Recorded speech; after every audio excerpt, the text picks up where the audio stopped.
What is up? It's Wednesday, my dudes. So we got some Phoenix Wright. But before Phoenix Wright, we have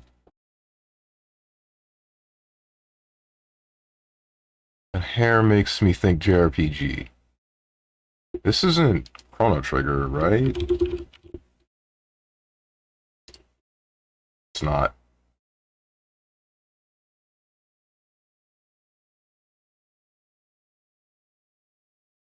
RPG, Adventure, Super Nintendo, Super Famicom.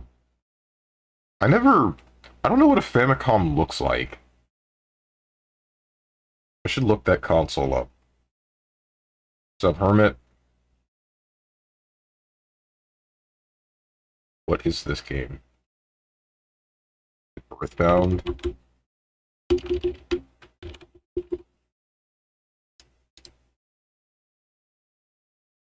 I don't know what this is.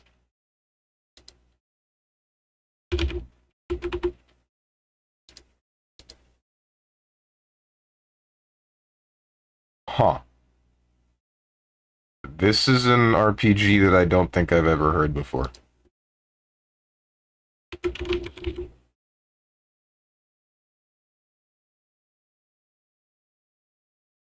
Famicom, what's this?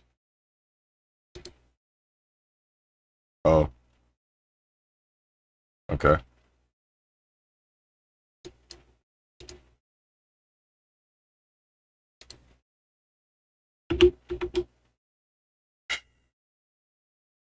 Nine, five, six, seven, eight. This one's 11. Probably not this. I didn't think so. I've never seen whatever this is before. If it's not Chrono Trigger, then I just lost.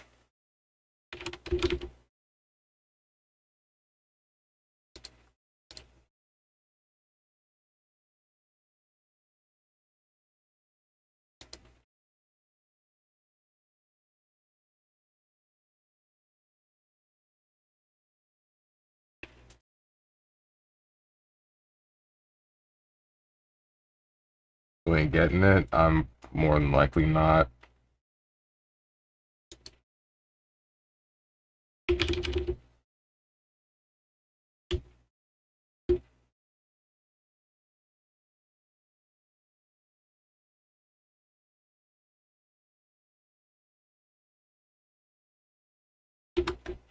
I feel like it starts with an S.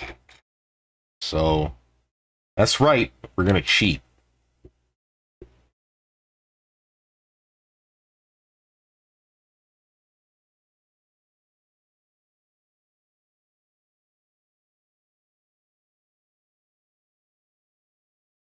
It's not in here.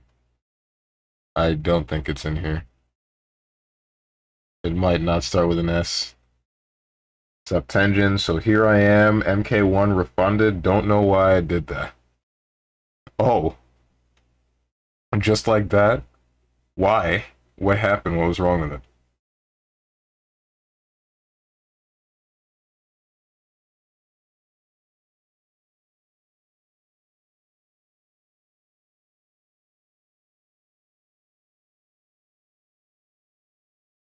Can't play online as I expected. Shoot. Just use the mod the site gives you. That's not gonna work. I don't think it would. Because it's gonna give me the names of games that start with the MA.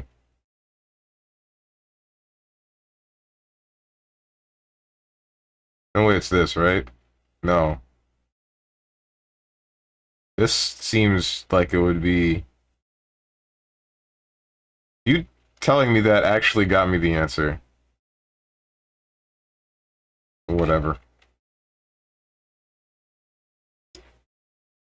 Wow, cool. Whatever.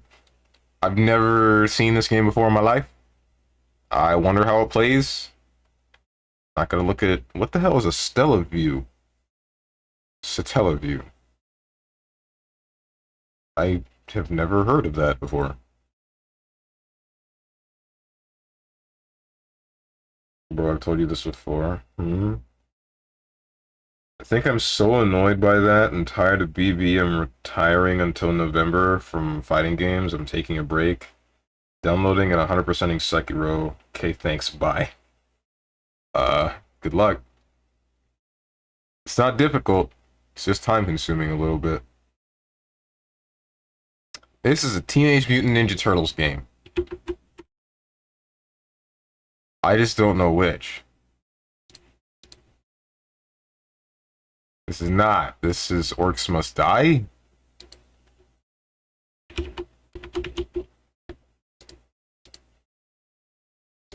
It's one of them. There we go. I legitimately thought this was one of the turtles. With the loincloth and everything. Bro, it looks like a gaming computer. This is a Satellaview. Interesting. See me in Fall Guys Grand Blue. I assume that game might actually work. Maybe. Or like a gaming printer. Oh no. Ship, Crow, Agents, Bloody Camera. Hitman. Nope. Shooter, Adventure, and PC. Murder, Kidnapping, Checkpoints, Collectibles, Action, Adventure, no HUD.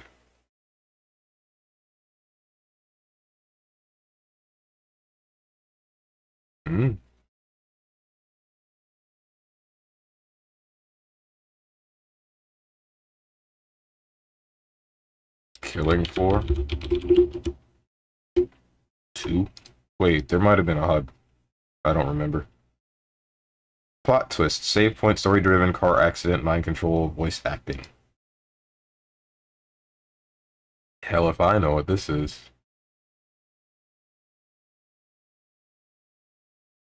Sly Cooper.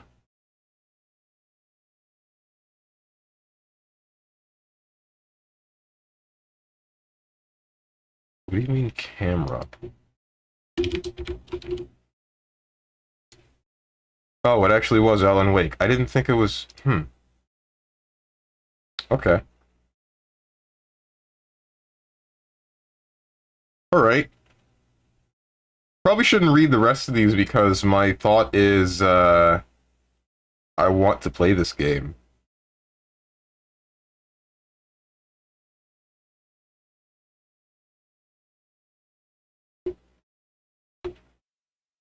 Oh well. That's done. Phoenix Wright. Let's go.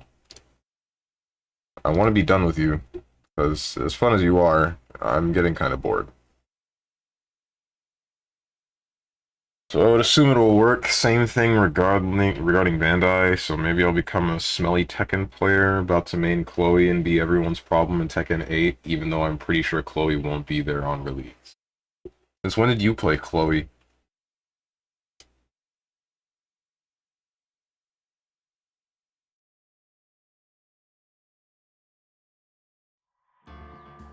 Shoot.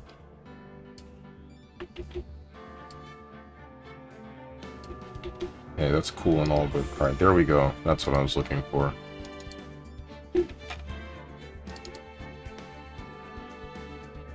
I should really start doing this before I actually stream again. Used to do it, and then I just stopped. The setting the game and the camera position thing. Don't know why.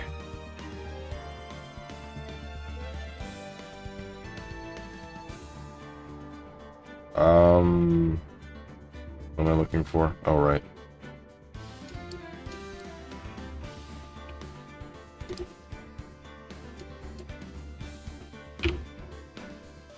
That's that. Now, the game.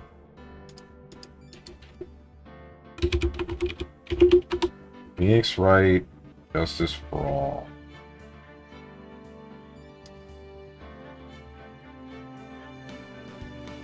Yep. Is it only certain publishers work where you are? Well, most things work. I'm existing in a weird limbo between warring states currently, so I'm receiving harsher sanctions for some reason.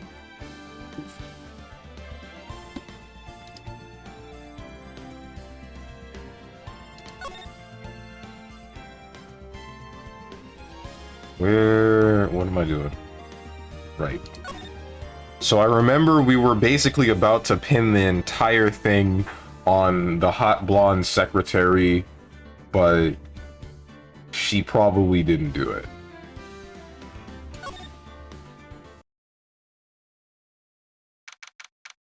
March 22nd, 9:47 a.m. District Court Defendant Lobby number 3. What's up, dog? The dog. Tell them to cut that stuff out. You're trying a game. Only it were that simple. Adrian did it? That's what it looks like. Dude, no way. That woman couldn't do anything like that. In court today, there will be a mountain of evidence that will implicate you. Mountain of evidence? I'm certain there's someone out there trying very hard to pin this whole thing on you. Please, Mr. Lawyer Dude. Like I said yesterday, I'm refreshing like a spring breeze, alright? Can't let any sort of scandal ruin that. I understand. Well, it's almost time. Mia? Must get a complete acquittal today. Wait. Oh, right, because Maya... No, wait. Oh, you're in what's-her-name's body, Pearl. I don't know what's wrong with me. I'm out here thinking that you're Maya and she's kidnapped. I know.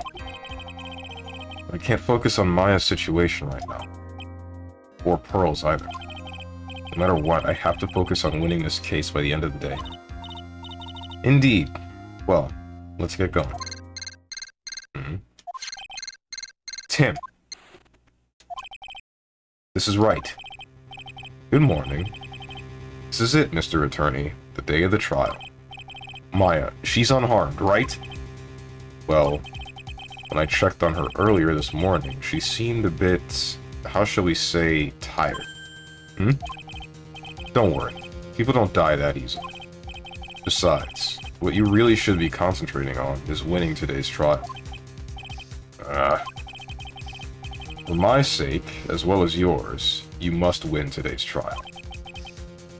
Which is why I sent you a little present this morning. Present? What in the world would you want to give me? You'll figure it out once the trial starts. And even if you don't like my gift, I expect you to graciously accept it and win today's contest. If you please. Wait! The kidnapper sent me a present? Mr. Lawyer Dude, who's that? No one. It has nothing to do with you, so forget you heard anything. Dude, do your nose just get longer? Speaking of longer noses, how's that Liza P? I've been seeing a lot of praise for it. I kind of want to check it out. March 22nd, 10 a.m., District Court, courtroom number 3. Yeah, people better stop fighting. I'm trying to do some MK1 gaming. Wars can wait. I got combos to grind. They fused? Mia and Pearl? Yes and no. Why is the big boob one here? Because she's still trying to... She can... If I remember right, since both Pearl and Maya are spirit mediums that have a decent amount of power, Maya knocked herself out and then channeled Mia's spirit and then updated Mia on what's going on, and then Mia went to channel herself through Pearl, and then, yeah, now that's how Phoenix is keeping in communication. Lies in P. No. Oh, no, no. A 10-year-old and a 24-year-old fuse bodies. Is she legal now? No. No. What? No. Kind of thinking of getting it. Let's just pretend I understood all that. Okay. I thought you were paying attention. You should know what's going on.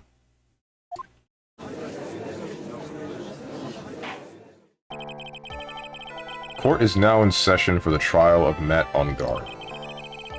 Are the prosecution and defense ready? The defense is ready, Your Honor. Hey? I say, Mr. Wright, what happened to Miss Von Karma? I don't know, Your Honor. Why are you getting mad at me? Your Honor. Please be quiet, bailiff. Court is in session. If you must tell me something, please keep it brief. Now then, what is it? Prosecutor Von Karma has... This morning, Miss Von Karma was shot by an unknown gunman.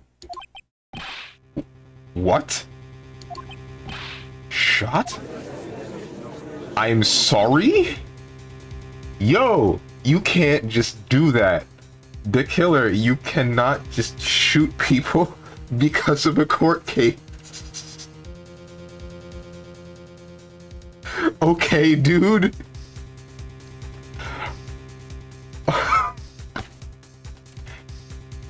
Somehow, I think this is the present that man was talking about.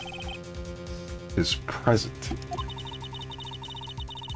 Miss Von Karma is one of the top prosecutors in the country at the moment. If she were to disappear,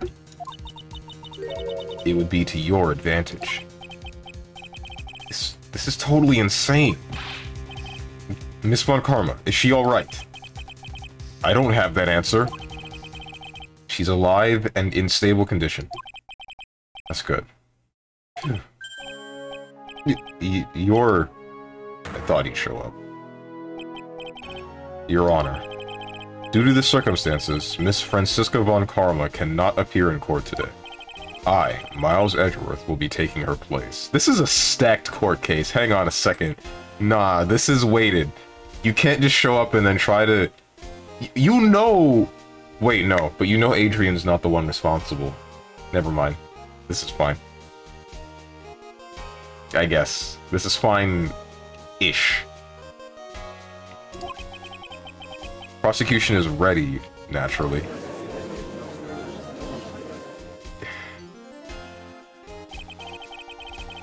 Miss Von Karma was shot in her right shoulder and is currently undergoing surgery.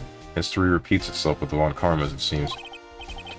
Luckily, I have looked this case over and am familiar with the details. The prosecution seeks to prove the guilt of Mr. Matt on guard. The court acknowledges the prosecution. Right. I finally found the answer I was struggling for on my long journey this past year. By the time this case comes to an end, you too will know the answer. Now then, the prosecution would like to call its first witness. Please bring Detective Gumshoe to the witness stand. Here we go. Witness, your name and occupation. My name is Dick Gumshoe, sir. I'm a detective down at the precinct, for now. For now? After this trial's over, I'm supposed to turn in my badge, sir. Detective Gumshoe. The prosecution has no need for a depressed witness. Lift your head up and face forward like a proud officer, Detective Gumshoe. Yes, sir. Now, let's have your testimony. If we want to explore the various facets of this case, we must start with that. Get ready, Phoenix. This is going to be one very rough fight. Yeah. Would have to be with Edgeworth as my opponent. The answer he was struggling for. Interesting. Show me this answer you finally found, Edgeworth. Witness testimony, bare facts of the case.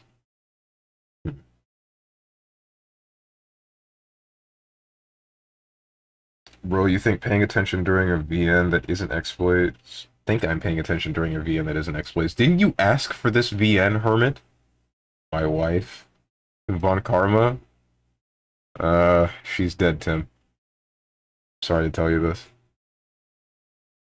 Damn, I was about to ban the word fool, but I guess there's no need. Damn, Mia, that angle. Tension's right. Her chest is inching out of her shirt. Maybe because it's a shirt made for an 8-year-old.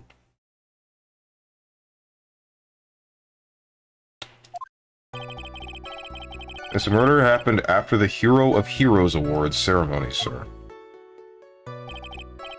The victim, Juan Corrida, was found dead in his hotel room. After looking into the cause of death, we believe he was definitely murdered, sir. At first, we thought there was something suspicious about the empty guitar case. However, we later found out that the guitar case had nothing to do with the murder. That's some shenanigans. No. After the awards ceremony ended, the victim was alone in his room? Yes, sir. Both the victim and defendant went alone to their rooms, sir. See. Mr. Wright, you may begin your cross-examination. Cross-examination. Bare facts of the case. This murder happened after the Hero of Heroes Award. Would you please give us a brief timeline of what happened after the ceremony? Okay, pal. The ceremony started at 6 p.m. It ended around 8 p.m., and then there was a short break. A special post-ceremony show was supposed to start in the lobby 30 minutes later. And that's when the victim's body was found, correct? Which is to say, the murder occurred during that 30-minute break period. Please continue with your testimony, detective. Victim Juan Corrida was found dead in his hotel room. The person who discovered the victim's body was Adrian Andrews, correct? Yeah. Who is this Adrian Andrews you're talking about? She's the defendant, Mr. Matt Onguard's manager. She's a really pretty lady, sir. Ah, so she's a pretty lady. Wonder if she will grace us with her presence. When the post-ceremony show was about to start, she went to get Mr. Onguard. After visiting his room, she next went to the victim's room to get him for the show, sir. I see. And that's when she found the victim's body. After looking into the cause of death, we believe he was definitely murdered, sir. Oops. There we go.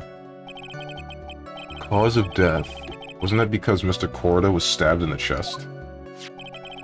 Only a careless amateur would believe something so brainless as that, pal. Take a good look. Take a good hard look at the crime photo. Now, a real pro's attention will be drawn here to this bandana. Banana? His bandana, sir. That's the thing wrapped tightly around his neck, sir. Ah, yes, I see. His banana-scented bandana. Then, what about the knife? It seems to have been stuck in the victim's chest on purpose after his death. We have a crafty murderer on our hands here. Autopsy report added to the court record. Juan's autopsy report. Time of death. 8:15 p.m. Cause, strangled with a scarf, then stabbed with a knife. First we thought there was something suspicious about the empty guitar case. And why did you think that? Because it was empty, pal. The Jammin' Ninja doesn't go anywhere without his bright red guitar. And we couldn't find it anywhere at the scene of the crime. Oh, then how about this theory? A fan really wanted the guitar and did the crime to get it. How's that? We thought of that too, but... What? The only fingerprints on the guitar case were the victims. Only the victims, huh? I see. Ah, so much for my theory then. Guitar case updated in the court record. Empty. There's some water, but only on top of the lid. Bears Corrida's fingerprints. However, we later found out that the guitar case had nothing to do with the murder.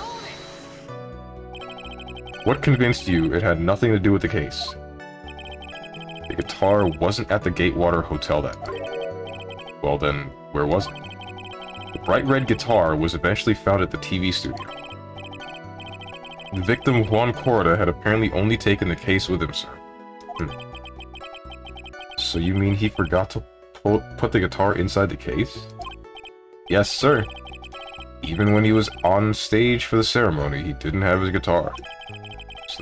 So that guitar case was empty even before he got to the hotel. Yeah, that's right. So it really had nothing to do with the case after all. I believe that is enough.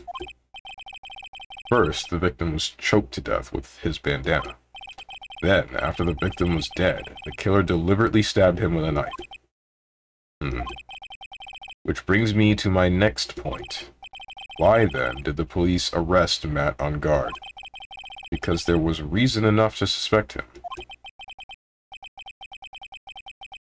Here it comes. Looks like Edgeworth's back in full swing. Very well, Detective Gumshoe. Please testify about this matter. Yes, sir. Witness testimony. Why arrest on guard? Hey, Steven. Steven, I need you to tell me something. What's up?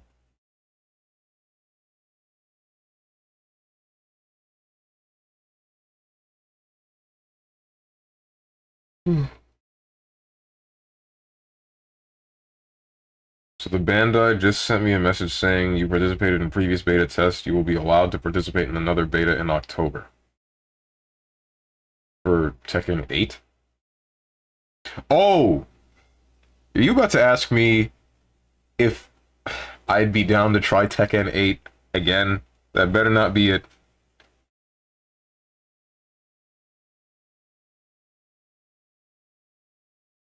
Yeah, more characters. Maybe. They also shown Fang. If I do touch that game again, if you are about to offer your next code for me to play in that Tekken 8 beta, then I'll try, what's her name, the new character with the sheep or something. Why arrest on guard? Matt on guard and Juan Corda were huge rivals with each other. They each thought the other guy was in his way. That's motive enough in my book. As for evidence, there's the Jammin' Ninja's button. It was ripped off of the ninja costume and was found in Mr. Unguard's hakama. The defendant's fingerprints were also all over the knife. The defendant bought the knife for the crime, which makes this a premeditated murder. Wait, that's just not true. So the defendant's fingerprints were found on the knife used in the stabbing. But we just said that the stabbing wasn't the thing that killed him. It was sort of sticky on the handle, so the fingerprints came out pretty clearly, sir. Knife added to court record. Knife bears the victim's blood and on guard's fingerprints. In the grip, Gatewater is engraved. The hell you mean they bought the knife for this killing? When it's from the hotel itself? Are you... And here's this button. That was found in the defendant's clothes, was it? And is this button also covered in blood? Yes, and we know that the blood on it is the victim's blood, sir. What? Jammin' Ninja's button added to the court record was ripped from the costume and is covered in Cordo's blood, found in On Guard's hakama. All of this points very clearly to the defendant, doesn't it? Yes, it most certainly does, Your Honor. Ready to give in yet, right? I'll find the hole in your argument somehow. You can press as hard as you'd like, just hurry up with your usual pointless questions. What the hell you mean usual pointless? Still haven't lost the case yet, and this is what, the 5th? Way past the 5th, this is probably the 8th or 9th. Why arrest on guard? Matt on guard, Juan Corda, huge rivals. But in terms of popularity, Mr. On Guard won, did he not? Yeah, but you know what's ironic, pal? Juan Corda was always one step behind Mr. On Guard in everything. This year, it seemed like he'd finally caught up, ready for the big final showdown. But Mr. Corda lost the Grand Prix in the end. That is too bad. Must have been pretty downhearted after losing. You don't think he killed himself, do you? But that can't be right.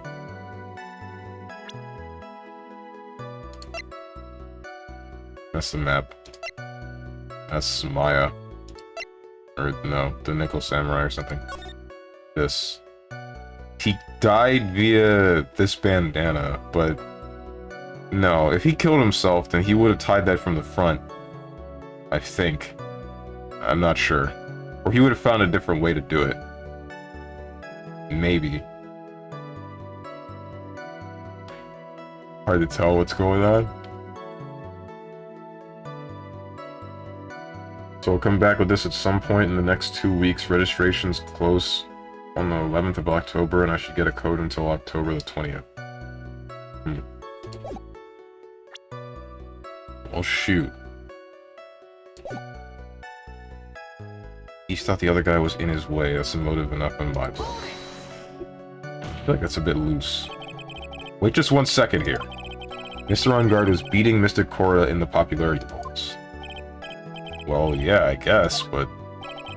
Which means that in the defendant's eyes, the victim was not a rival at all. Which means he had no motive to kill at all. Yes, I quite agree. Well, Detective? It's not... Well...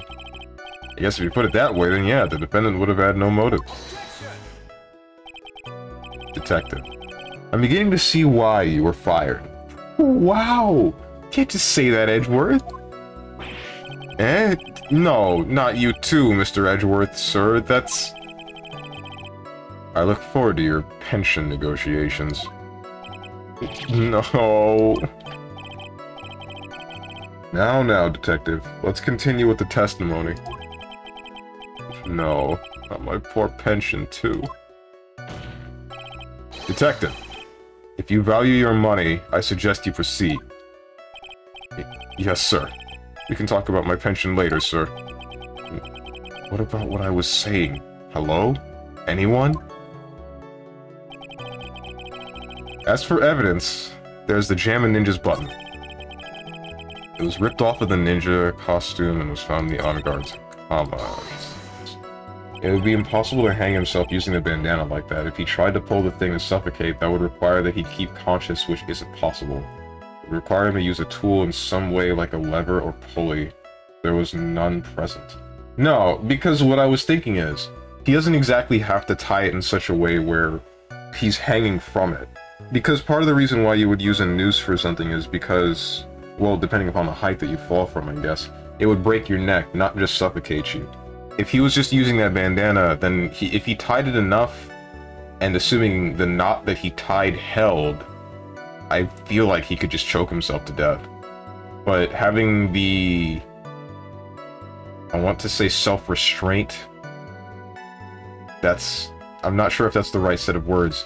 Being able to just do that, and then not urge yourself to untie the knot that you already did, would be... likely difficult.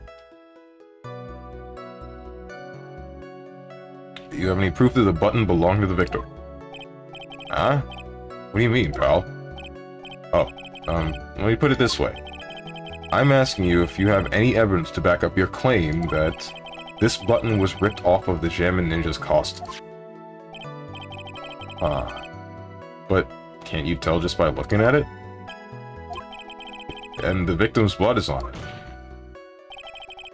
Anyone could have smeared that blood on there afterward. Mr. Edgeworth, help me, sir. Alright. I knew it had to be this piece of evidence. Now to reel this one in. Thread. Huh? The button was attached to the costume by thread, obviously. And that thread snapped when the button was torn off. You match up the ends of the thread on the costume with the thread on the button. It's a perfect match. Yeah, that's it. They're a perfect match, pal. That's Edgeworth for you. Never misses a beat. was ripped off of the ninja costume and found in the Mr. On Guard's Hakama. When was this button found? Pretty soon after the body was found, we rounded up everyone who knew Mr. Cord, and then we did a search on them all. All of them. That's when we found the button. So it was almost immediately after the murder. The police didn't have the free time to lollygag and play tricks, unlike some people. Hey, what's he trying to say about me here? The defendant's fingerprints were all over the knife. How were the fingerprints arranged on the knife? Huh? What do you mean, pal? By examining the fingerprints, you can determine how the defendant held the knife. For example, did he hold it normally or overhand? Oh, is that what you meant? Well, we didn't actually think of that. I can't believe the bumbling of this department. Hopeless. Were you paying attention to the testimony, right? The defendant's fingerprints were all over the knife. There is no way to determine how the knife was held at the moment of the murder. So is the defendant the owner of this knife, then? The defendant bought the knife for the crime, which makes this a premeditated murder. There's no way this is a premeditated murder, even if he bought the knife. Sorry, pal, this isn't some pocket knife. It doesn't fold, so it's not great for walking around with either. Well, this is not good. If the prosecution can prove it was a premeditated murder, we're done for. Phoenix. Yes? There's something very interesting about what the detective said just now. Think carefully before it's too late. Button covered in victim's blood and a knife with On Guard's fingerprints. Be careful. If the judge were more rash, he would have already pounded his gavel in closing. We're still in a world of trouble. Well, before any battle, you must find your enemy's weakness. So, let's find the weakness in this testimony, no matter how small it may be. Okay, Phoenix? If this doesn't have anything to do with the fact that the knife is from the hotel itself... Wait, what else is there? It was ripped from his costume, covered in Cord's blood, found in On Guard's Hakama. Time of death, 8:15. Cause of death, strangled with a scarf, then stabbed with a knife. The fact that... Like, we discussed the fact that he died to being strangled by the bandana before. So why are we saying anything about the knife?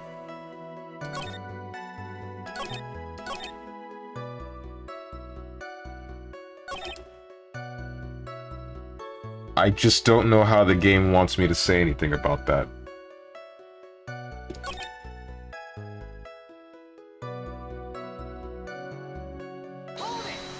Wait, shoot, wrong button. Oops.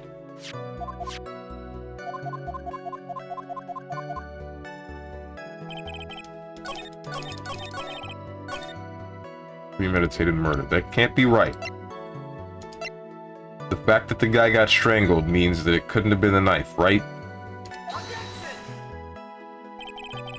This evidence clearly reveals the contradiction in that statement, Your Honor. How exactly the evidence and statement just now related? They aren't, are they? Frick me, there goes 2 health. This is stupid, dude. I'm right! Why are you booing me? I'm right. It's in, yeah, Gatewater. The hotel itself. Wait a second. What? So the basis of your argument, that this was a premeditated murder, is simply that my client bought a knife beforehand. That's right, pal. The defendant did not buy this knife. But, huh? Take a good look at the handle of this knife, and you'll see what I'm talking about. It has a Gatewater seal set into the handle. Gatewater? I think I've heard that name somewhere before. That's the name of the hotel. Gatewater Hotel. Uh-oh. The murder knife was actually property of the hotel. which means this murder was not premeditated.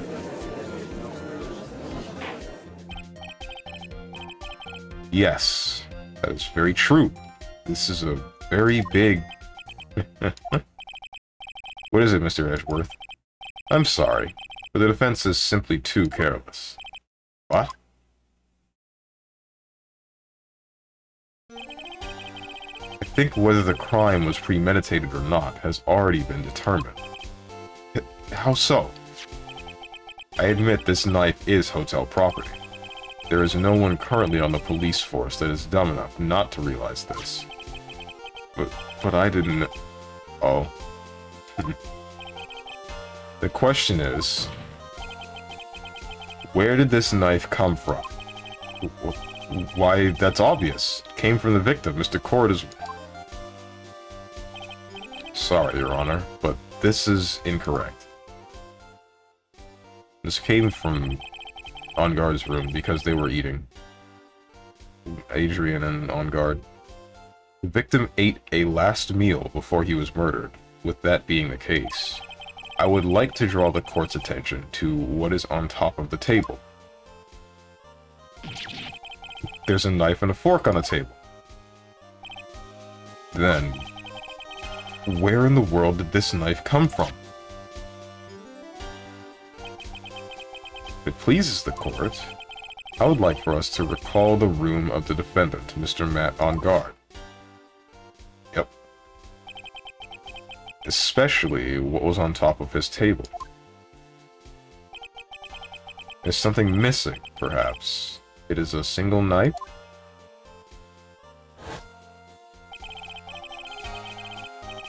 We investigated the leftover dishes for fingerprints, and while we were investigating, we came to the conclusion that Mr. Matt On Guard's knife was missing. Mr. On Guard had gone to the victim's room with the knife he had used during dinner. Why would he carry a knife on a visit? To kill, of course. And with that, I believe the prosecution has proven that this was a premeditated murder. Dude got stabbed with a butter knife. I feel like if you're premeditating a murder with a butter knife, you... No, that would be unlikely. Amazing, Mr. Edgeworth. Absolutely brilliant. A brilliantly clear deduction. Seems like Edgeworth had this plan from the very beginning. This must be one of those traps, and I just walked headlong into it. Murder weapon with fingerprints and a button from the victim's costume. There is quite a sizable amount of evidence here. I can safely say that any further deliberation is a waste of your Honor's time. Although, I wouldn't mind if the defense were to present evidence not yet shown to the court. Evidence not yet shown means evidence that the court hasn't seen yet. In other words, new evidence you don't say. What does the defense have to say about this, Mr. Wright? Oh. Phoenix. The judge is favoring the prosecution right now. If we answer with something wrong here, that gavel of his will be ringing out to the sound of our defeat. Mr. Wright, do you have something important and necessary to this court? To present to this court? That's a good question.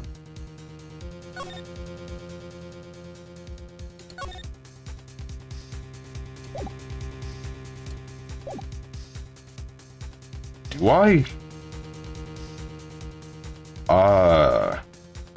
Would it be the wine glass filled with tomato juice?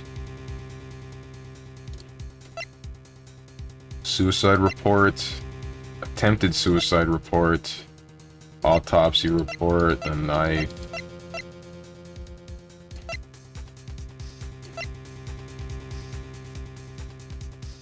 Dude, there's a whole lot of stuff that seems like it's not relevant, that probably hasn't been... Oh, wait, no, is it this? No, that can't be right.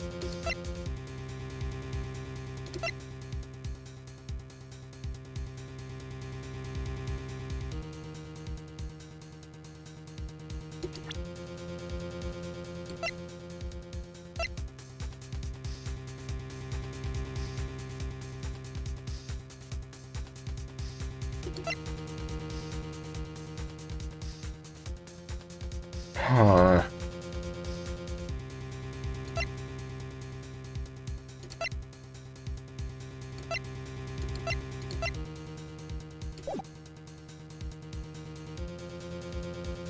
I feel like I don't. Not right now. This has to be another trap. Better if I don't say anything, than risk throwing out a bad piece of evidence. Looks like the defense isn't saying a peep on this one, which means this court is adjourned. Phoenix! We'll lose this case if you give up here. So you'd better show the judge something. Quick! Slow down. You all know I have a tendency to be wrong more than... Okay, say it. There's one thing.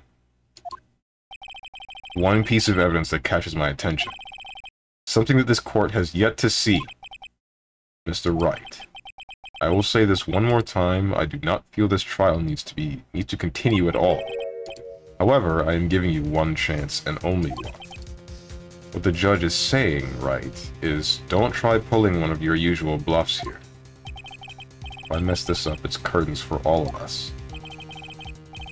I mean, I'll present one and only one piece of evidence. Yeah, okay. It better be this wine glass, dude, because I don't know what else it could possibly be.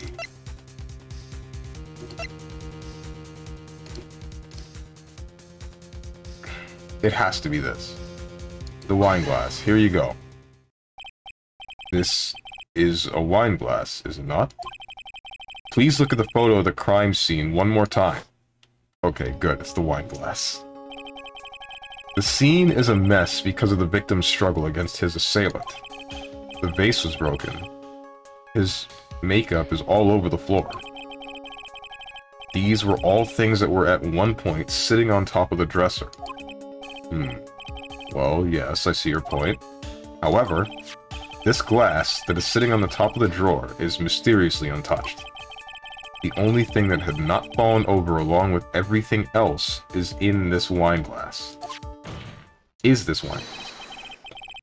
This piece of evidence is more than strange enough to warrant further consideration.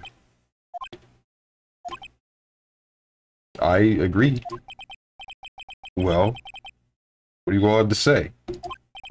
Ah, well, yes, it is a little peculiar. Yes, isn't it? I thought it was. You can stop looking at me with those puppy dog eyes of yours now. Mr. Edgeworth? What is it, Your Honor? Your opinion? You don't need my opinion, because there is no special meaning to that glass. What? It's safe to say that the glass was set there after the crime took place. By the person who discovered the body, Adrian Andrews, for example. She could have easily been so shocked that she set the glass down without thinking. That does sound very plausible, Mr. Wright. Could Miss Andrews really have set that glass down without thinking? No, I don't think so. If I appear weak here, the trial is over. I can look for my proof later. For now, I should trust my instinct and point with certainty. You just might fall for it if you're thought-provoking enough. The defense would like a challenge. Like to challenge the prosecution's theory. We would like to see something that proves it was Miss Andrews who set the cup on the table. Turn the situation on its head yet again, as usual. Mr. Edgeworth, do you have any proof to back up your claim? There's no way he has any. He's just bluffing. Unlike Mr. Wright, I never say anything unless I have the evidence to support it. What? You're not thinking hard enough today, Wright. Did you think this wine glass escaped my notice? But then... Of course it has been thoroughly inspected for fingerprints. Fingerprints? There were only one set of fingerprints left on this wine glass. Only one? Well, whose were they? They were not the victims nor the defendants. Rather, they were of one Adrian Andrews. What? Wine glass updated in the court record. Found next to the victim. Filled with tomato juice. Bears Andrew's fingerprints. That is why I said that the person who had discovered the body had left it there. Are we done here, Mr. Wright? Can't believe I fell into another trap. Miss Andrews was probably holding the glass when she went to see Mr. Corrin. But upon seeing his dead body, she was stunned and set the glass down on the dresser. What you just said makes a lot of sense. Tisk, tisk, tisk. Now, do you see, Mr. Wright? You can't change any part of my scenario, as it explains everything all too well. Thought long and hard this past year about what it means to be a prosecutor. And from here on out, I will show you the answer I have come to discover. Wait a second. Mr. Edgeworth, I think the prosecution has provided enough evidence for me to enter my verdict. Unfortunately, I cannot allow you to pass judgment yet. I'm pretty sure... Okay, so this is just wrong, because the tomato juice is on the table in the room. So it would have needed to be poured in the room. There's no way Adrian walked into it with her own tomato juice. That just didn't happen. Just didn't. Prosecution is yet another witness we would like the court to hear from. Another witness? Yes. Bailiff, please bring in the next witness. What in the world is Mr. Edgeworth thinking? Edgeworth is throwing, bro. Oh, now he's definitely throwing. Whoa. What the heck are you doing? Now then, witness, please state your name and occupation. Witness, your name and occupation, please.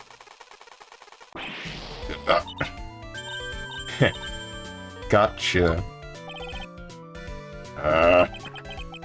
Wonder what happened to that calm composure you had earlier. Oh, edgy boy. It's been a year since we last met, hasn't it? You should be more happy to see me. I saw the report with her testimony, but who knew that under that helmet, it was the wicked wish of the witness stand.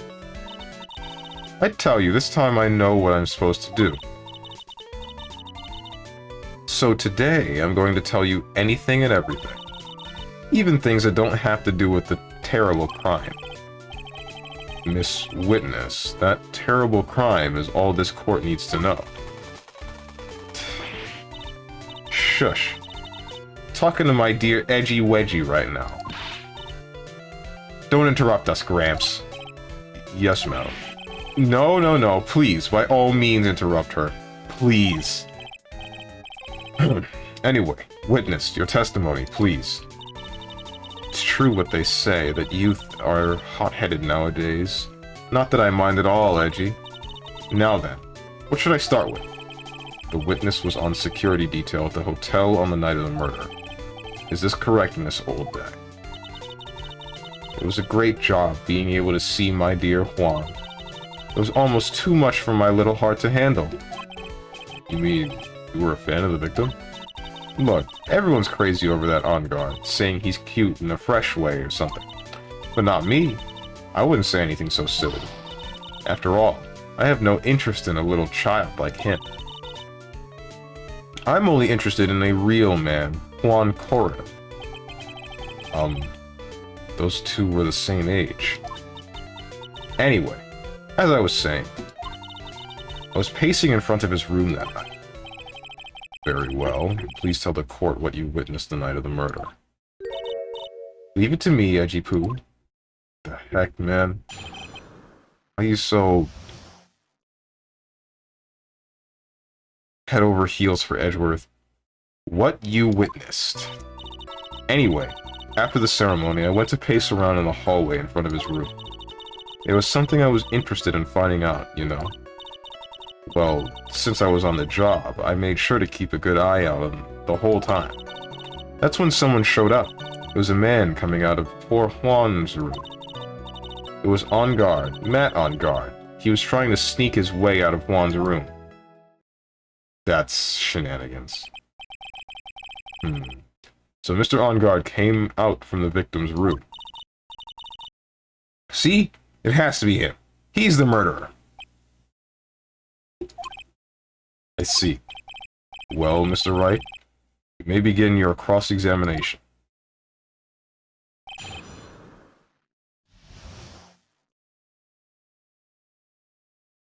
What the heck is Edgeworth trying to pull here?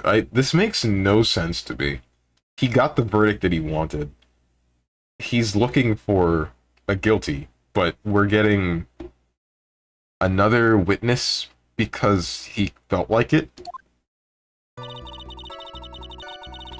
Anyway, after the ceremony, I went to pace around the room in the hallway in front of his room.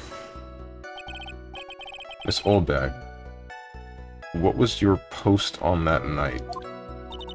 The lobby. I was supposed to help set up the stage for that trifling show, but I refused to help. I'll have you know, it was for that lead-headed samurai show. Heh. I even took out a few of the nails.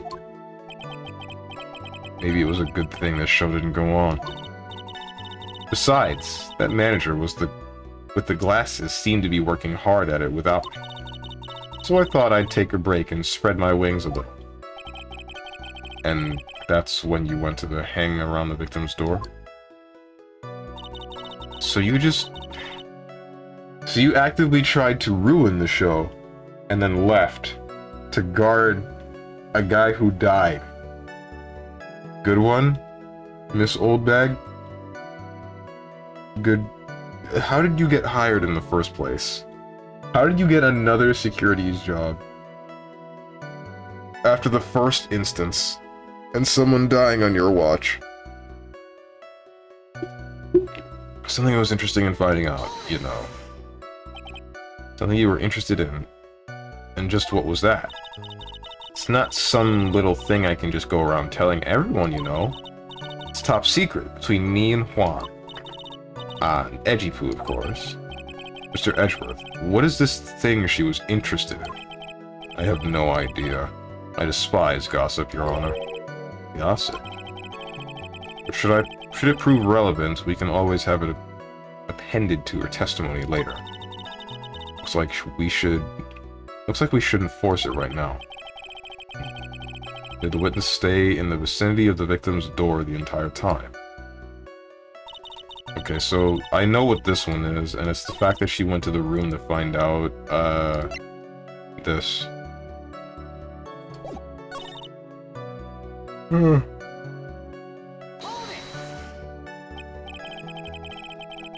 Oh, then would you tell us the number of people who went in and out of Mr. Cordo's room? I have no idea. I wasn't born so I could count things for those who didn't pay attention in class. That's why, ever since I turned 20, I quit keeping track of how old I really am. Yes, well, that would explain why your age was not included in the report. In any case, the witness then saw someone, correct? So I saw someone showed up, a man coming out of poor Juan's room. Who in the world was that? I'm not allowed to say. This sort of information is to be carefully guarded from the masses, Sonny. The man that came out of Juan's room. He was. Yes, he was. Ah, I'm too scared. I can't say his name out loud. Oh. What I wouldn't give to have Francisca's whip right about now. Well, I guess I can tell you, since he was such a bad boy anyway. It was On Guard, Matt On Guard. He was trying to sneak his way out of Juan's room. You saw my client. Are you sure about that? Yes. Really? Annoying brat. When I say I saw someone, I saw that person. How do I get a sense of deja vu? Maybe to avoid a repeat of last year, I should delve into this a bit further. The person's clothes. Please tell the court about the man's clothes in more detail. What a troublesome man you are. Really, as if something like that matters. But it does. Now what was it? Oh yes, it was that thing. What thing? That gaudy thing he's always wearing. That racing jacket. Ah, he was wearing that at the detention center too. That thing's meant for nothing but seducing women out of their pantaloons. Man. I'm sorry? Right. So, Mr. Wright, was this testimony just now important or relevant in any way? I think it was important. Of course it was, Your Honor. And perhaps you would like to point out what part of that testimony was important? Don't lose it. Don't you see it, Edgeworth? Your Honor, I request what the witness said about the jacket be appended to her testimony. I don't quite see where you're going with this, but alright. Witness, please. Ah, well, I don't like to badmouth anyone without reason, but if I must... Wearing his flashy racing jacket. Honestly, it's all just for show. Are you sure the defendant was wearing a racing jacket? What do you think? It's not like I've seen him in anything other than that horrible thing. I'm sure he was wearing it. She's so sure of herself that it's to the point of self-absorption. She may not remember things or be mistaken here. And she may not remember things or be mistaken here and there, but I don't think she's lying. It's bad for us. Really bad. But that's how the human mind is. It also has a tendency to jump off topic. She's strayed onto a few interesting side topics this time, too, hasn't she? That's what makes her a sweet old lady, right? That's because you're not the one who has to question her. Anyway, after the ceremony, I went to pace around the hallway. Okay, hold up. I want to test something real quick. Something I was interested in finding out. Present. This. Evidence clearly reveals contradiction in that statement. Okay, I thought there would be something special for that, but I guess we're just gonna ignore it.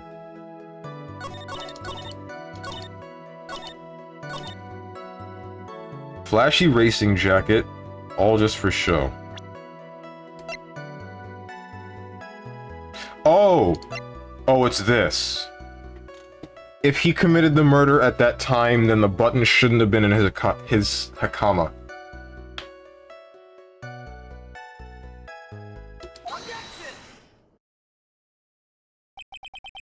Why is the M-word banned? Magic? Because I hate magic. I hate it a lot. I never want to see it again. Miss Oldbag. What? Don't say my name for no reason. Do you know what this is? Ah, it's button number 2 on the Jammin' Ninja's costume. Now I know she's an obsessed fan. She identified it in a single glance. Give it here. Give it here. If you don't give it to me, I'll punish you with this. Wow. She really is a die-hard fan to want a button covered in blood. This button was discovered on Mr. Unguard's body during a full-body search. See? See? This button proves beyond a shadow of a doubt it was that rascal Onguard. It was caught up in the pleats of his nickel samurai hakama pants. See? See? And Onguard is the nickel samurai. Witness. Now, it may just be me, and I do have an active imagination, but just now, didn't you say the defendant, Matt Onguard, was wearing his usual racing jacket? Got him. Ah, I'm so sorry. Sorry that you judge people based on what they wear. If I wore... Oh. Hate old bag. I want to read all of this, I do, but you...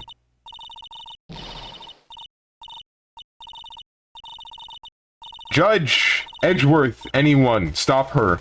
Please. Thank you. Now hold your tongue still there for 1 second. So what you saw in actuality was not Mr. On Guard, the man,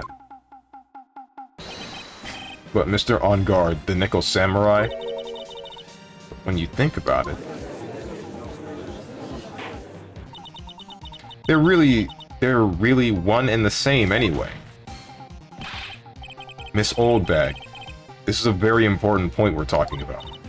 Edgy Poo, do you think so too? Well, it might be something worth considering. Just say it's important and agree with me for a change. He's the prosecutor. His job is to do the opposite of what you do. Witness, think carefully and try to remember as much as you can before you testify. Alright, if you insist. I should be the one sighing, not you. Witness testimony. Who I saw. On guard. On guard. Yes, now I remember. The Nickel Samurai. That's right. It was the Nickel Samurai that I saw. Yes, it would have been convenient for him to wear his costume during the murder. We had to go to that post-ceremony stage show right after the crime, you know. So he must have worn that Nickel Samurai costume when he was stabbing poor Juan. I knew it.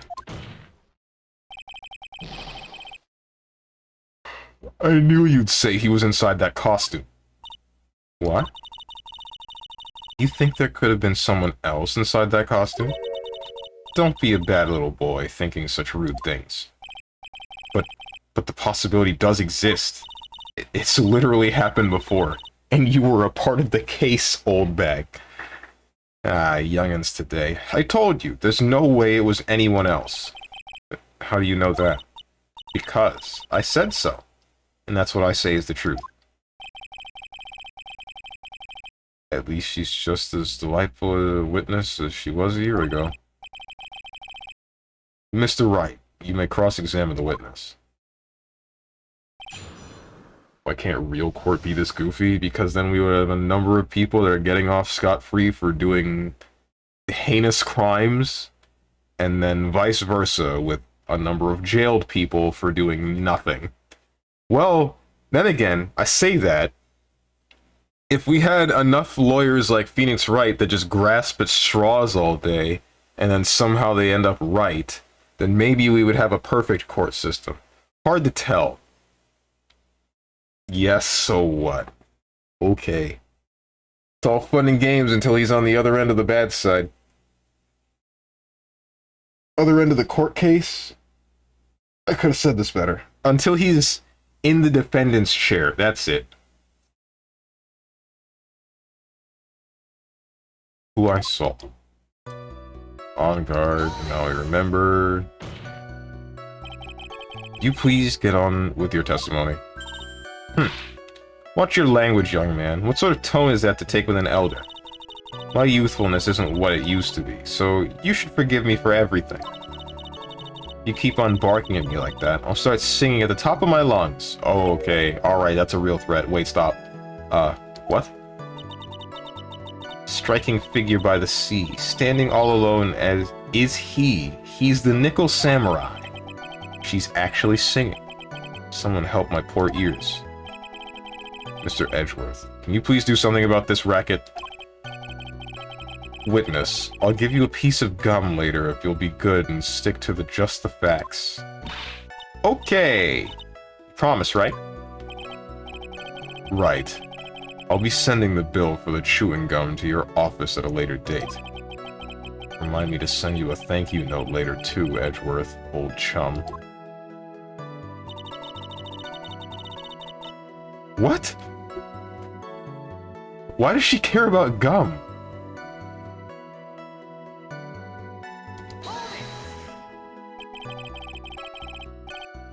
Be a little more careful with your testimony, please.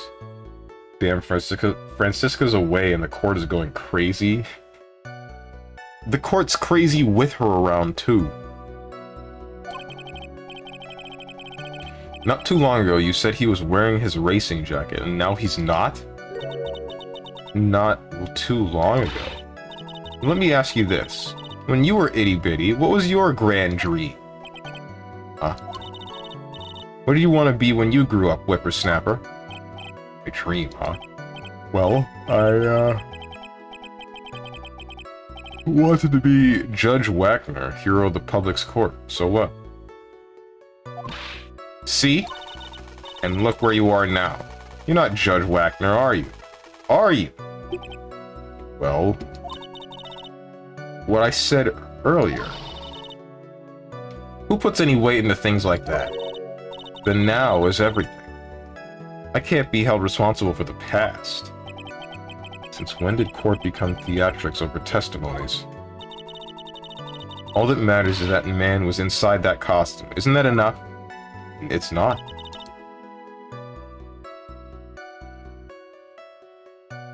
I got an achievement for that. I thought someone sent me a message. Judge Wagner, press Oldbag's claim that it was a Nickel Samurai that I saw.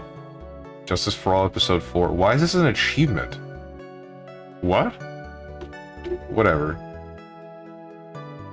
Bring the mommy, I mean mom, I mean mommy Francisca, I mean just Francisca. There, I got it. I hate you. I hate you. Why would you bring this meme into my chat again? This isn't the first time.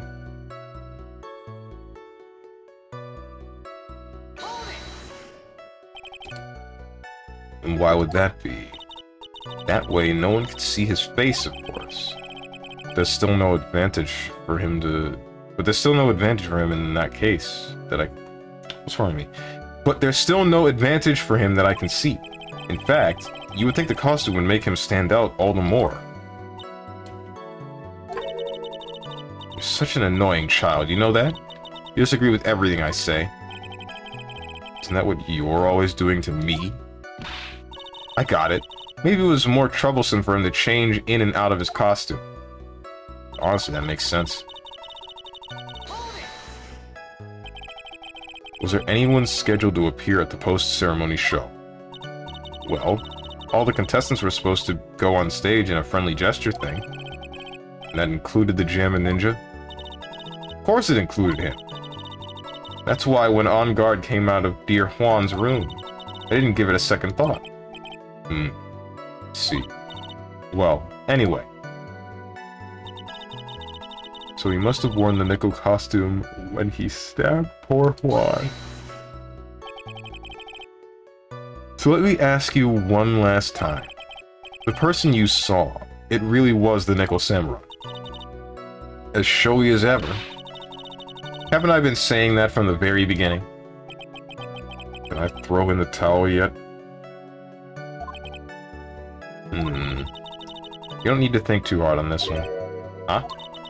There's a contradiction in her testimony, and it's sitting in plain sight. The question is what that contradiction means for us. Well, I have to figure out what you're talking about first, but okay. Huh?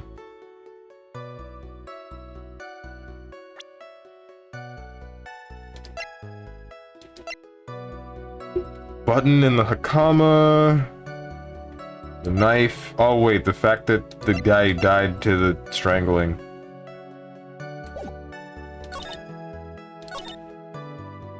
Yeah.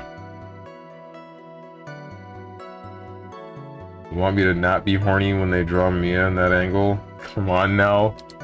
It's Phoenix Wright. It's a children's fake lawyer game. Put it back in your pants. Also, sir, that is an 8-year-old. We got him, boys. All these years of him thinking he could record me out of pocket and then get me canceled, we finally got him. Chris Hansen, arrest this man's right now.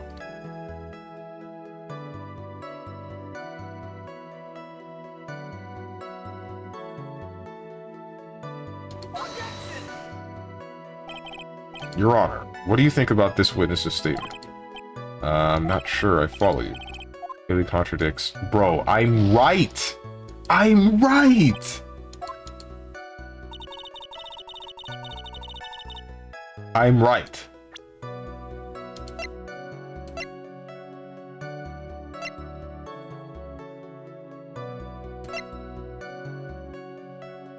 Did I misclick? Did I get the wrong thing? Do I need this?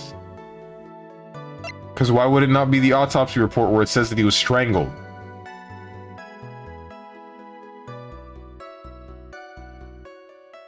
The only thing you got is this pants grab.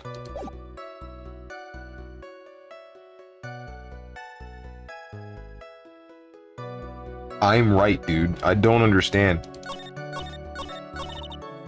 On guard, yes, now I remember the Nickel Samurai. That's right, it was the Nickel Samurai that I saw. Yes, it would have been convenient for him to wear his costume during the murder. He had to go to that post-ceremony stage show right after the crime, you know. So he must have worn that Nickel Samurai costume when he was stabbing poor Juan. So that... the part that doesn't make sense about that is getting blood on the costume, because that was almost inevitable.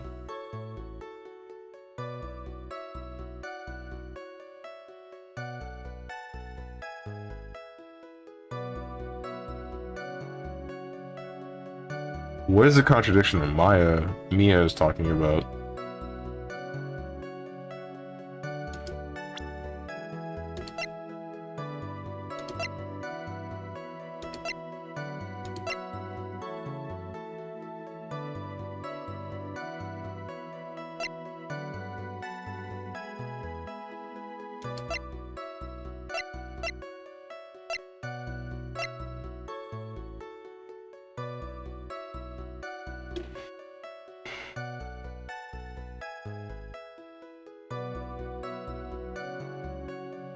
Is it the fact that the knife itself came from On Guard's room and he needed to eat because he used this knife to eat and then he can't do it with the mask on? Is that the logic that you're looking for right now, game?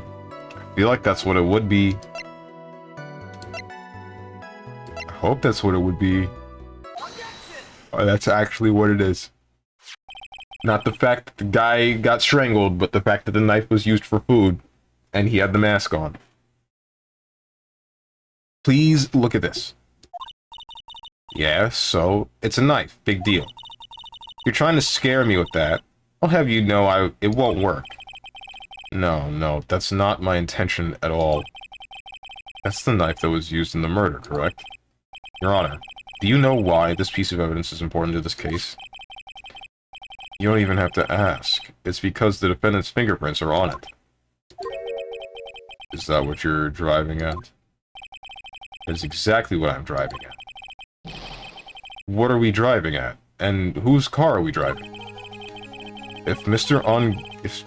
On Guard was really in the Nickel Samurai costume at the time of the murder,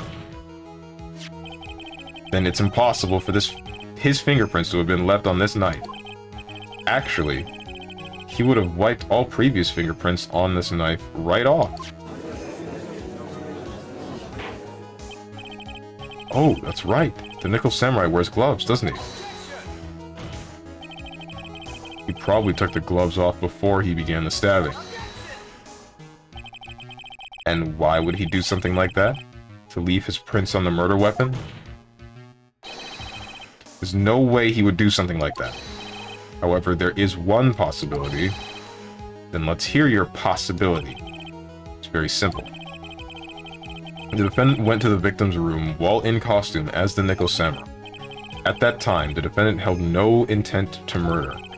He was probably just going to relax and talk with the victim about the stage show.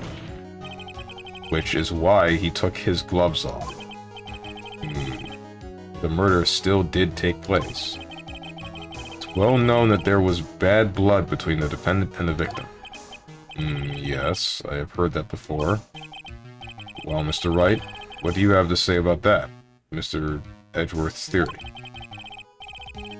So, let me get this straight. Edgeworth's theory goes like this. When the defendant went to the victim's room, he had no intention of killing her. Now, up to this point, Are there any problems with his theory?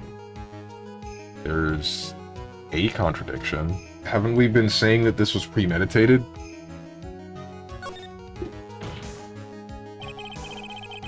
This theory contradicts something in an earlier testimony. What are you babbling about?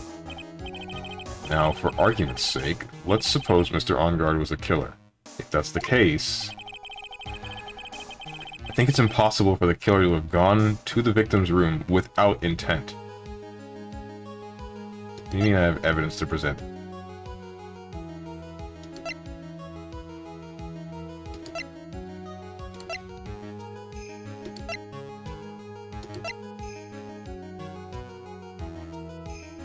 Huh?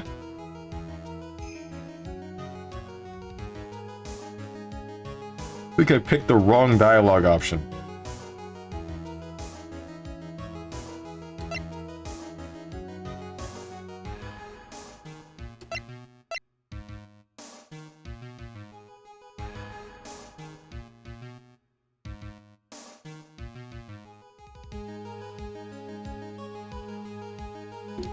Is it just the fact that the knife has fingerprints and was being used for eating?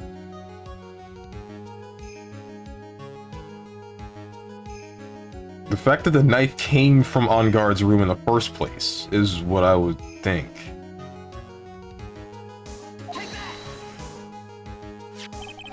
This knife.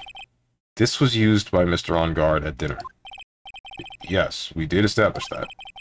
Which means that if my client was in fact the killer, then he brought this knife with him when he went to visit Mr. Corda. I suppose. However, you just said it yourself. That time, the defendant held no intent to murder. If that were true, then why would he bring a knife? He wouldn't, would he? Which means, Mr. Edgeworth, your theory was flawed from supposition 1. And one more thing. If the murderer was wearing the costume at the time of the murder, then there should be glove marks left on the knife. Which means the defendant's fingerprints shouldn't be all over it like bees on a hive. And that brings me to my final point. This knife was planted by the real killer to hide their identity and mislead us.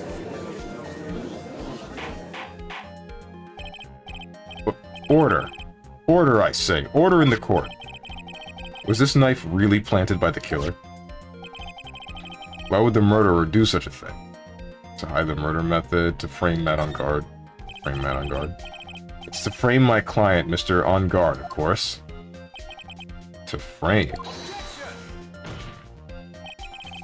Aren't you forcing the interpretation that a little... Aren't you forcing the interpretation just a little too hard on this one? But we just established that the witness saw the Nickel Samurai in costume. And if that were true, then there shouldn't be a single fingerprint on this knife. Witness? Looks like I've made your life a tiny bit more difficult, huh, Edgy-Poo? Witness, did you or did you not really see the Nickel Samurai? Well, I guess at first I might have forgotten, but... Are you saying you mixed up Mr. OnGuard with the Nickel Samurai, his character on TV? But I mean, I can't really do anything about that now. Look, I was waiting around in front of their door because, well, I wasn't waiting around for the Nickel Samurai, that's for sure. She wasn't waiting for the Nickel Samurai. Alright then. Who were you waiting for around then? That's top secret to anyone outside of security. I have a feeling that you were waiting for Mr. Juan Corda. Am I correct, witness? The way you think, you are a sad amateur with a terrible case of nearsightedness. Amateur? Me? What am I an amateur of? So Old Bag was waiting around in front of the victim's room. but it doesn't sound like she was waiting to catch a glimpse of Mr. Cora. Maybe, Phoenix. Maybe the old bag was waiting around for that person. If it's who I think Mia's hinting at, it's certainly possible. Miss Old Bag, you were waiting for this person to come out of the victim's room, weren't you? Adrian Andrews. Yep. Who is this person? This is Adrian Andrews, Mr. On Guard's manager. But why would the defendant's manager be in the victim's room? It seems that this is the latest rumor in circulation, Your Honor. Oh, this is... Well, this is... I see. The judge seems to be really into the article. Can be called such a thing. And this manager with the initials AA, are you saying it's Adrian Andrews, without a doubt? The witness thought so as well. Looks like you found me out. Well, that's fine. I can throw away this whole sworn to confidentiality stuff then. Witness? What in the world are you? Watch out, Phoenix. Got a bad feeling about this. A very bad feeling. I got some information. Some very secret information from a certain source. So that's why I was doing my own little investigation. In secret, of course. But what for? Oh, just for myself. Personal reasons and all that. Well, Mr. Edgeworth, how will you proceed from here? I really don't want to do this. However, I cannot simply let this point slide. I see. Very well then, witness. Please testify about this secret information. Get ready. This is going to take the wind out of you, young'uns. I'm sure we're all capable of handling this. Really, it's not like we're 10 years old. Witness testimony. Secret information. That On Guard is one evil, evil man. He thought he could ruin poor Juan by causing a huge scandal. So to do that, he sent his own manager to get in close with Juan. Cannot condone such dirty tricks, so I took action. Oh, and this is top secret. You got that? Nobody else but you and me know yet, okay? The defendant sent his manager? What a distasteful topic for this court. What? Nobody's above gossip. And isn't there a saying, the truth is never pleasant? Never heard that one before. Mr. Edgeworth, what about this Adrian Andrews person? We've looked into this matter, and found that the truth the article poses is, in fact, baseless gossip. But should this be true, this proves that the defendant did bear ill will towards the victim. So this means I have to smash this rumor once and for all. Now then, Mr. Wright, you may cross-examine the witness. Be careful. The old bag seems rather excited right now. That's right. On Guard is nothing but your average full-blooded youth. Foul-blooded youth. Well, as the old saying goes, you gotta burn old bags with fire. Since when was that a saying? Time to fire up the afterburners and hit the highway to the danger zone. Cross-examination. Secret information. On Guard is an evil, evil man. Can't say something like that without proof. That's just slander. But it's true. That woman was getting intimate with poor Juan. Look, it says so right here, doesn't it? Manager to the Stars, Miss A.A. The name of the magazine this came from is Gossip Land. What? Are you saying that gossip is all just a pack of lies? What do you know? I suppose next you'll swear to me that the news is 100% true. Honestly, son, you can't discriminate between the news and gossip. Yes, discrimination is bad, Mr. Wright. Discriminate? When did I do anything like that? Anyway, On Guard will never get me to say touché.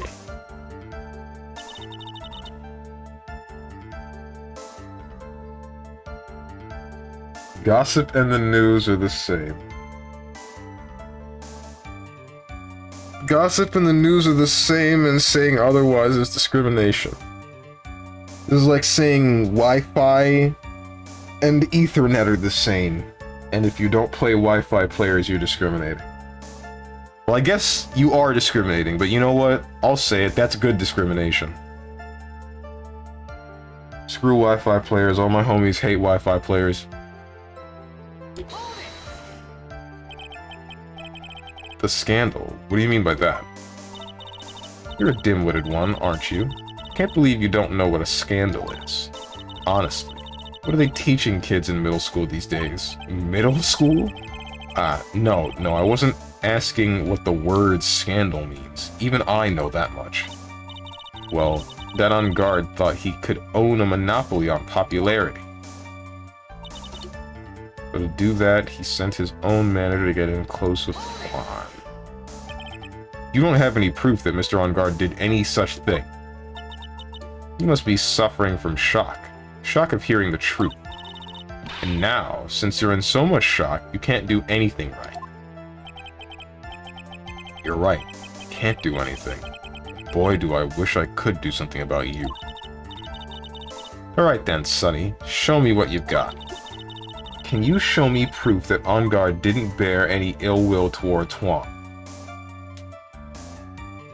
Do I have proof of that? Wait, isn't it the fact that On Guard didn't care about him?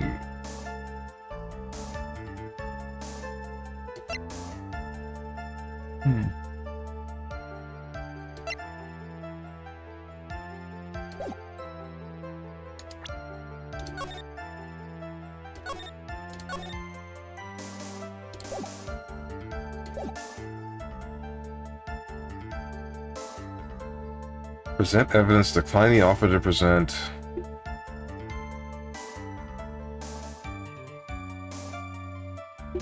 I'll decline it for now. Don't have anything to offer. See, just as I thought. And you were lecturing me about saying things without proof. You've just given me a free pass to say whatever I want, whenever I want, silly boy. Me and my big mouth. That's the way the cookie crumbles for you, anyway. Cannot condone such dirty tricks, so I took action. So, what do you mean by I took action? Like I already told you, I was lying in wait close to the crime scene. Once that slimy woman came out of Juan's room, I was going to capture her, and teach her a good lesson, something you young'uns need. You're going to teach her a good lesson? I'm going to make her eat the damaging beams of my ray gun. No, stop! Well, it was too bad that that woman didn't come through the door that night. Bro, get her out of the court. I wish we could, but we're... I guess she's all we got? I don't know why Edgeworth did this. Why did he call her in? Edgeworth throwing, but harder than we thought initially. Wait. What? I'm a busy woman. Tea time with the kids is over. Secret information that no one else knows yet. If that's true, then how do you know this secret information? Huh? Well, that's because I'm a pro. Yes, that's it.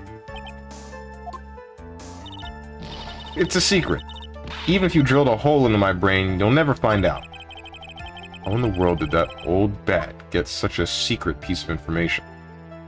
Press further. You don't be a good girl and tell me where you got this information. You won't get to go home today. Phoenix. I hate you sometimes, man. What was that? That was so weak.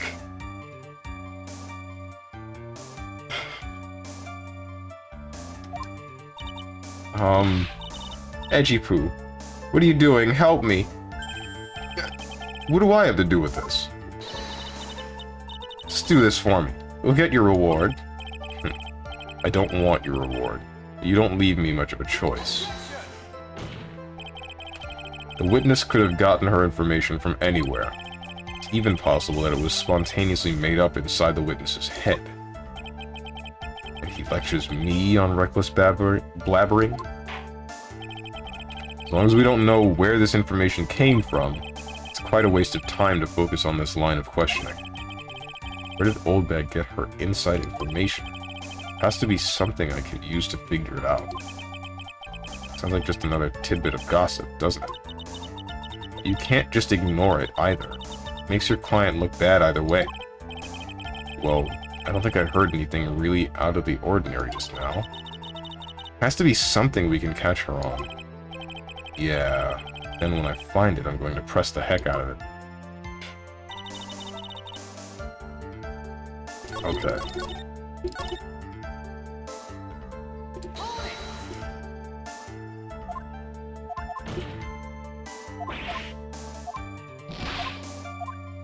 Where she got information, huh?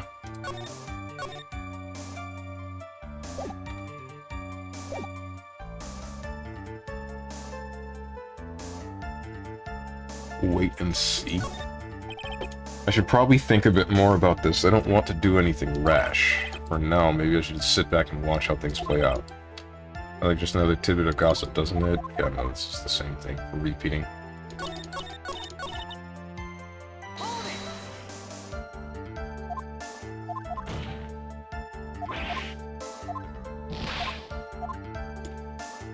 I feel like... So no one else is supposed to know this secret information, correct? That's true, then why do you know it, Mr. Oldbag? Why are you looking at me like that? Stop that! Witness. Hate to say it, but this is how you came to acquire your secret info, isn't it? Do a magazine clipping? What's up, Playhead? Ask me almost any question. Would you do the old bag for $5?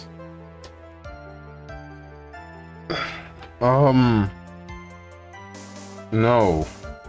No. I feel like she would just be really annoying. Usually I am into older women, but one, I think she's too old, and two, she's just gonna spout a bunch of nonsense and probably compare me to every other man she's been with in her entire life. However little that number may be. It's $5 though. I ain't gay, but $20 is $20.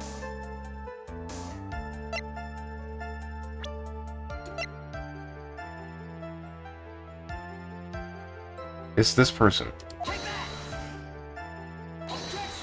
What? You call that proof? Looks more like proof of spite toward the witness. If you have nothing to back up your claims, then they are no more valid than gossip. Objection sustained. This is stupid.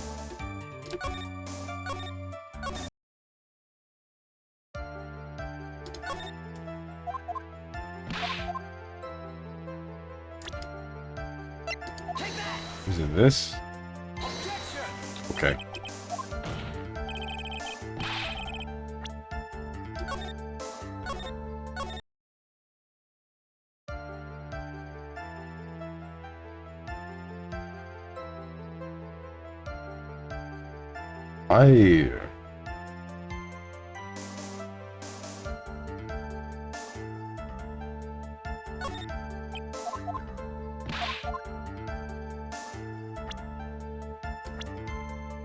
Who else could you possibly talk to about this?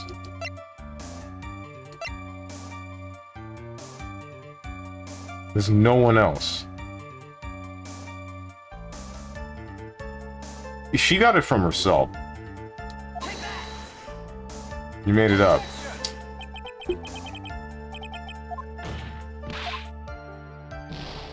Sources, she made it the heck up.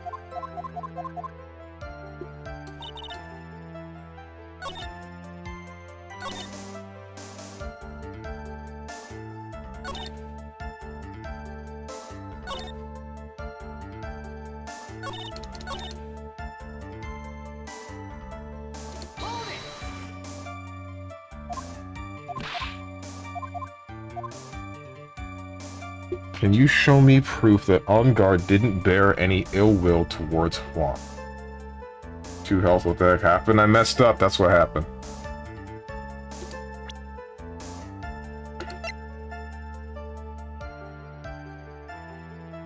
Wait. Oh.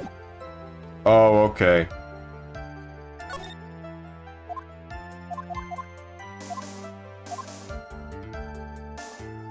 Forgot that there was a tabloid article in... What do you call it?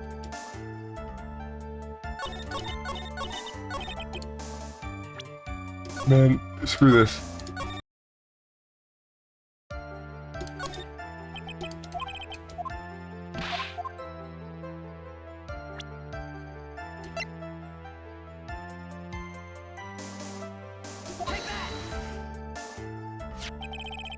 The investigative photographer, Lotta Hart. Oh, yes, I remember that mischievous girl. She reported that she had lost a certain note she had written to herself.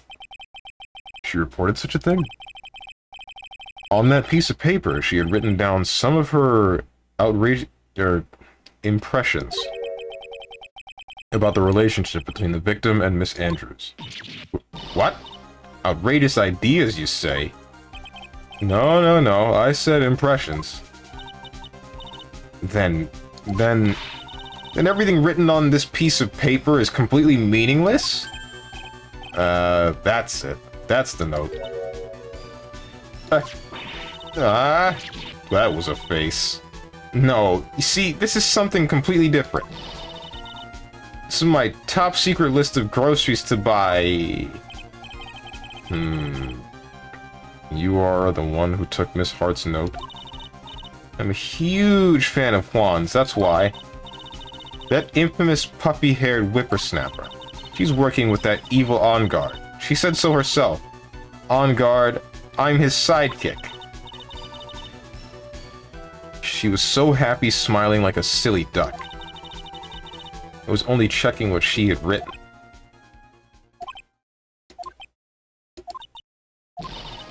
Edgy Poo, you believe me, don't you?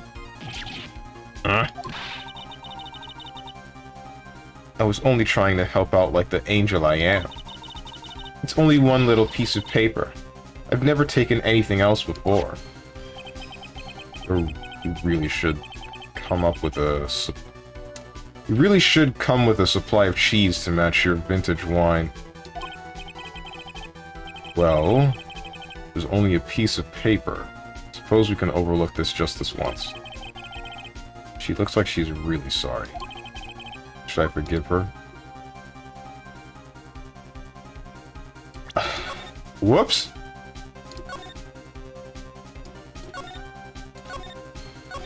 I'm gonna forgive her.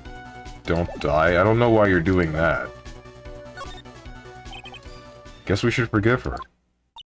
Who the heck are you to decide who should be forgiven, you delinquent? Number of endearing qualities is 0. Phoenix. You can't go easy on her. She's not frail. She's no frail old lady. Yeah. You should be pressing her until she gives in. It's really scary today. Witness. You said that the only thing you stole was that note. Is this correct? Stole? Why don't you listen more carefully, you annoying brat? Save this piece of paper from the terrible, lonely trash can, that's all. You're lying, damn it. And I can prove it. Are you putting my credibility under scrutiny again? Miss Oldbag. I don't believe the note is the only thing you stole that night. It's the camera.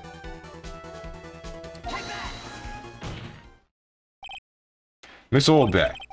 That note was with a camera inside its case, wasn't it? A camera? Yesterday, Lotta Hart was raising a huge stink over her camera. She kept saying something like, "My sweetie, $1,600 camera disappeared on me." Why, witness? What is it, Gramps? If you have the note, then it's only logical that you have the camera too. Looks like you found me out again, Sonny. Is this the camera you're looking for? That's the case. That's... What? Even though I look like this, I'm still a person, you know? I still eat meals like you. I fall in love and borrow things from people. I think your definition of borrow is a little off. I saw that woman's business card, and that's when I noticed it said, Slimebag Celebrity Photographer Extraordinaire. Well, when I saw that, I had to know what sort of picture she had taken. I'm a professional security guard. It's my business to know these things. Bailiff, check this camera's photos. Hurry. We must examine them at once.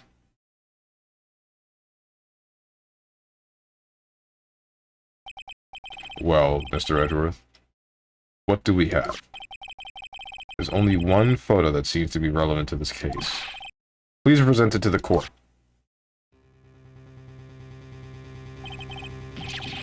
This is the Nickel Samurai. See? I told you, that's the guy I saw.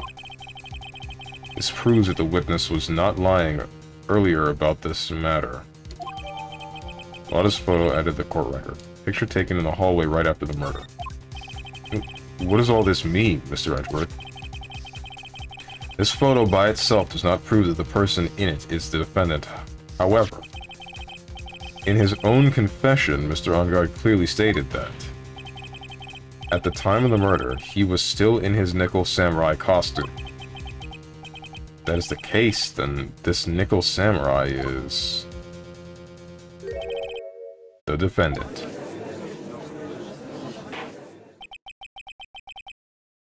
How did it come to this? I think this brings us to the end. We have examined every piece of evidence thoroughly. Final comments, Mr. Wright. The court will consider them before we close. Do you agree that this photo is decisive evidence against your client? If this photo really is decisive, then we're done for. But if I raise an objection here and blow it, then I would put Maya's life in jeopardy. Can't make a mistake here. There's only one road out of this mess.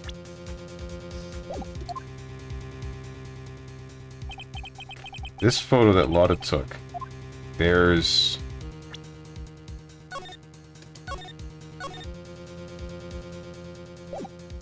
Nope! I don't want to go back to the title screen. Hang on. Okay. Court record. Okay, no. I thought so. Wait. Yeah. What the heck? The guy's short. The guy's a manlet. Look at him. I knew something was up.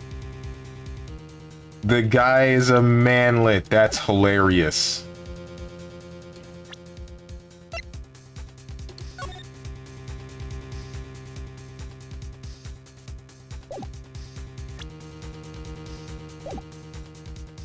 Something strange with it. There's something strange with this photo. I knew this was coming. Right. Your thoughts, Mr. Edgeworth? I think we can all agree there's nothing strange with this photo. There's no way for the defense to debunk this photo, even with a bunker buster. Debunk with a bunker buster? Is that what you're planning to do, Mr. Wright? Anyway, please look at the photo one more time. You really believe you can honestly find something wrong with this photo? Then you should only need one chance, correct? Well, to find something wrong with this photo. Can't let this chance go by. Where in the heck did she take this photo from, anyway? It's all out of focus. Why can't she take a good shot, especially when it counts? Now then, let's hear your objection. What is strange? Okay, if it's not this, which I really believe that it should be, then it's the door. But the fact... Oh wait, no, there's a bear? Yeah, never mind. Or the fact that there aren't a bunch of bears piled up outside of the room also makes me believe that it's not... It's not... Corridus.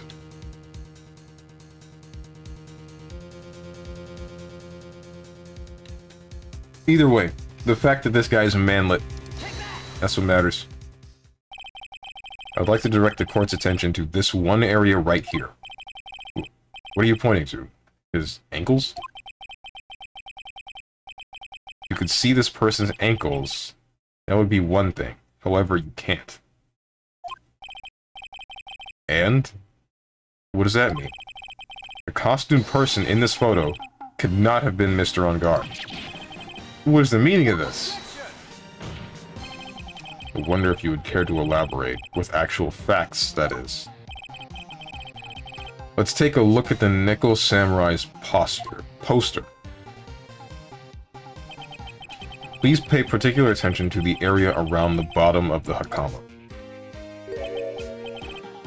His socks. You can see his socks.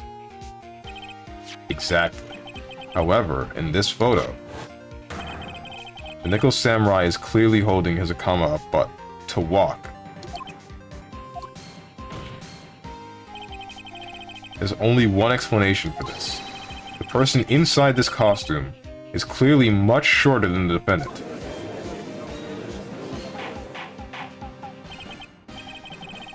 Alright. I think I've turned things around for myself this time. That's curious. Huh? What is? Edgeworth is usually calm today. Unusually calm today. It's true. He's just letting the trial run itself. As if he's only along for the ride. Along for the ride? What do you mean by that? I can only guess that perhaps he doesn't feel under attack at all. Doesn't feel under attack? Then I haven't damaged his case at all? Mr. Edgeworth, where does this leave us? If the person in this photo is not Matt on guard, then everything the prosecution has tried to prove has become meaningless.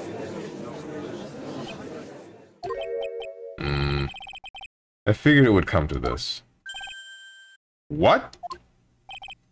Right. I have something I want to ask you. I think you have proven that the person inside this costume is not Matt on guard. In that case, who is this a photo of?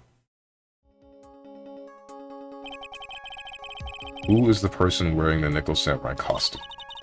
Don't stress out over this, Phoenix. It's very simple. What you should be focused on is Edgeworth's attitude, don't you think? Yeah. Why is he so calm? Mr. Wright, let's hear your thoughts. I'm about to get bodied.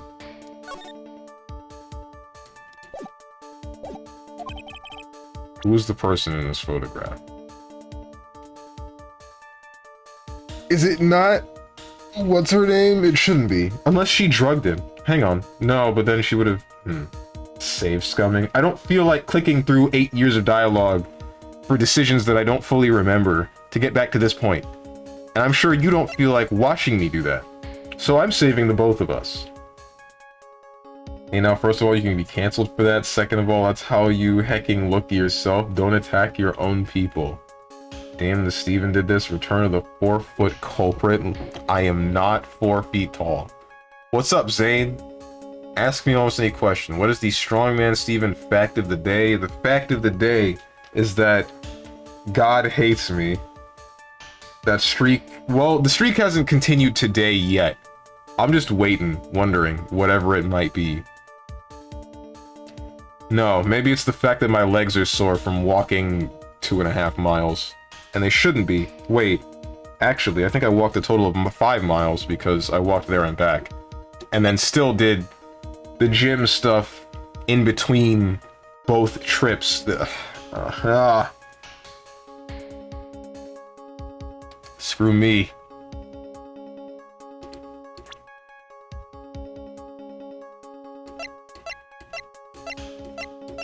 Tried to jog for some of it, but I think I don't know what I messed up. So, is it Adrian in the costume? I feel like that's the only answer that's possible, because it's not going to be anyone else. It's unfortunate it doesn't tell me character heights.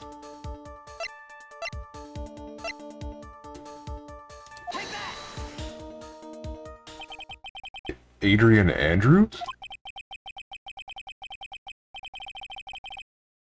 if you want to know who that nickel samurai is, it is none other than this woman.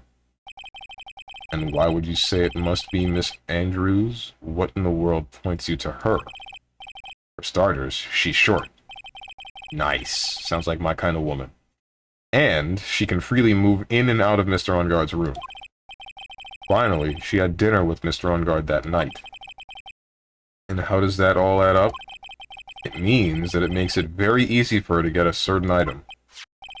A certain knife with Mr. Enguarde's fingerprints all over it. A knife that was used as a murder weapon? Why don't you just say what it is you want, right? I have to do this now. This is my last chance to turn things around. The defense moves to indict Miss Adrian Andrews in the murder of Juan Corrida.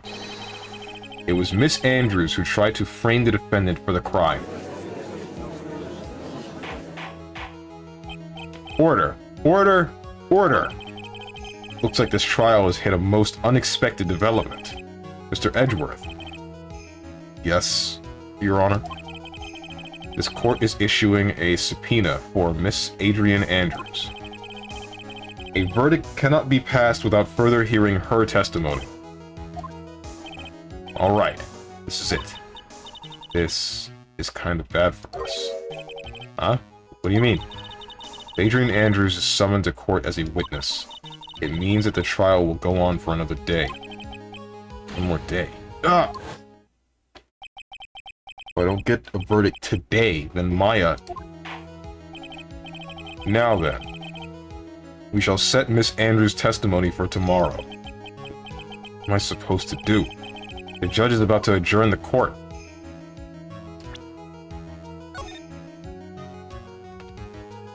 Frick me, I guess Maya dies. Oh well. She dead.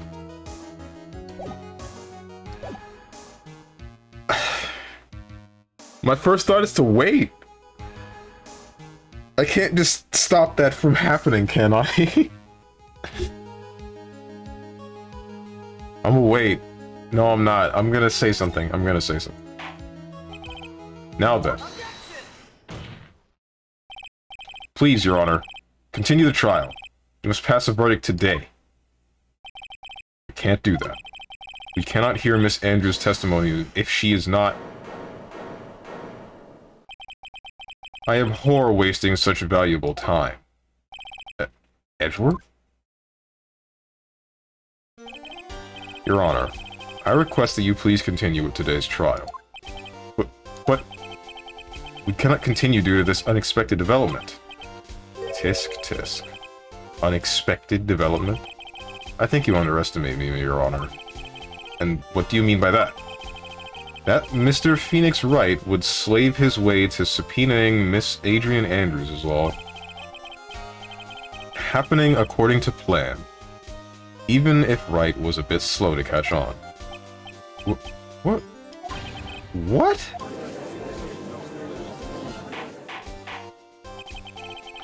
What is the meaning of your statement, Mr. Edgeworth?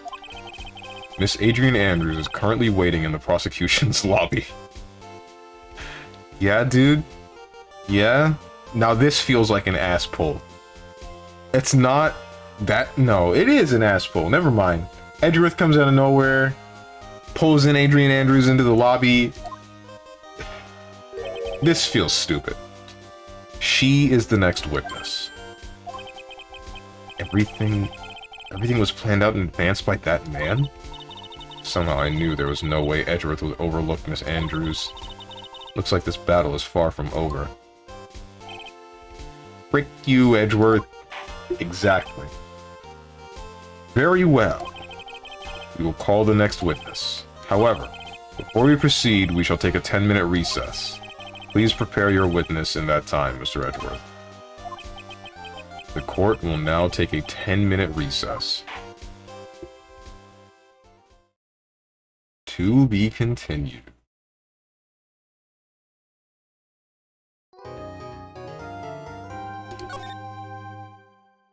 Okay. So that means that this is going to end with this. Or at least it should, right?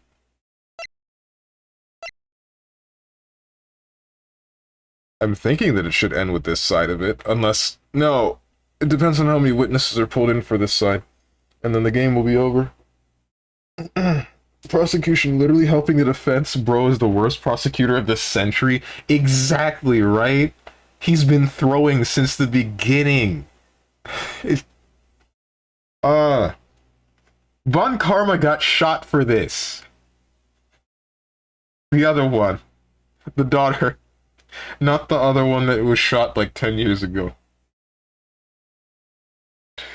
My god, bro.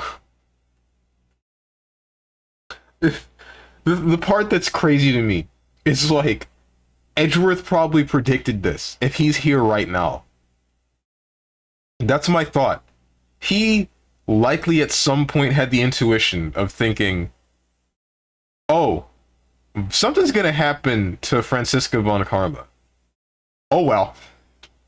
I'll just take her place. Instead of trying to save her from whatever it is, I'm just gonna show up in court for her. And then proceed to throw in favor of Phoenix Wright.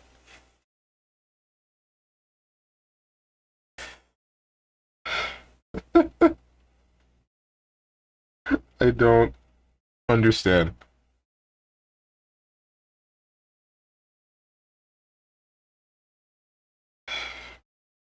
What kind of logic? This is just bad writing, IMO, because I get it, they're trying to give Edgeworth the spotlight, but this is just illogical? Yeah, I don't know, man. I don't know.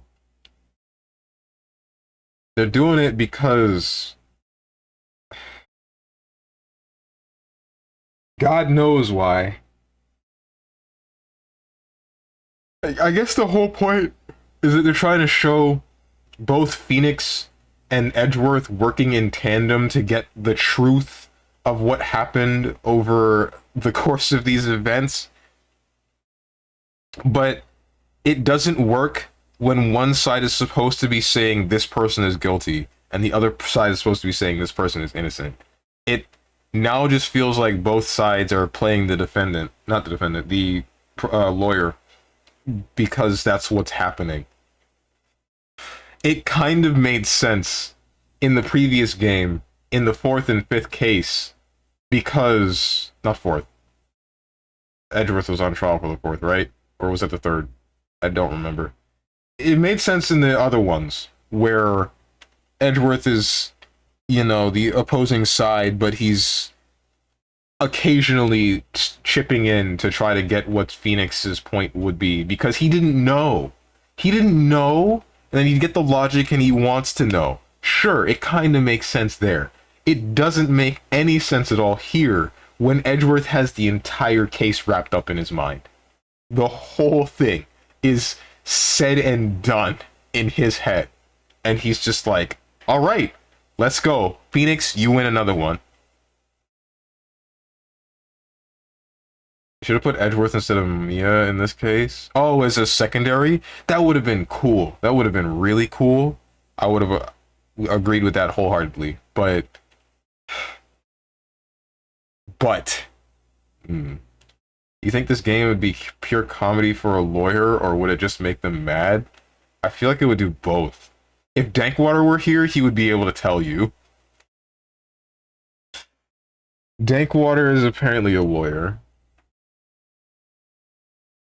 But unfortunately, I stream during the times where he's working more often than not.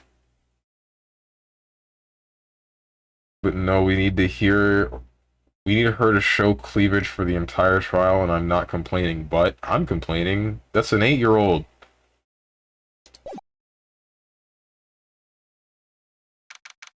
March 22nd, 2:14 p.m. District Court, Defendant Lobby number 3. This started at 10 a.m.? Damn, this has been going on for 4 hours? How long do court proceedings usually take?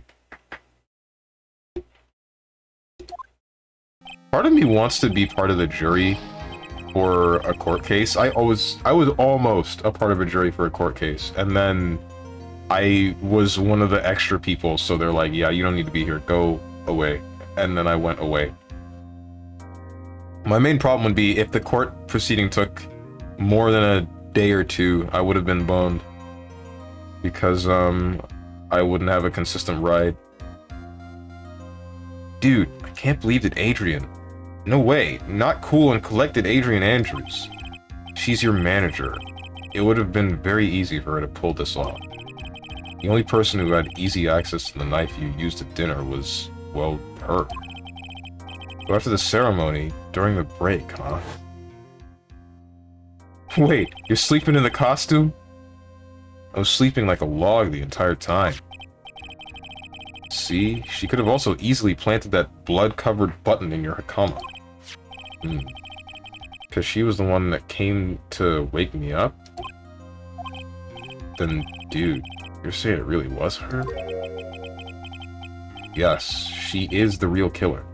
She was the one who murdered Juan Corrida. But why? I thought she was buds with Juan. She has her own agenda. But her own agenda? What are you talking about? I'm sure you'll see by the time this trial's over. It'll be alright. I'll get you acquainted by the end of today. Acquitted by the end of today. Get me a verdict that's refreshing like a spring breeze, okay, Mr. Lawyer Dude? Phoenix. I think her motive is related to Celeste Impax's missing suicide note, right? Yes. Miss Andrews depended on Miss Impax as her strength and reason to live. But then Miss Impax suddenly killed herself. It sounds like she left a suicide note, and the person thought to have hidden it is Juan Corrida, the victim of this murder. And that's why I think that Miss Andrews got close to Mr. Corrida. All to get the suicide note back. It sounds plausible. But one thing bothers me. What? Who was it that first told us about their relationship? Better stated, Miss Andrews' dependency issues with regards to Miss Impax. It was Edgeworth. Looks like he's still the one in command of this ship. Don't let your guard down yet.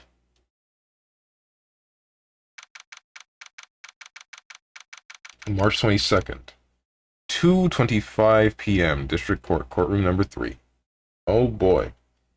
Amber Heard Johnny Depp case was like 6 hours, I believe, but that was for a whole week. You mean 6 hours a day? Going on every day for a week, or what? You mean 6 hours total? Yeah? Oh, shoot. Bro, shut the hell up. For all I care, that's a ghost, not a goddamn 8-year-old. It's an 8-year-old. It's an 8-year-old's body morphed to match that of a 20-something-year-old. That's dead.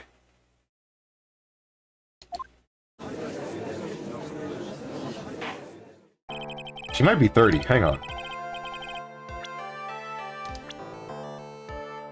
She's not in the list. Court will now reconvene. Now then, Mr. Edgeworth, if you please. The prosecution calls the witness subpoenaed by this court, Miss Adrian Andrews, the person who discovered the crime in Mr. Juan Corrida's room.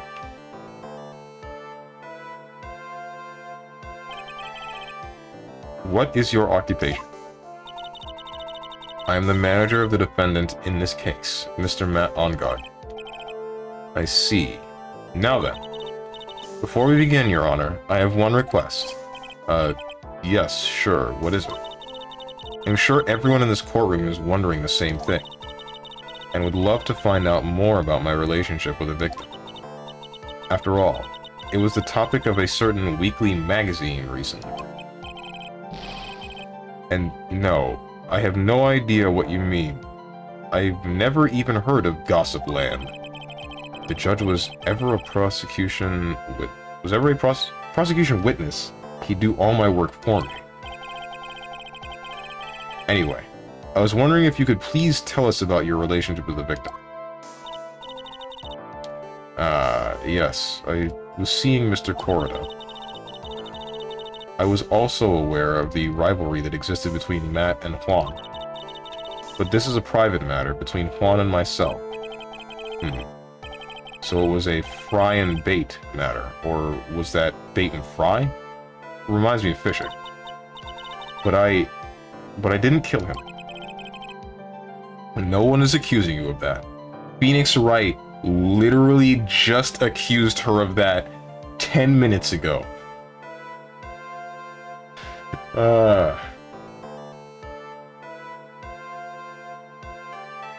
It's like saying if you like Platinum, there's Senna and Luna, but there's also Trinity. I like Trinity, you get my point?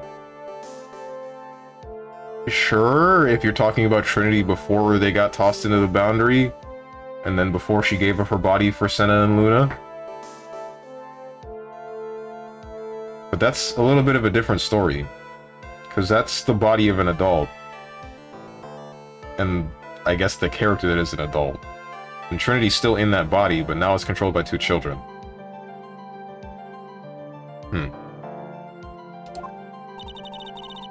I think there's someone who would beg to differ. I think we all understand your relationship with the victim now, Mr. Andrews. Very well then, witness. Please testify to the court about what happened when you discovered the murder that had taken place. Witness testimony. When I found the body. I like how her ghost looks. Same here. I don't like how the kid Platinum looks. I dislike lolly characters as a whole. Same. It was time for the show to start, so I went to get Matt from his room. After that, I went to Juan's room. And there was his dead body. I was in shock. What I saw was naturally the exact same scene as in the crime scene photo. I felt as though I was about to faint, so I poured myself a glass of juice. I'm sorry? No. That's not the first thing that you did. Right after you saw your supposed lover that you think hid the suicide note of your mentor dead with a knife in his chest. No, it's not. You didn't pour yourself a glass of tomato juice first. Come on. You poured yourself a glass of juice? Yes, sadly, I didn't remember not to touch things at the scene of a crime. And I disturbed the crime scene by moving this one thing. And that is when the fingerprints on the wine glass were made, Your Honor. I see. Well, Mr. Wright, you may cross-examine the witness. Phoenix. She's one cool and collected customer. And she has the brains to match. Yes, I know. In order to catch a person like her, you have to avoid head-on confrontations. You should disrupt her pacing. Disrupt her pacing? She's the type of woman who is easily thrown off by things inconsistent with her thinking. So you have to attack when she least expects it. The instant you let up on your offense is the instant this trial is over. Understand? Cross-examination. I saw a body and decided to hit up some juice. Exactly. Like, it... No!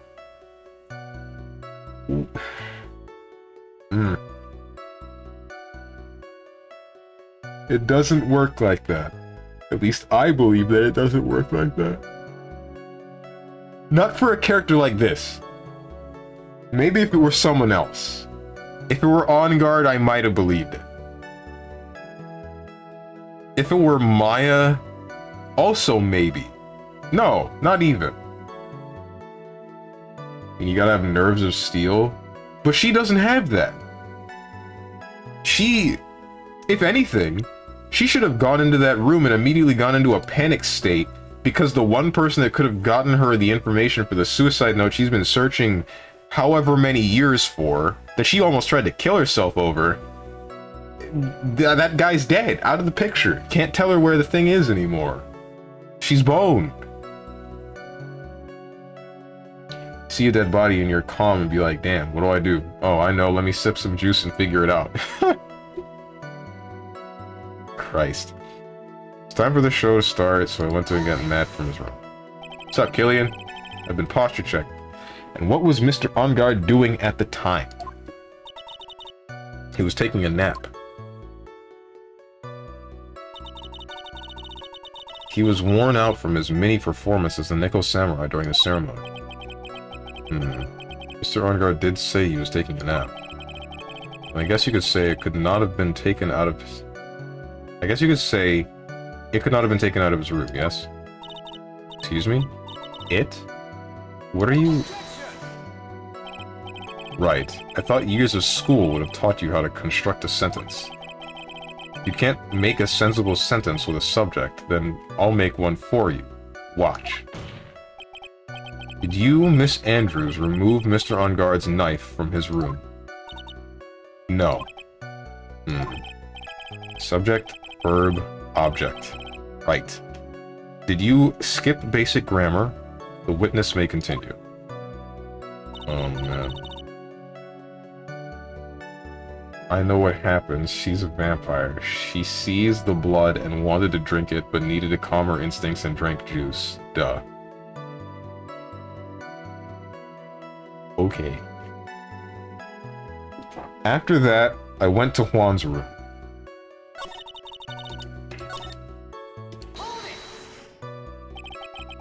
And why did you do that? Keep clicking the wrong button.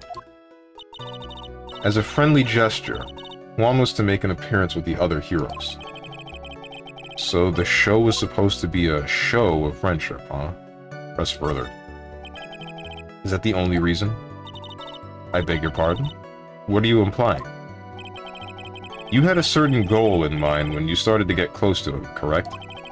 So perhaps you had a more personal matter to discuss with the victim? Sorry, but I didn't have any such intentions in mind at the time. Can't get her to talk without a strong piece of evidence, I guess. May we continue now? Witness, what did you see when you got to his room? And there was his dead body. I was in shock. 28 stab wounds. Actually, there was only one. And him being strangled by a scarf, by a bandana, the thing that everybody seems to forget. They only acknowledge the fact that he gets stabbed in the chest.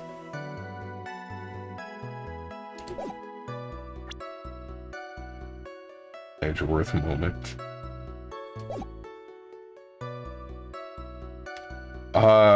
This. You were in shock. What?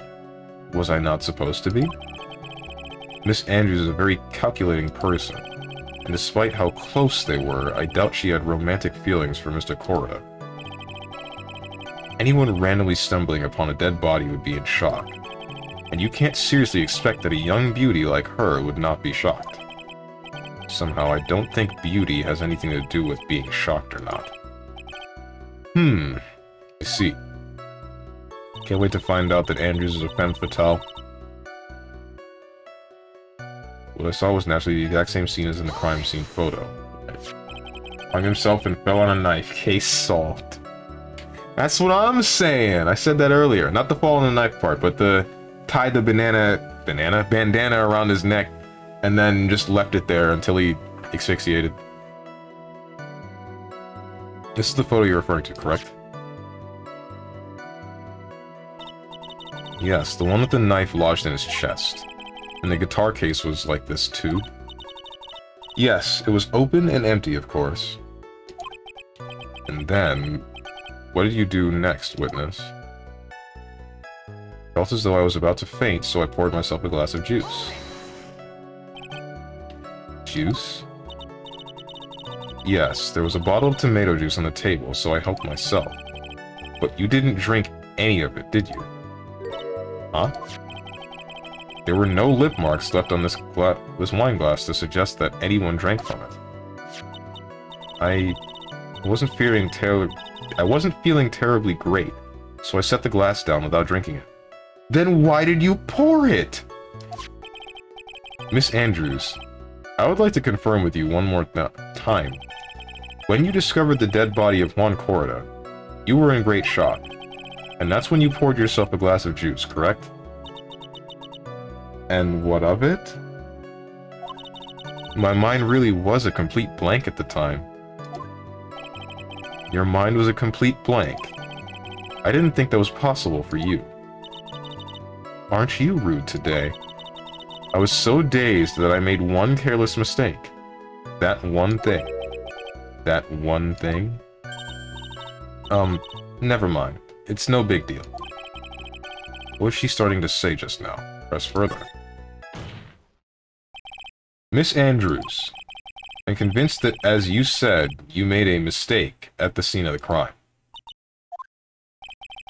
What I really want to know is what this mistake was.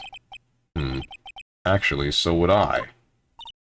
I'm sorry, it's kind of embarrassing. When I set the glass down on the dresser, I accidentally knocked the floor vase over. You...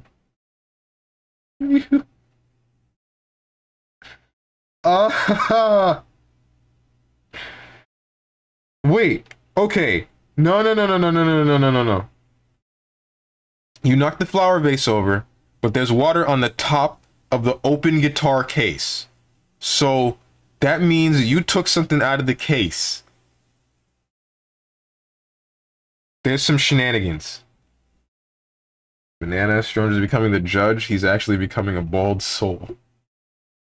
Juice pouring ASMR calms me down. Pours juice. Ew, tomato doesn't drink it. There's no way she... You know, honestly... No, wait, she can't even... She pours the full glass and then realizes it's tomato juice? I guess that's possible, but I say it's unlikely. Strange when he gets the option to press further. Yep. Floor vase. Because the vase was on the floor. The vase was holding the floor. It's got dirt in it. Dirt is the floor. Don't question what I said. I'm always right. Oh, hold up. She's wearing, like, bell-bottoms? Damn, I really hope she's not the killer. She's too hot to be the killer. I want her to not be the killer, please. Flower vase. Are you talking about the one on the floor in the crime photo?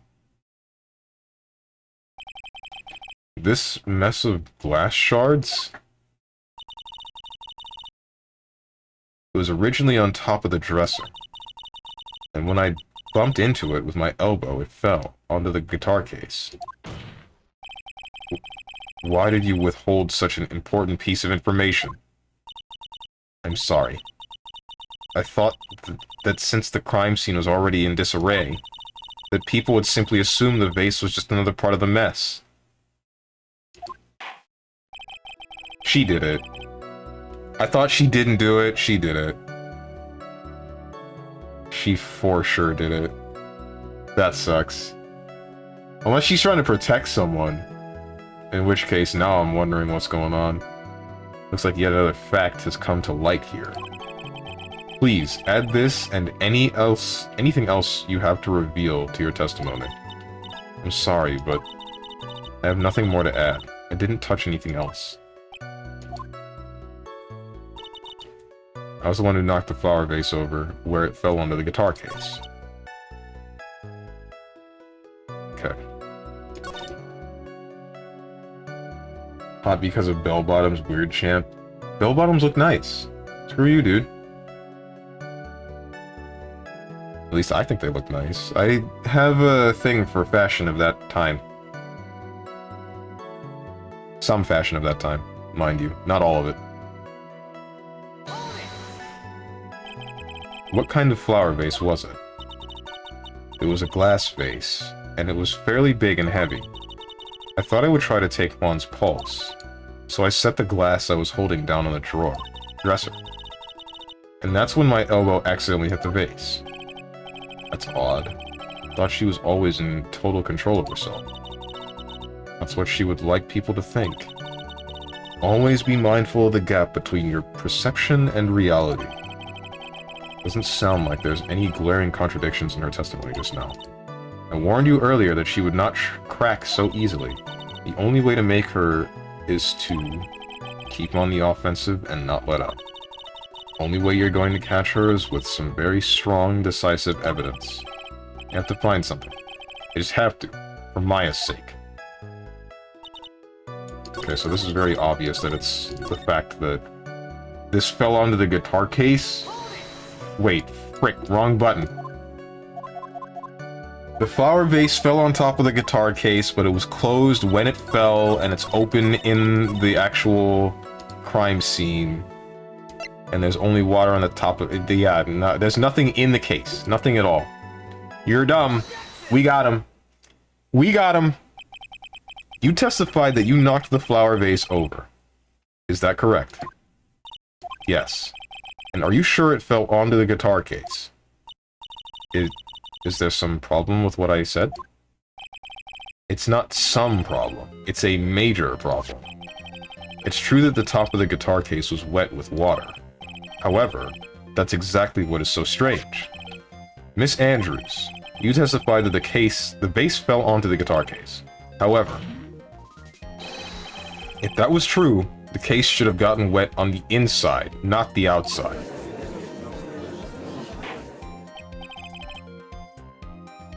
That's very true. Furthermore, there is one other strange thing about this guitar case.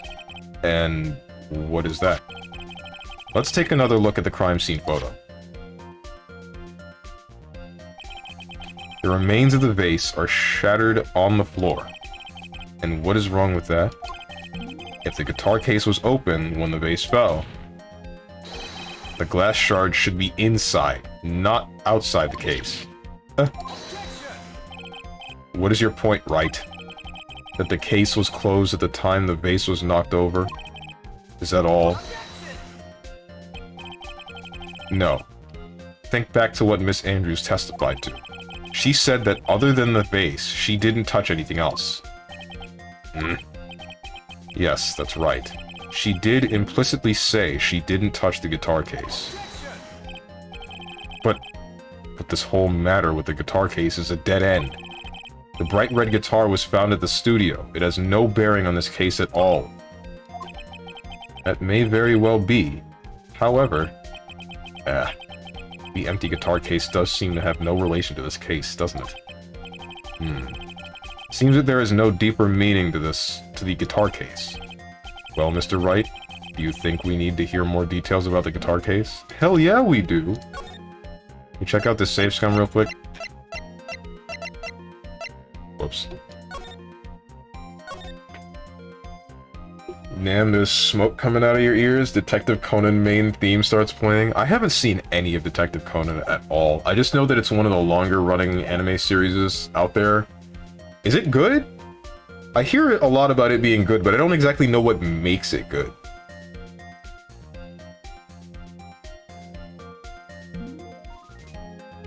Make her testify. The empty guitar case. I believe this is a crucial piece of the puzzle. I can't believe anyone would reach for straws like this. But it is you. I can't believe I'm doing this either. Alright, I'll follow along. For now. Miss Andrews, please testify to the court about the guitar case. Yes, Your Honor.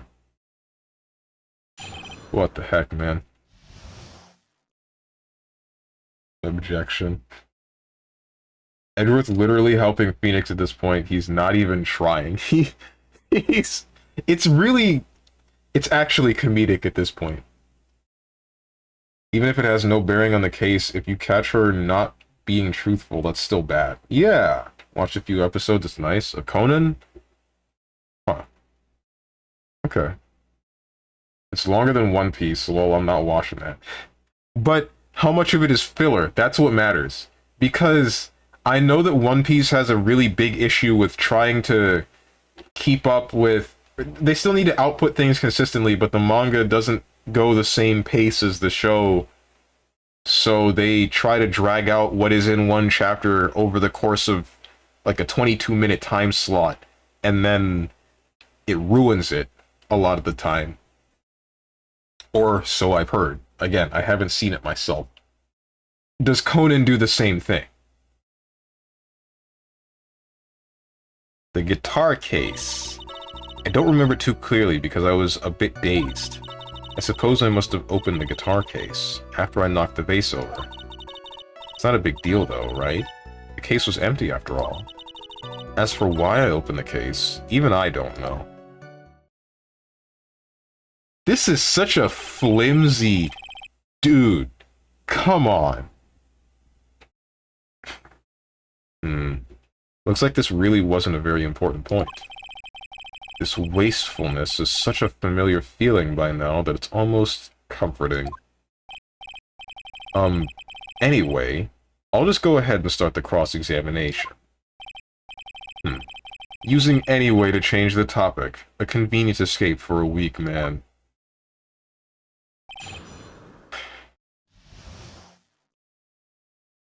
The guitar case.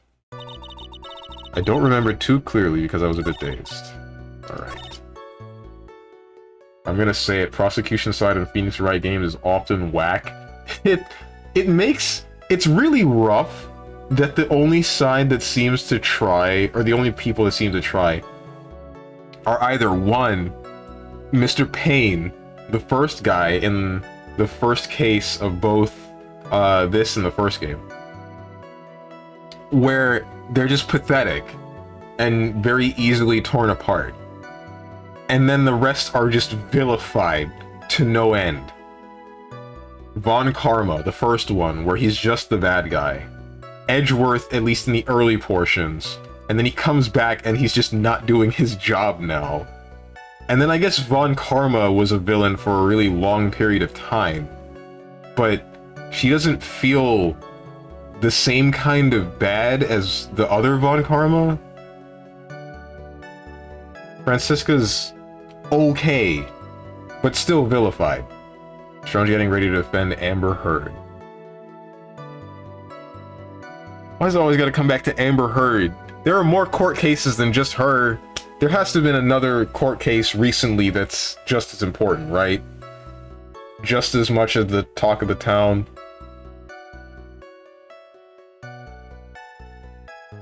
I will say it, I want Edgeworth or Francisca pull some BS. Von Karma was pulling some BS, but he was like an actual culprit. Yeah. She literally whips the judge and witnesses. That is not okay. True, true. Not as stupid, though. Don't remember too clearly because I was dazed. During your testimony just now, did you remember those events clearly in your mind?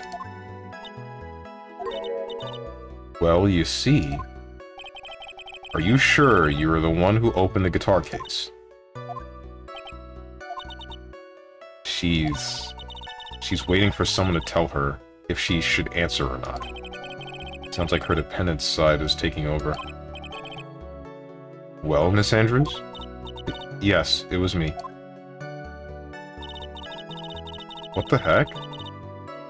Suppose I must have opened the guitar case after I knocked the bass over. Is her... So I guess her... We're seeing the cracks in the armor. So you open the guitar case. Yes. Well, maybe. Why did you open the guitar case? Huh? Mr. Corda's dead body was right there in front of you, wasn't it? I wouldn't think that the first thing you would do is call for... I would think the first thing you would do is call for help, not open a guitar case. As the witness has said multiple times, when she found the dead body, she was dazed. Maybe I was curious to know if the bright red guitar was alright or not. I thought maybe the criminal took it. Why would she care about the bright red guitar? But getting back on topic. It's not a big deal though, right? The case was empty after all. The heck?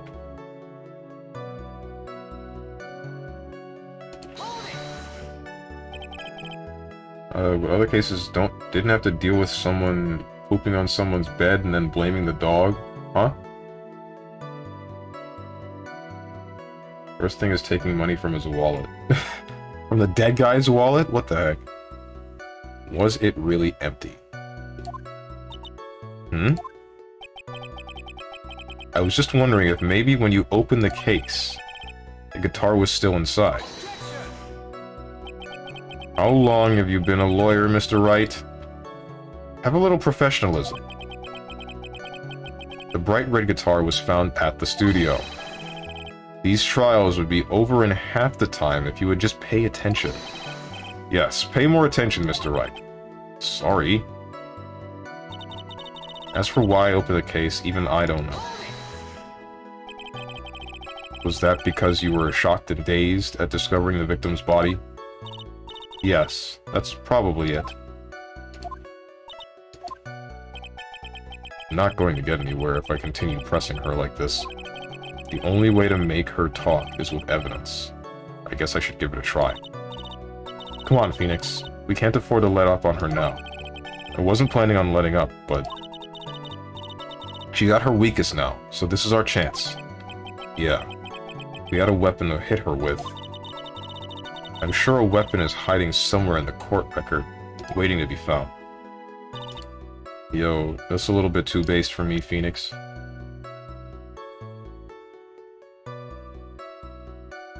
Amber Heard case, she pooped on Depp's bed. Excuse me? Oh, okay. Didn't know that. Why did that come up in court?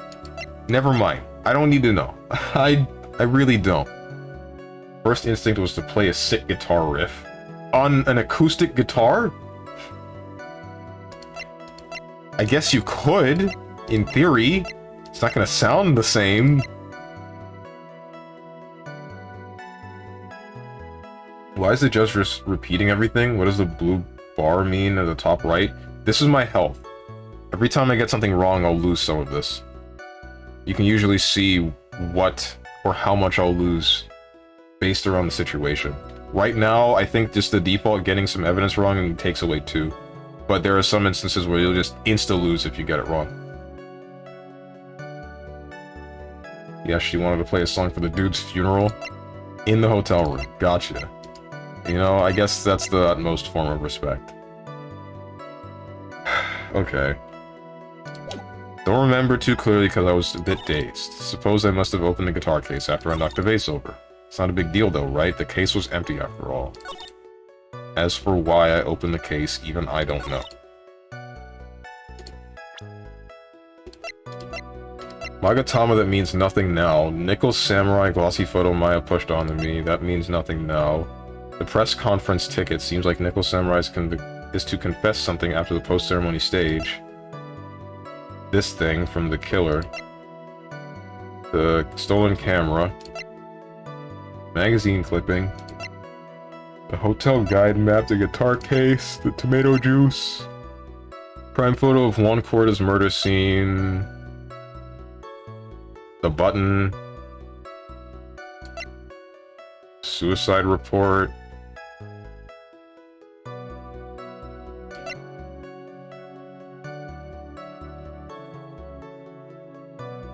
The attempted suicide report, the cause of death, the butter knife, and Lotta's photo.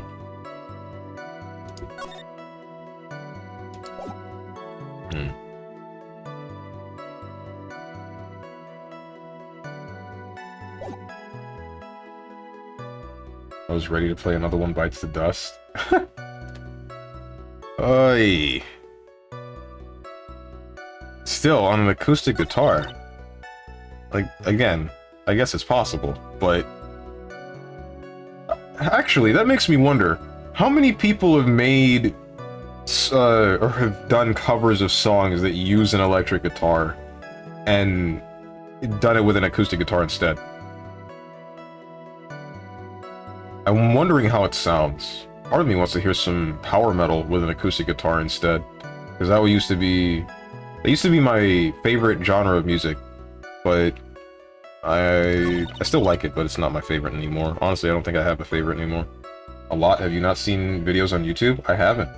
I'm pretty sure you've heard me say this before. I didn't grow up on YouTube. My mother was afraid that I would find porn, and she was right. And then eventually they got more strict on that, so now there's significantly less porn. But I never got into the swing of looking at YouTube videos, so I just don't. I just sit there. Well, I kind of got into the swing of YouTube videos a little bit, involving Stir, back when he was Star_, and Germa, because, you know, the both of them were thick as thieves, and would make YouTube videos that were great. Loved the heck out of those. And then I did watch a bit of Game Grumps, and JonTron. Also Donkey, video game Donkey. And then I think it stopped with those people. There might have been a couple more here and there, but I'm not recalling them right now. You old? What do you mean I'm old? I'm not old. Wait, there was porn on YouTube and I missed it? WTF, Weird Champ? Yes, dude, I've said it before. I found old school JAVs on YouTube in the earlier days. And I didn't know that they were JAVs until I went later on and found the exact same JAVs.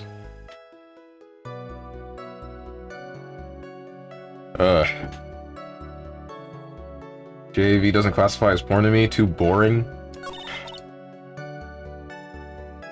There was a lot of questionable stuff on YouTube way back when, dude. I think you want to use the term is. There isn't straight up porn on YouTube now, is there? There's still... I mean, yeah, you can have nudity, but it has to be done a certain way that it is expressly not porn.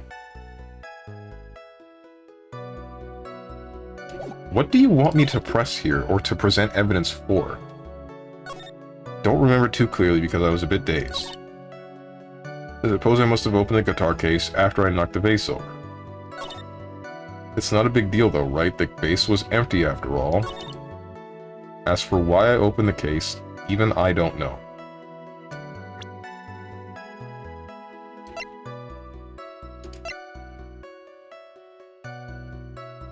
Is it this? I feel like it's this. About to save scum.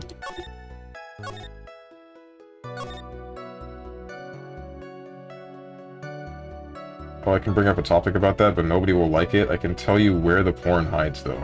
Let's not and say we didn't. And I mean, there is softcore stuff from the OnlyFans girls who just make a Patreon since YouTube won't put them in the partner program. How often are you going to read the same sentences? They won't change no matter how often you try. That's me trying to put together what it is the game is looking for the logic of this. Honestly, this is one that's stumping me, because the only logic I can think is her looking for the suicide note in the guitar case, which would be kind of stupid, but if she wasn't thinking, then this is the only thing. Your Honor, what do you think about this witness statement? I'm not sure I follow. Yeah, no, I didn't think so. Ouch. Why does that egg have blood on it? It's not an egg, it's a button. So... where's the picture? This is a... That's wrong! I killed myself. I'm glad I saved.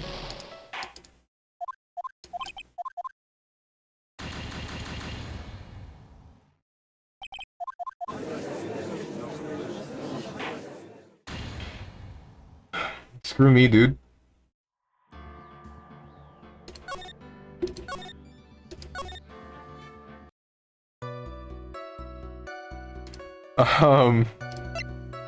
Here it is. Check. This. You see there's these 4 things? We're talking about one of them got ripped off. And that is the thing. And it's bloody. Good decision, because that would bring up a big question on why it is there. How you doing, Luca Ryan? Oof, not it. Why does this... I already read that. Oh, bye. Oh boy, it's another boring game with Capcuck's Speefin?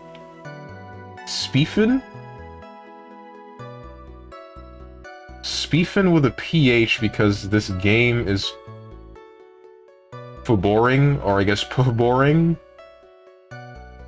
Strange cheating. I didn't cheat. You didn't kill yourself, you killed Maya. And Matt on guard. I think he just gets the death penalty. Anyway, when are we doing Baldur's Gate 3 co-op? Somewhere between now and never. I'm still not very interested in Baldur's Gate 3. I'm also wholeheartedly convinced That is going to play out like every D&D campaign I have ever been a part of, save for one where we all died, where one of us just stops showing up, and it's not gonna be me.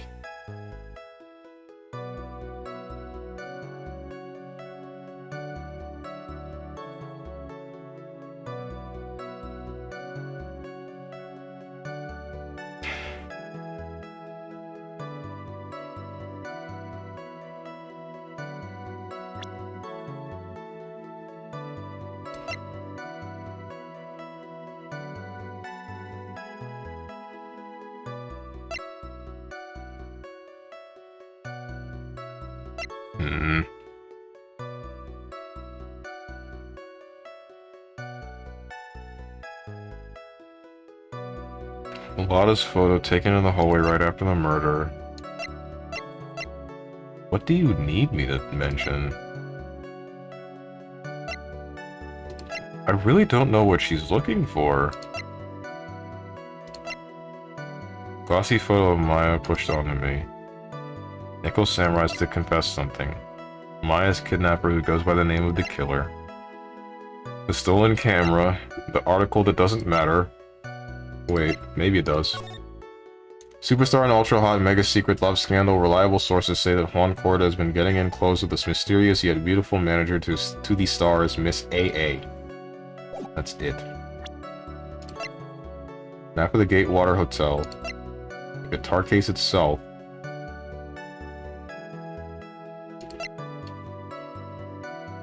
With a wine glass that's filled with tomato juice.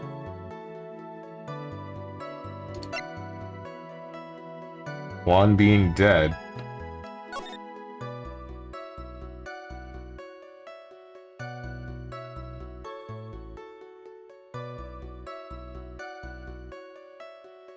What about all the bottles of makeup and whatever? Something had to have happened, right? Something almost certainly had to have happened.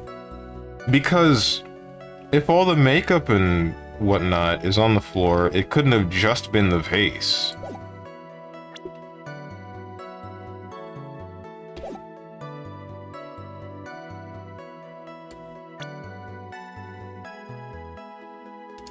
That's my logic anyway.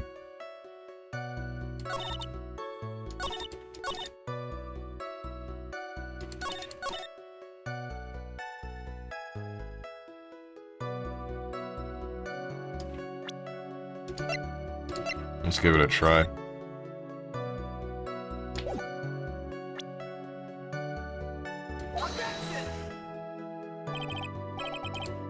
Frick me! I don't know what you want!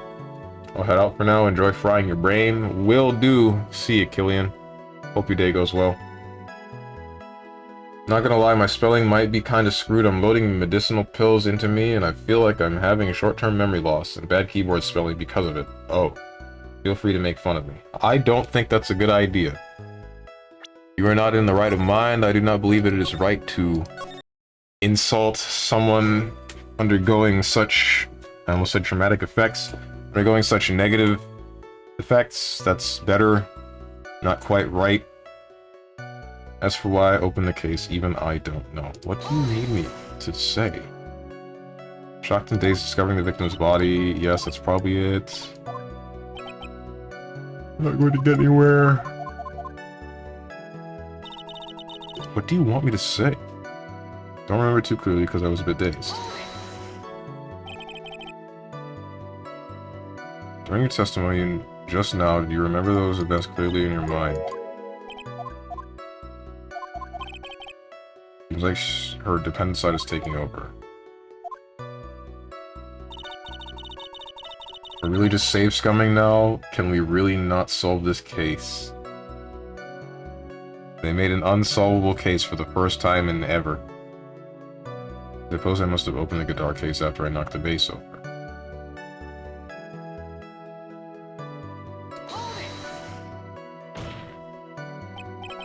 So you opened the guitar case then? Yes, well, maybe. Why did you open the guitar case? Mr. Corda's dead body was right in front of you, wasn't it? First thing is a call for help. As the witnesses said multiple times, found the dead body, she was dazed.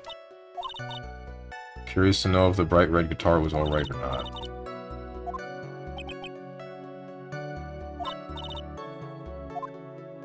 Why would she care about the guitar?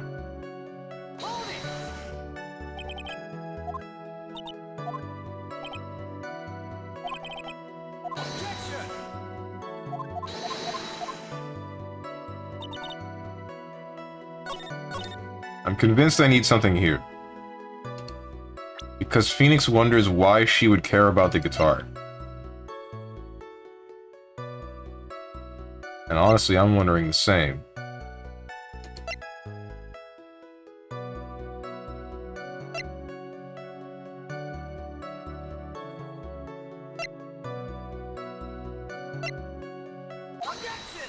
I don't exactly understand that one, but okay. Explain it to me, Phoenix, right? There's no way you were the one who opened the guitar case. Why would you say that? It's elementary, my dear. Because the only fingerprints on this guitar case are those of the victims.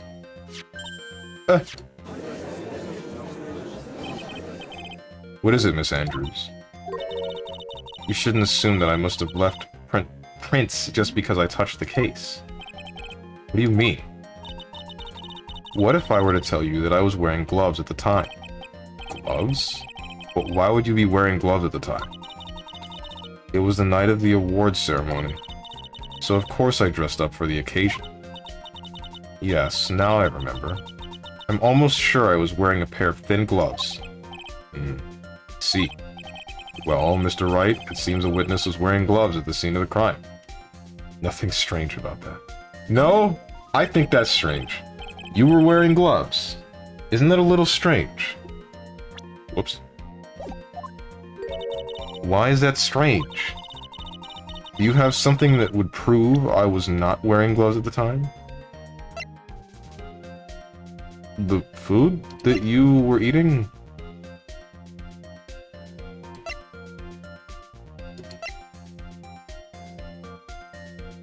The fact that, yeah, this, wait, hang on, the wine glass with your fingerprints on it, yeah, that. Get bodied, idiot. I have proof right here. This wine glass. The wine glass?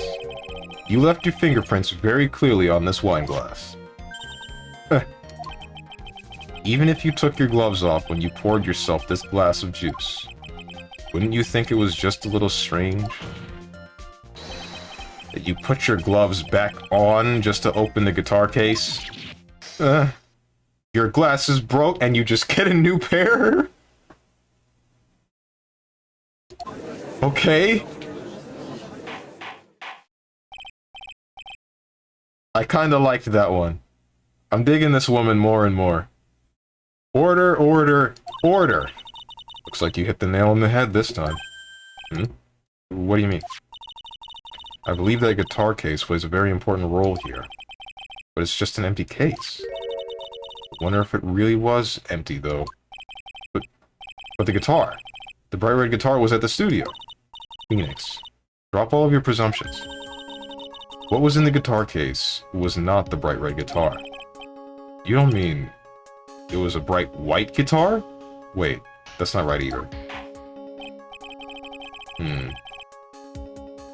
I'll admit it. I'll admit it would be unnatural for someone to do that.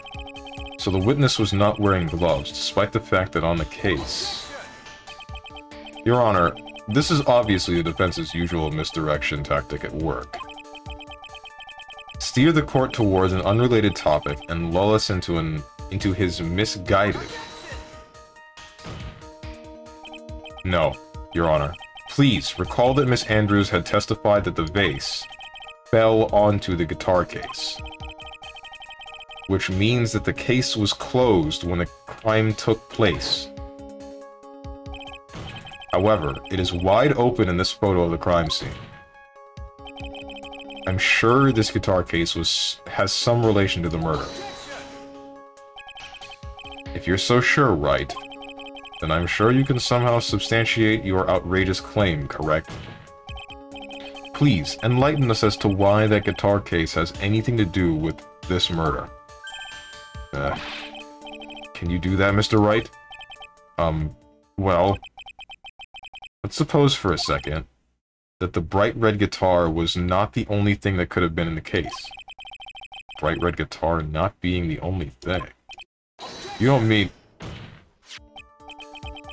So you intend to push your theory that the case was not empty. Is that it, right? I wouldn't say something I didn't intend to prove. Deflate that head of yours.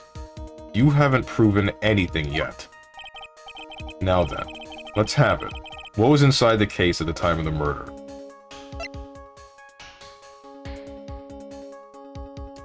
I don't heckin' know, man.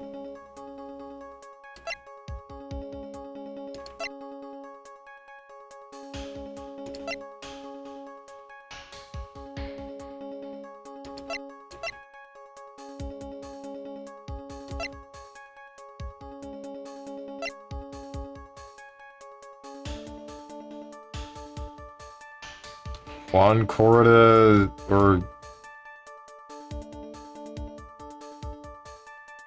I guess, I feel like it was Impact's suicide note. That's the only thing that I could think of that would make Andrew, and whatever the heck, kill someone. And why would something like that be inside a guitar case, let alone this one?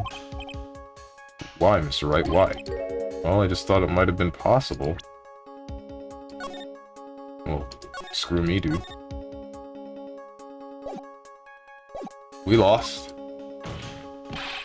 I have a suggestion. Why don't you put that into the void where your brain is supposed to be? Yes, and never bring it out again. Get the foolishly foolish fool, get some love. Whoops.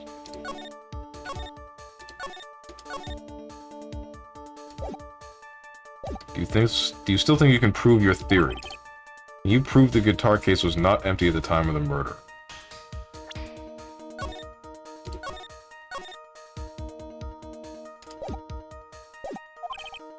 Wouldn't say something I didn't intend to prove. Wait, that head of yours...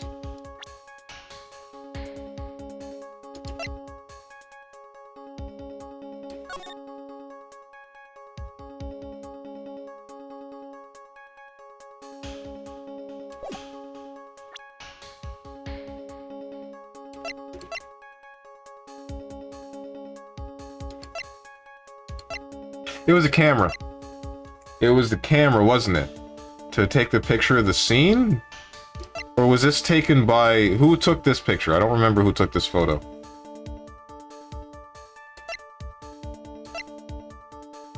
No, but then... That can't be right. Because that would mean that everything was set up beforehand. He would have noticed if the camera was in the box, right? Yeah, it can't be the camera. Can it? I'm gonna guess it. No, I'm not gonna guess it. Because it was stolen. We already established that the camera was taken by Miss Oldbag, and Oldbag... That logic made no sense. Forgive me for that one. That was foolish.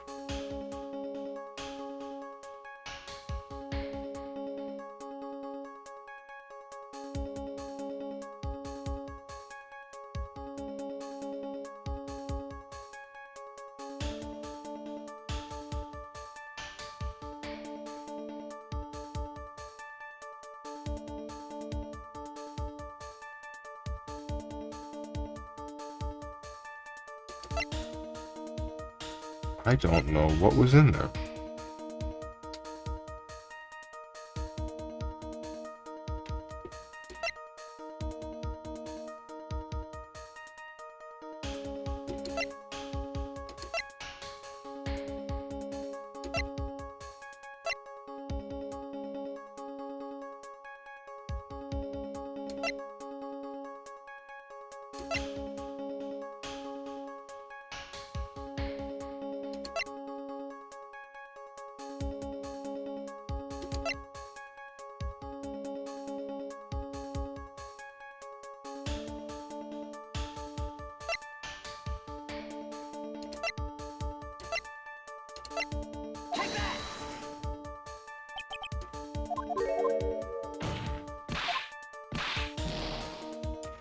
Frick me!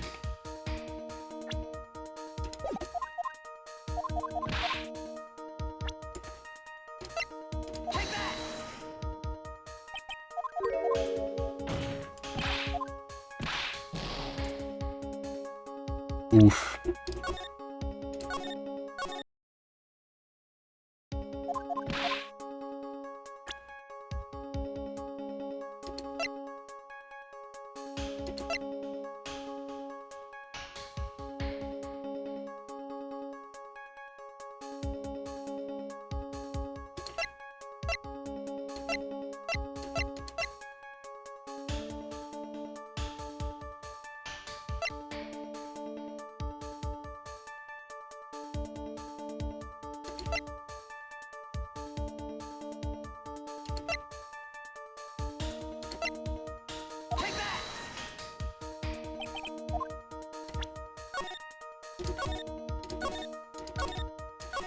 Really so unsure of what they're looking for, man. Mostly because I just don't know what they expect me to... I don't know what was in the guitar case. If it's not the guitar, because... Unless it was a walkie-talkie? Radio transceiver? Why would it be?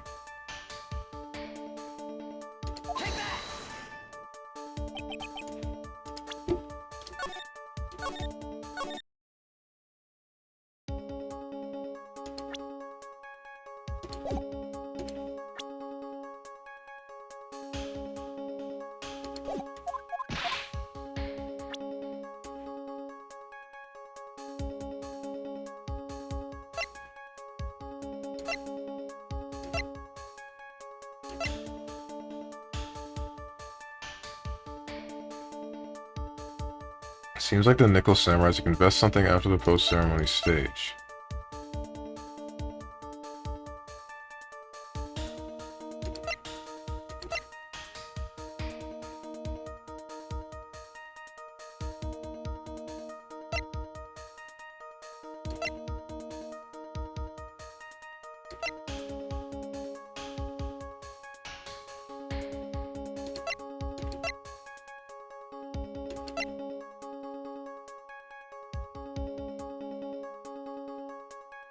Was I supposed to choose that there wasn't actually anything in there?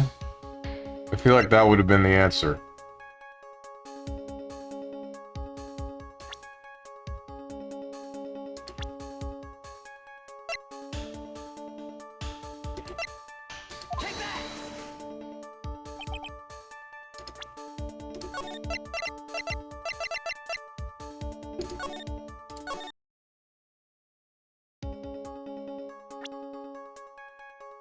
I might have just trapped myself into the genjutsu.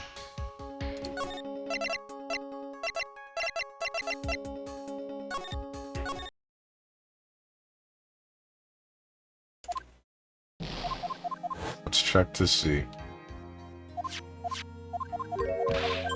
Strange entered Infinite Tsukiyomi.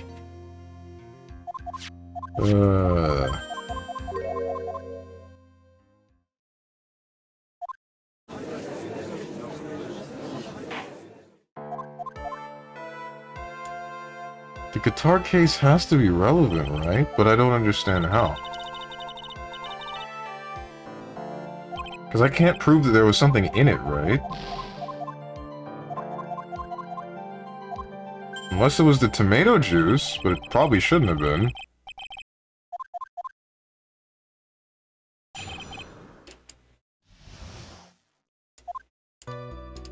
Hang on.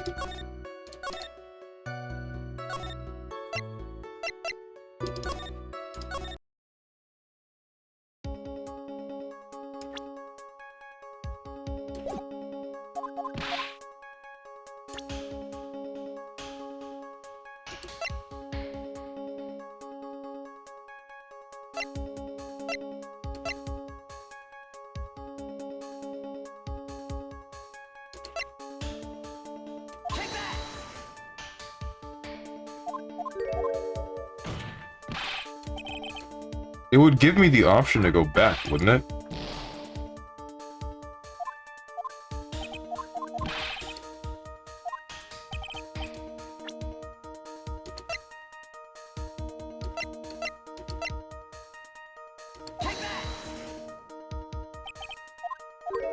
I'm really just guessing now. Till I run out of evidence.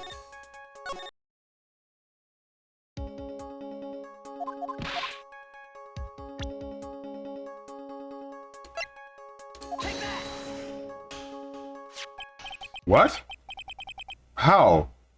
Huh? This is a photograph. Yes, but what is important is what is in that picture, Your Honor. In that picture? Doesn't take a genius to see what I mean. What I'm proposing is... inside the guitar case was the Nickel Samurai, the hero's very own costume. What? Mr. Wright, explain yourself. Right. Are you saying that the witness opened the guitar case to take out a costume? What insane point would be there to be... would there be to doing something like that? That insane point would be to wear the costume, of course. Miss Andrews put it on to hide her identity, so she could make her escape. After all, you couldn't let anyone see you leave, could you, Miss Andrews? I refuse to accept your theory. Do you have anything to support such a preposterous idea? Just outside the door was an investigative photographer who was starving for a big scoop. And in the end, she managed to get this shot, correct? You mean this photo? Order. Order! Looks like we've wandered into quite another mess again, haven't we? Nice job, Phoenix. Well, you know my strategy. Speak first, think later. The real murderer was hiding inside a costume. Wait 1 second, Your Honor. The Nickel Samurai's costume would have been Mr. Matt on guards. Why would something of the defendant's be in the victim's room? And inside the guitar case of all places? True. That is a little baffling. Mr. Wright, the court would like to hear your thoughts. What was this Nickel Samurai costume doing inside the guitar case? It was stolen from On Guard. It was a spare costume. Honest to God, I don't know which one.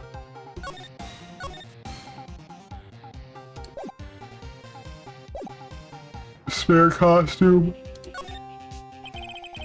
Mr. On Guard did not take his costume off during the break period. In that case, the costume we are talking about was a spare one. What? Then, are you saying that on the night of the murder, there were 2 Nickel Samurai costumes at the Gatewater Hotel? Yes, that is what I'm saying. And how do you explain the costume that was inside the guitar case? It would mean that the victim himself had brought this spare to the ceremony on purpose. But why? The victim, Mr. Korida, was the Jammin' Ninja. Why would he secretly bring the Nickel Samurai's spare costume with him? What could be the reason behind such a peculiar act? And herein lies the sticking point. What are you mumbling to yourself about? Have you just been rambling all this time without any sense of inner monologue? Huh? No, Mr. Wright, please explain yourself. Why do you think the victim had the Nickel Samurai's spare costume? Phoenix, are you sure you can explain this one? Think carefully before you answer, and then answer with gusto. I believe in you. Alright, this is what I think. The reason the victim brought the Nickel Samurai's spare costume to the hotel was...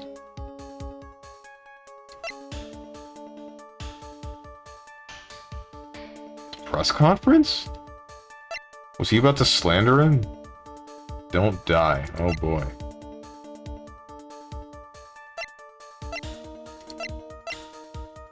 I feel like he was going to slander him.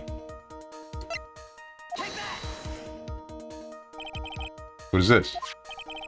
On the night of the murder, after the stage show, the Nickel Samurai was going to hold a special press conference. Press conference? Yes, the Nickel Samurai was supposed to confess something at this conference. I heard about this as well. For once, you're not making something up, right? But what struck me as strange was that Mr. On Guard himself said he had no idea he was supposed to be holding a press conference that night. But how can that be? The way I see it, that can mean only one thing. The conference was set up by none other than the victim, Mr. Juan Corrida himself. The victim? Yes. The spare nickel samurai costume was prepared for that very conference. Mr. Corrida was going to hold the press conference as the nickel samurai. He was going to dress up as the nickel samurai and hold a conference? But why would the victim do such a thing? That's something I don't quite know yet. However, what I'm concerned with right now is what he intended to reveal at that conference. The nickel samurai was going to confess something. And by confess, I'd wager he was going to reveal something about himself. Which means that Juan Corrida, posing as the nickel samurai, was going to speak about Matt On Guard. Yes, I guess that is what it would mean. But if that's the case, that's not a confession. That's public disclosure.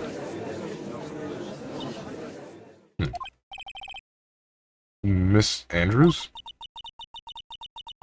I can see why you are pros at what you do. Pardon me?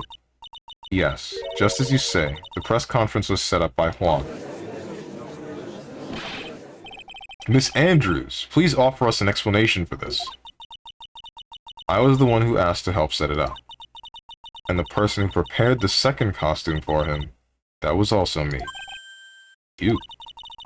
Juan had bet everything on the Jammin' Ninja this year. And if he lost the Grand Prix, he was going to make sure Matt was going down with him. That's what he thought anyway. Wait, did he actually kill himself? This sounds like he killed himself. This sounds like, well, I lost again. Alright. Bandana, let's do this. Alright, I'm sitting in the chair. What the heck, man?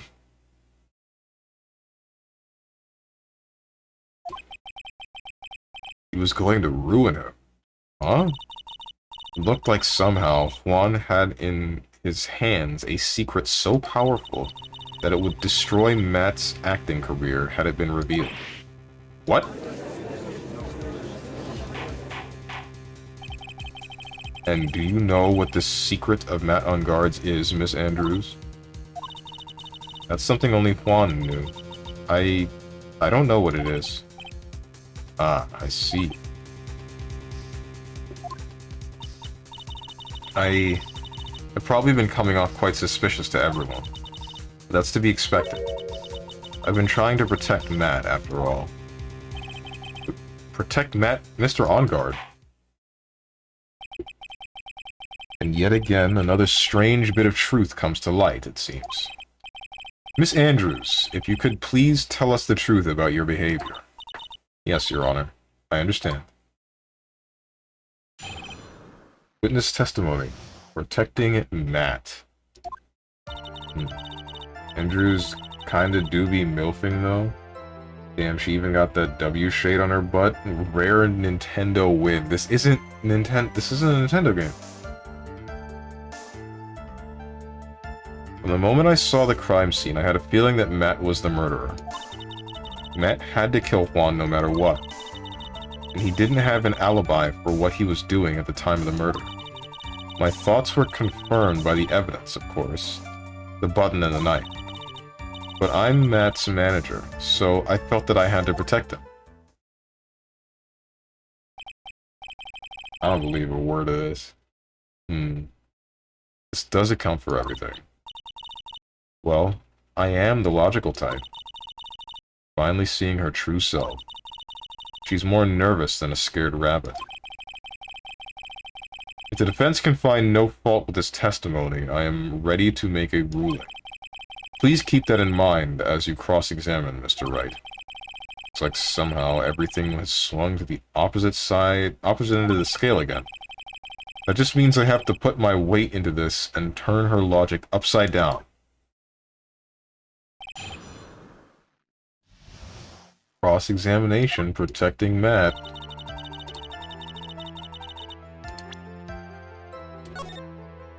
I'm not falling for this one. You should know this is a channel of a Capcom slave. DS game equals Nintendo game? That's not quite how it works. But alright. Captain Capcock right here. From the moment I saw the crime scene, I had a feeling Matt was the murderer. Would you say that was your intuition speaking to you? Don't confuse my methods for reasoning with your own. If you want to prove that someone did something, you need 3 things. 3 things? A motive, an opportunity to commit the crime, and finally, decisive evidence. And if you think these 3 things through, the answer becomes quite clear. You should have already known that, Phoenix. They didn't teach that to us in school, at least not from what I remember. May I continue now? Matt had to kill Juan no matter what. So would you say this need came from the press conference? Yes. Do you know why Juan chose that event and that hotel for the conference? Because that was when he could cause the most damage to the public's beloved Matt on guard. And you knew of this plan, didn't you, Miss Andrews? Yes. Because I was the one who set up the conference and prepared the costumes. Then why did you... I don't understand. But I'm sure Mr. On Guard himself didn't know anything about the press conference. Oh, really? Can you show me any proof that he didn't know about the press conference? Anyway, the important thing here is that this information was not in your testimony. Yes, I agree. Miss Andrews, please correct your testimony, if you please. Grasping at straws now, are we, Mr. Wright?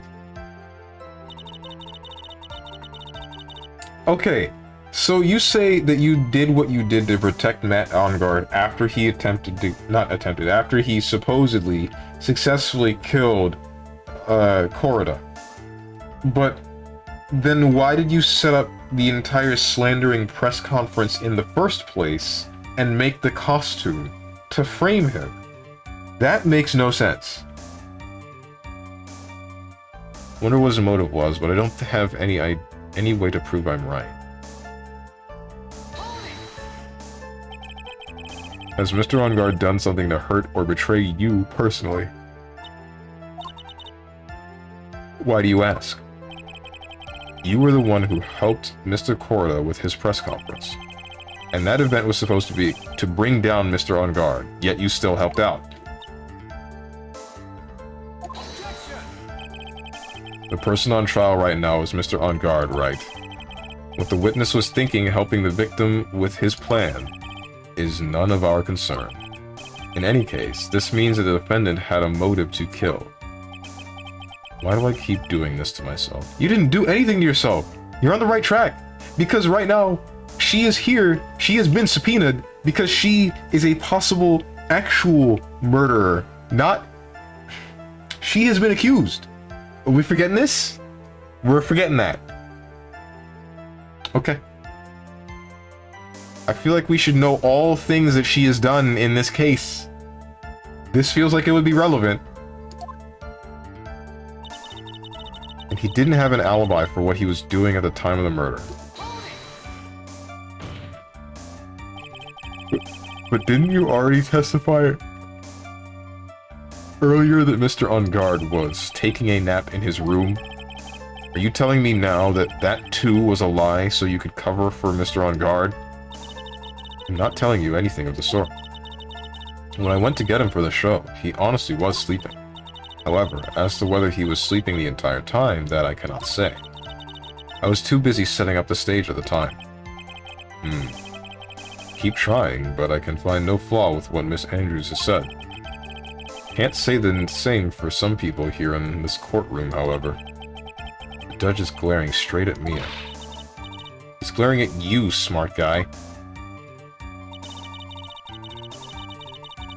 My thoughts were confirmed by the evidence, of course, the button and the knife.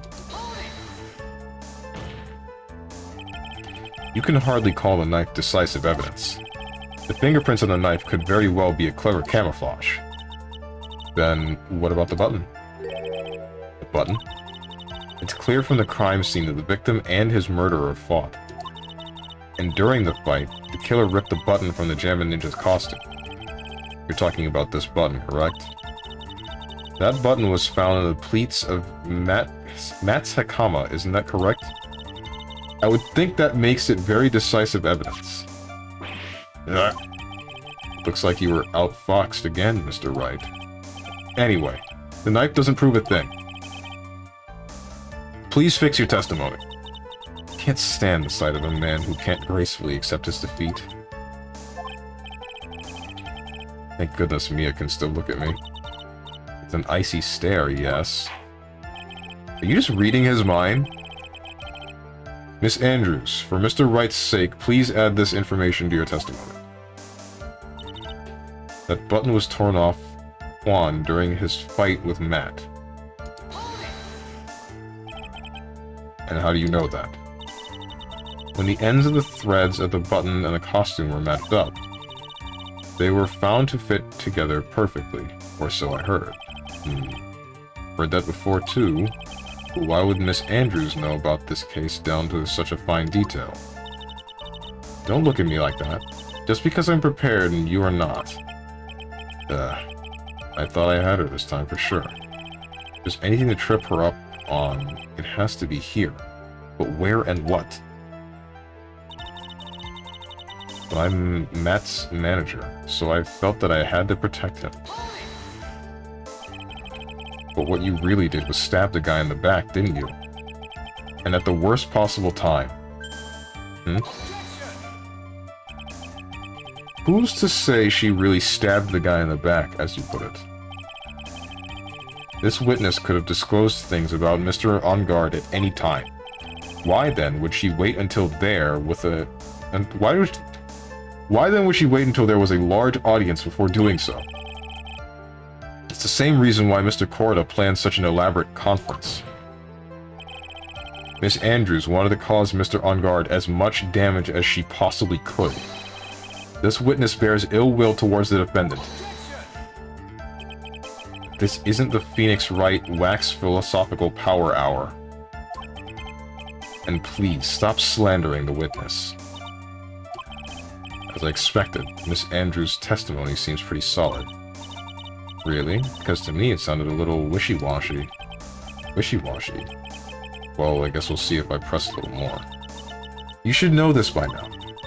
But you'll need strong, decisive evidence to make her talk. Got it, Chief. I'm going to pin you down this time, Miss Andrews. You and me both, Phoenix. Well, I won't get to. She's 2D. I'm 3D. It's not going to work like that. The moment I saw the crime scene, I had a feeling that Matt was a murderer, but I know the motive. I know what his motive was, but I don't have any way to prove I'm right. And I'm here... I didn't have an alibi for what he was doing at the time of the murder.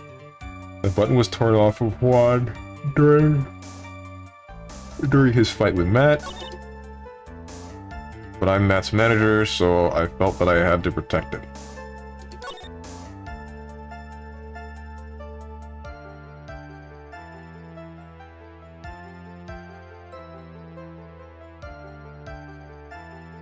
I want to say the fact that we didn't find a second costume should be somewhere in here, but maybe not.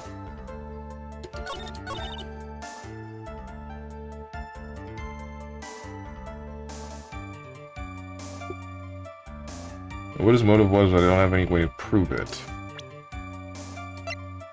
Matt himself said that he didn't know anything about the press conference.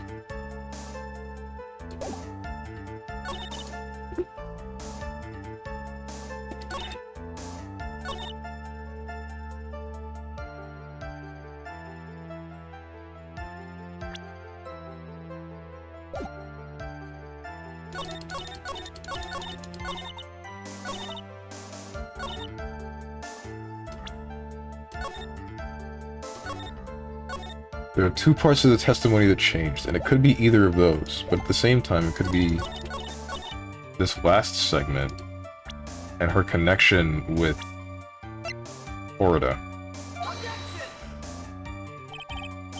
Your Honor, what do you think about this witness's statement? I think that I'm losing 2 health. Save scumming resident sleeper. Don't feel like clicking through 1,000 things.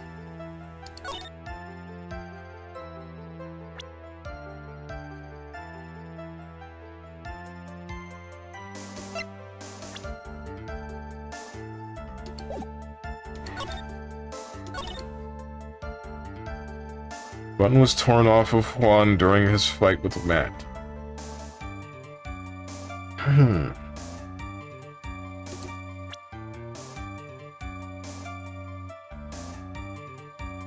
Didn't we also establish earlier that Matt thought nothing of his rival?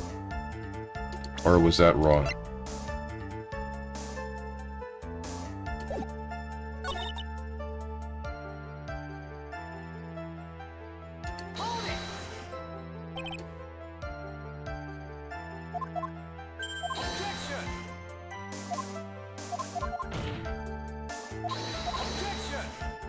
I feel as though there are 2 pieces of evidence that I can present for that. One of them is the press conference. Shoot. One of them is the press conference, the other one is the fact that the costume was made by you and put in a guitar case. Explain this. I'm not wrong! I'm not wrong. Have I been not paying attention correctly? Is that the problem?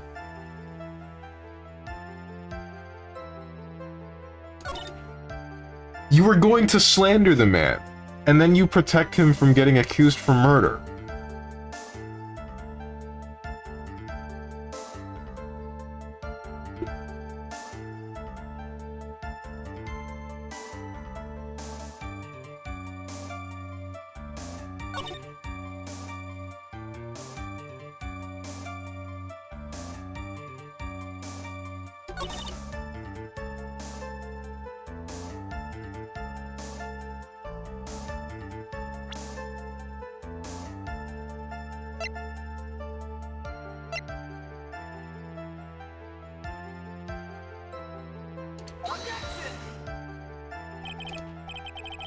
Yeah, I didn't think that would be it.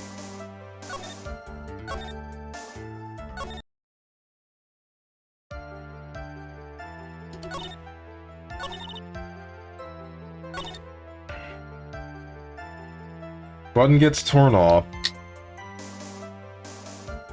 saying she doesn't have proof for why Matt would do something like that, or that that was his motive.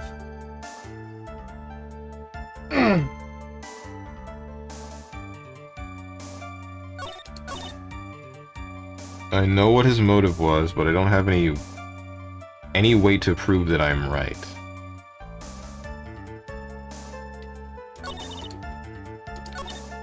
Which makes me think I can still prove that she is wrong.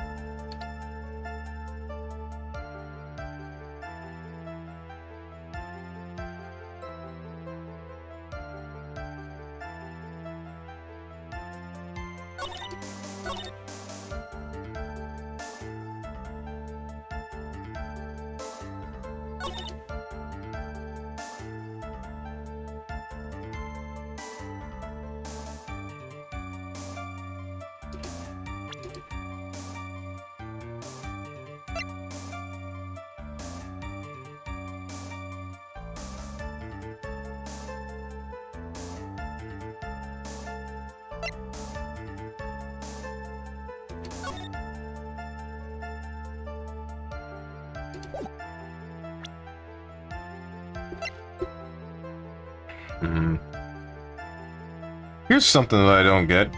If she made the costume... Oh wait, because she made it from that On Guard. Never mind. Not On Guard, she made it for Corda. She probably wasn't planning on wearing the suit.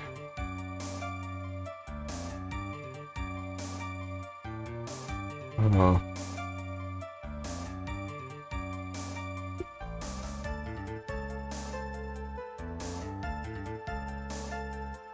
Sorry, I thought I got a text message or something that might have been important, and it wasn't. Guitar case.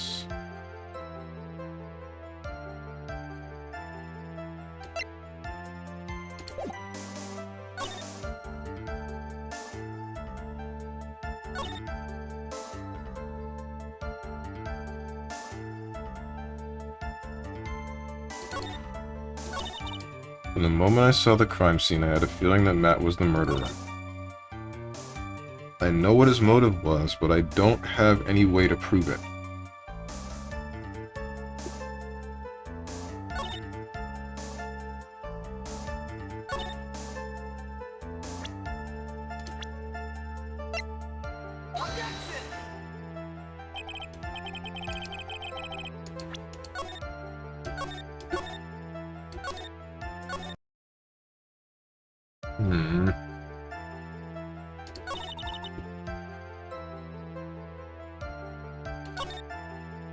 Didn't have an alibi for what he was doing at the time of the murder.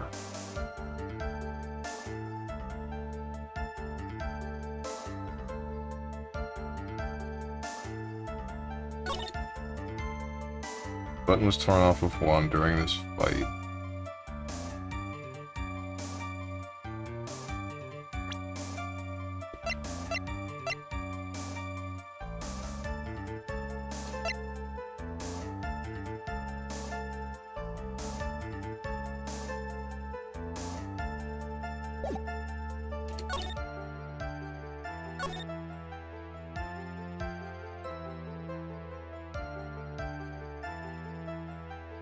"24 minutes left for stream. Last case, but can't solve it. Possibly a bad ending. What will he do?" I'm gonna try to solve this whole thing, but I'll just extend the stream. I can do that. I might not go to the gym today. That walk is really long.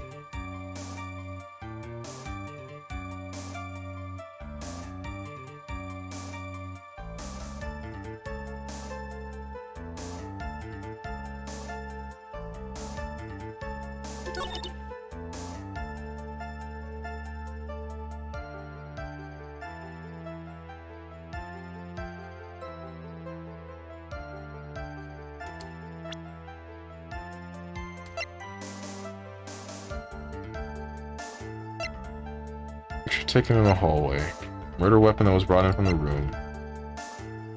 Time of death. Strangled with a scarf.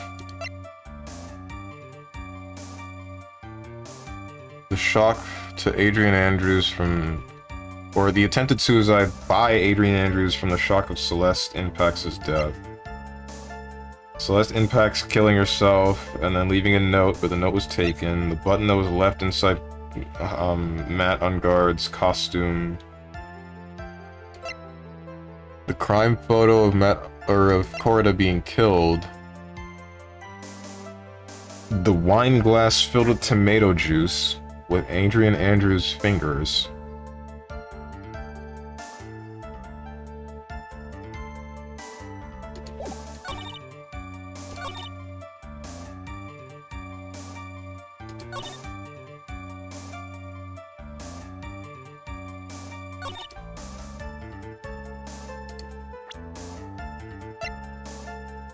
I feel like there's still a discrepancy here involving this and the wine glass.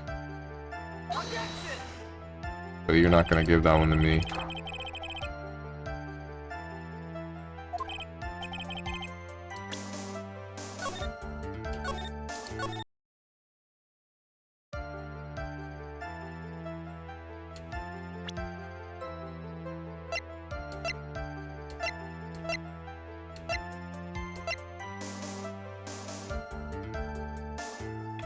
Article from the tabloid Gossip Land. The moment I saw the crime scene, I had a feeling Matt was a murderer. Would you say that was your intuition speaking to you? Confuse my methods for yours. Want to prove that someone did something, you need 3 motives. Not 3 motives.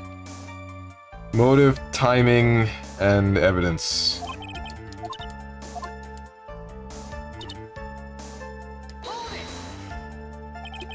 Mr. On guard, Has Mr. Ongard done something to hurt or betray you personally? Why do you ask? You're the one who helped Mr. Cordo with his press conference, and that event was supposed to be bring down Mr. Ongard, yet you still helped out.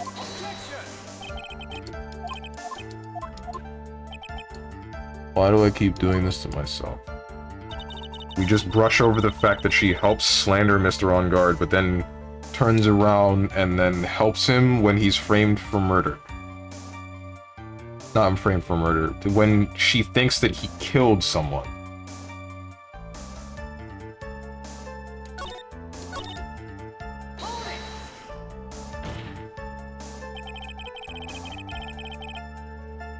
But you didn't testify earlier that Mr. Ongard was taking a nap in his room.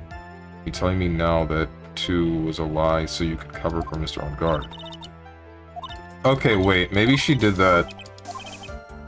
I'm thinking maybe she helped because Juan Corrida promised the suicide note.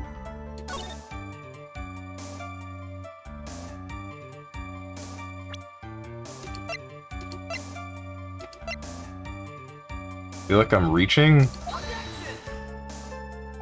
Apparently I'm reaching.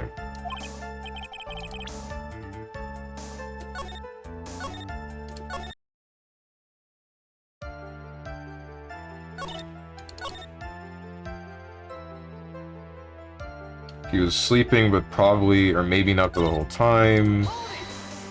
Button was torn off. How do you know that? The threads. And she says she knows because she's perceptive. And then we just accept that.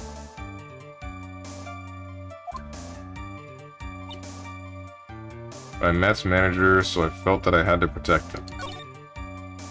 That button was torn off with Juan during his fight with Matt.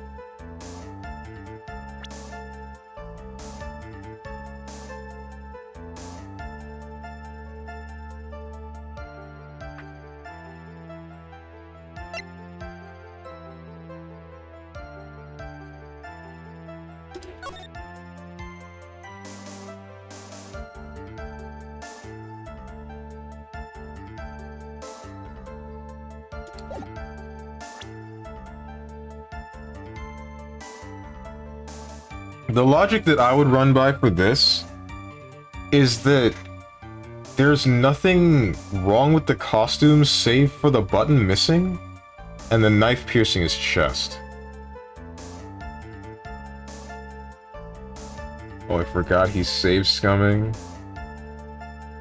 Sure am. I ain't gonna stop.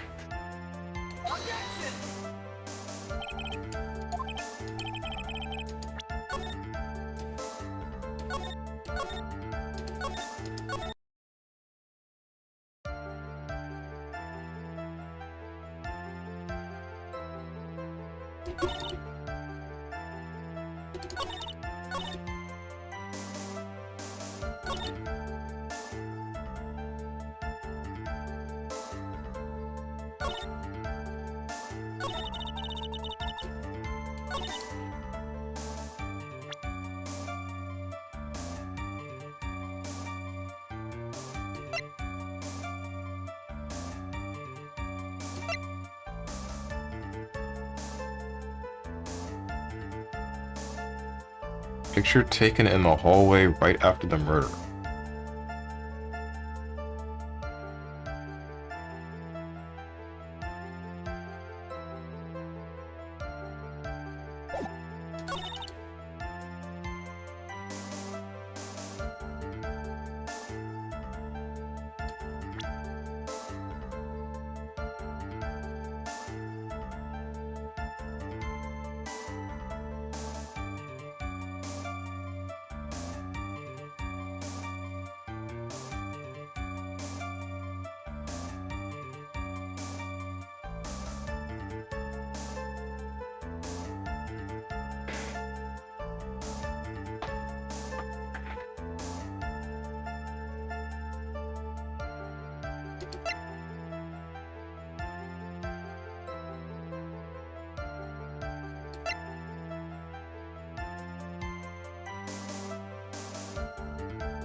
I don't know what you want from me.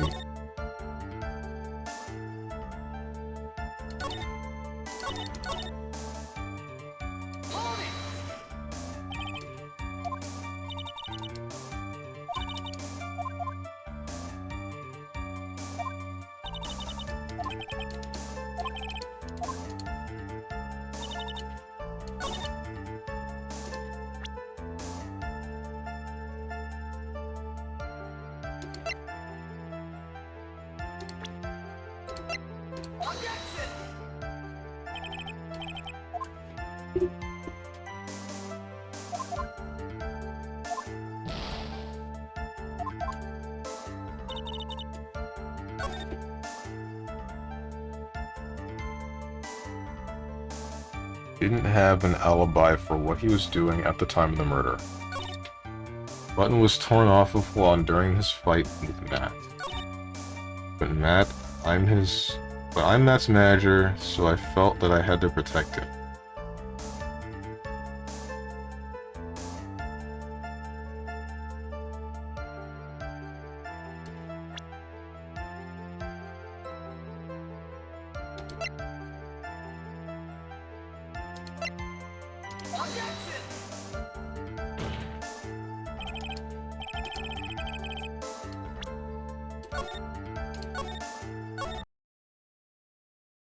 I'm not picking up what you're putting down here, man.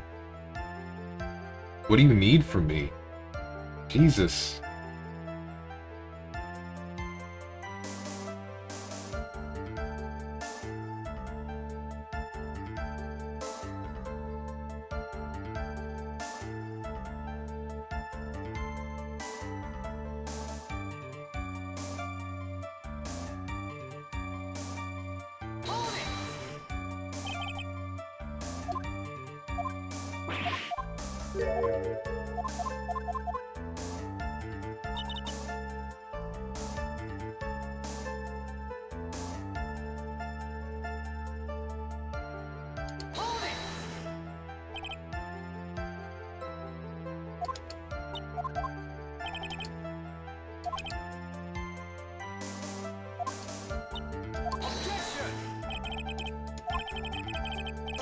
It won't be a big hint, I promise. I just want both of our suffering to end. I feel like that hint is just gonna give me the answer.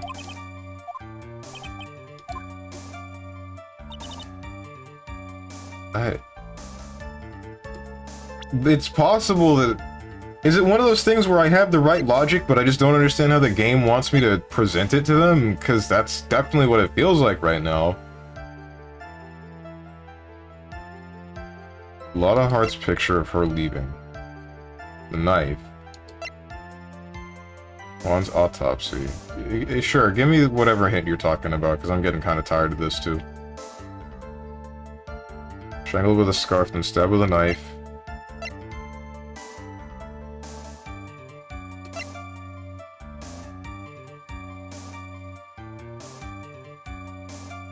Chronological order. How do you mean chronological order? That doesn't give me anything.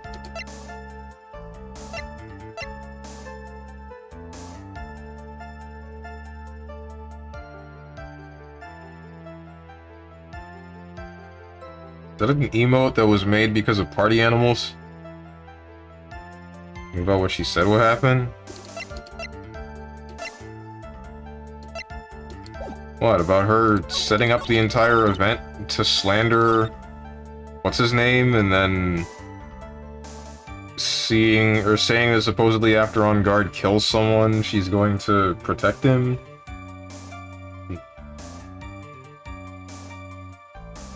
Again, that's me still putting together that logic, but not knowing how the game is asking me to present that. Like, heck, I have it too. Know what she's saying now and what happened. Hated here, they're also teasing me with this emote. Oof. When I saw the crime scene, I had a feeling that Matt was a murderer. I know what his motive was, but I don't have any way to prove I'm right. And he didn't have an alibi from what he was doing at the time of the murder. That button was torn off of Juan during his fight with Matt.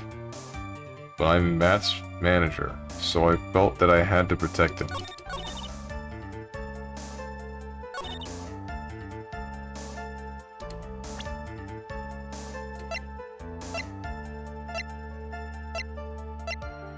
Still on the night of the murder, a tabloid article about the victim was in the case.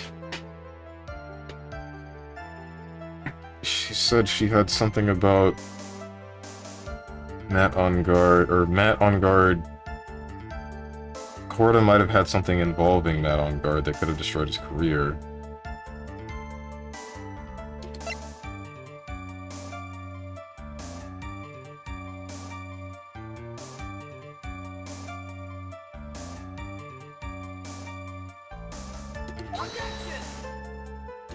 It's the wrong thing.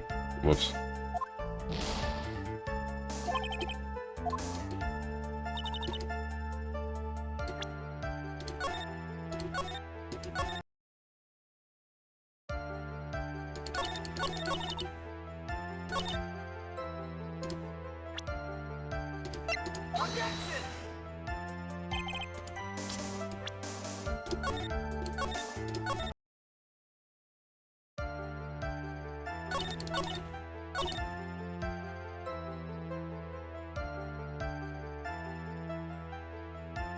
Okay, what's the order of these events, dude? Plans the event, says that there's going to be a confession, or so a public disclosure. That's an attempt to ruin Matt Onguard's career. Korda gets killed before this happens, for one reason or another. And then the entire thing gets framed or pinned onto Matt Onguard for various other reasons. Partially because they think his motive is that they were rivals, partially because the opportunity, and partially because... what was the last one? Oh, evidence.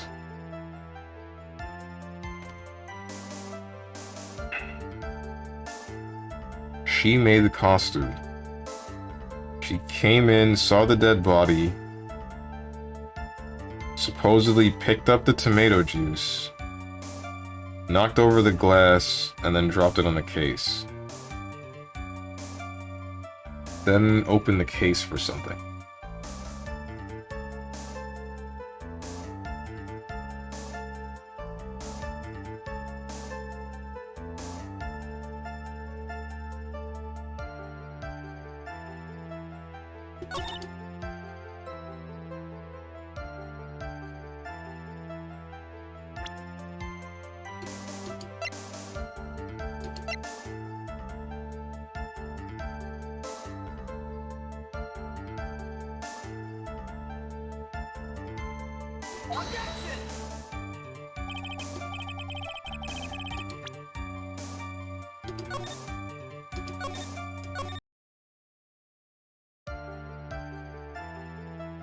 You took the gloves off or something. Well, you said that you had gloves, but you didn't. Why did you pour the tomato juice? I feel like that's not relevant right now.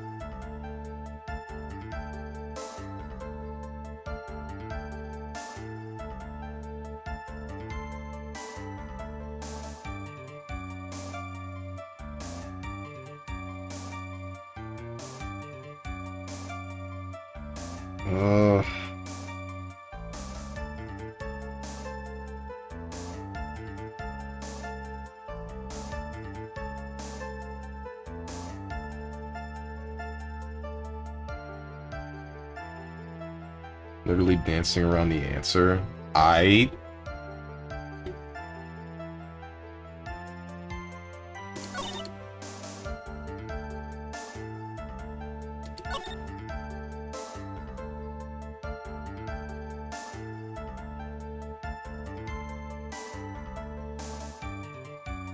Chronological order honestly tells me nothing.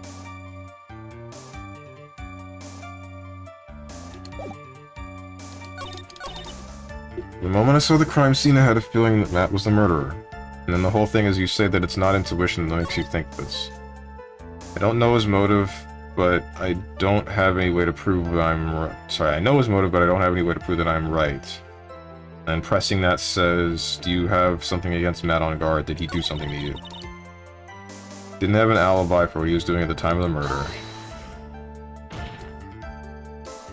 But didn't you already testify earlier that on guard was taking a nap in his room? You're telling me now that that too was a lie so you could cover for Mr. On guard.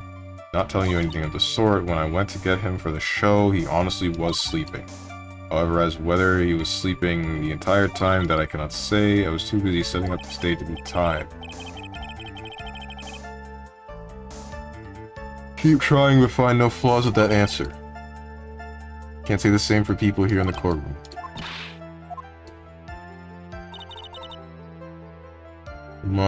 That button was torn off of Juan during the fight. How do you know about the threads?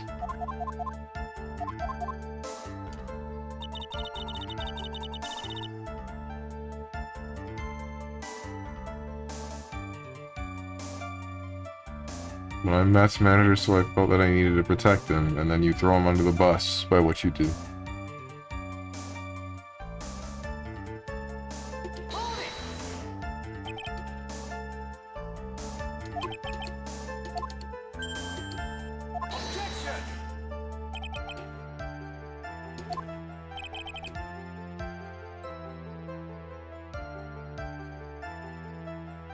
This witness could have disclosed things about Matt on guard at any time. Why then would she wait until there was a large audience before doing so? It's the same reason why Mr. Cora planned such an elaborate conference.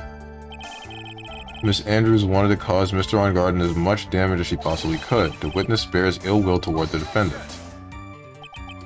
This isn't the Phoenix, right? Yeah, all that good stuff.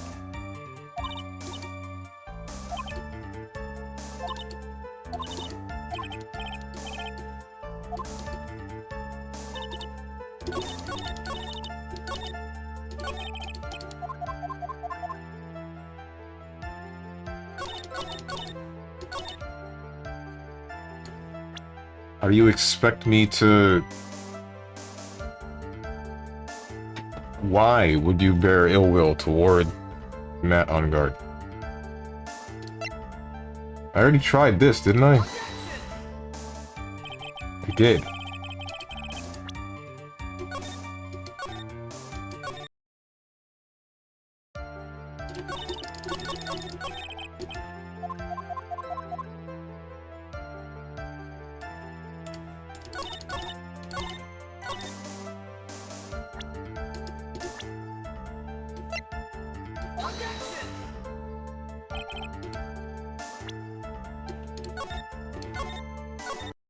What logic are you looking for me to say? What am I missing some sort of crucial bit of information here?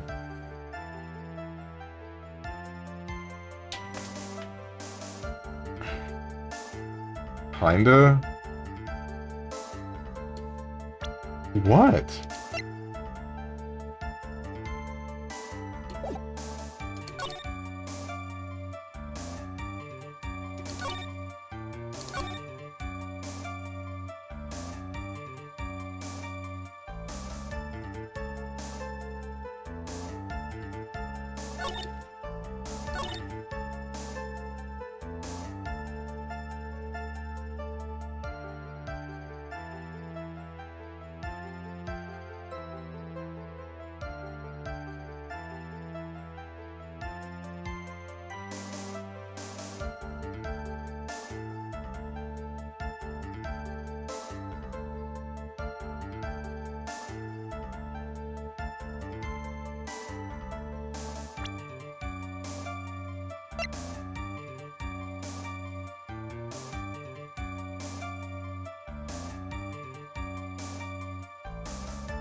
Okay, hint number 2, bigger hint. Sure, whatever.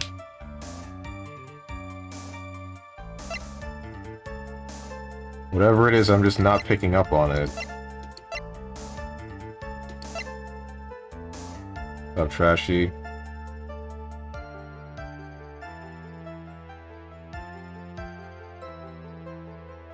I'm gonna get real here. Okay, I'm real. Goodbye. Oop, bye. You're warmer right now. Alright.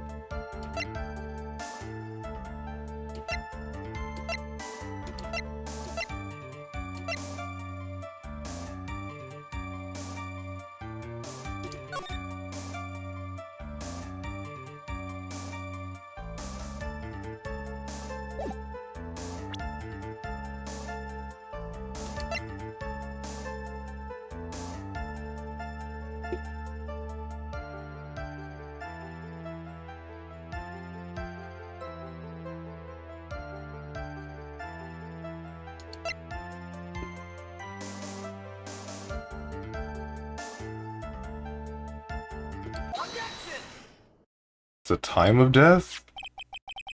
This is the victim's autopsy report. Clearly states that the cause of death was strangulation by a scarf.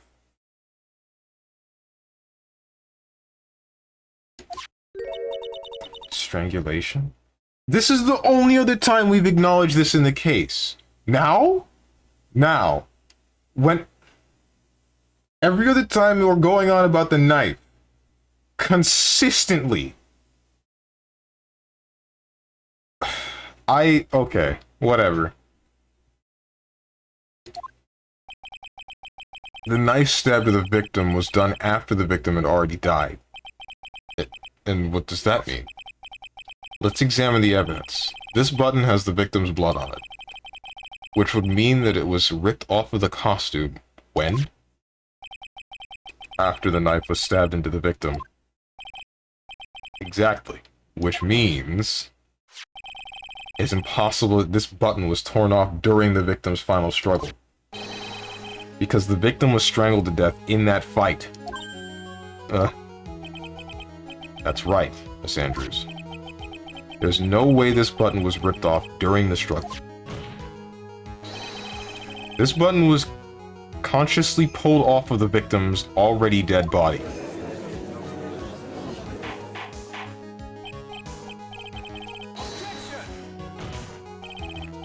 What is the meaning of this, right? So what if the button was torn off of the body after the victim had already died? What does that change? Let me ask you one simple question, Mr. Edgeworth. Why was the button torn off? What purpose did that serve? What purpose? We now know this button was not torn off during the fight. So the murderer took the time and effort to purposely rip this from the victim's body. That would mean that the murderer had something in mind, wouldn't it? Mr. Wright, does this mean you know what the murderer wanted to do with this button? What was it? Have a memento of the crime, pin the crime on guard, destroy the evidence. It's pin the crime on guard. Come on, guys. There's only one logical reason for doing something like that. It was to pin the crime on Mr. On Guard. There's no way anyone would put a bloodied button in their own pants. That's right, Mr. On Guard was set up. By the real killer, of course. And the real murderer is? Well, Mr. Wright, who in the world is the real murderer then? Finally.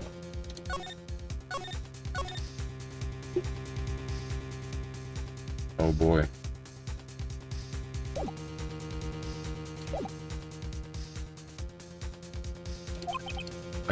I can't believe I managed to bring this trial all the way up to this point.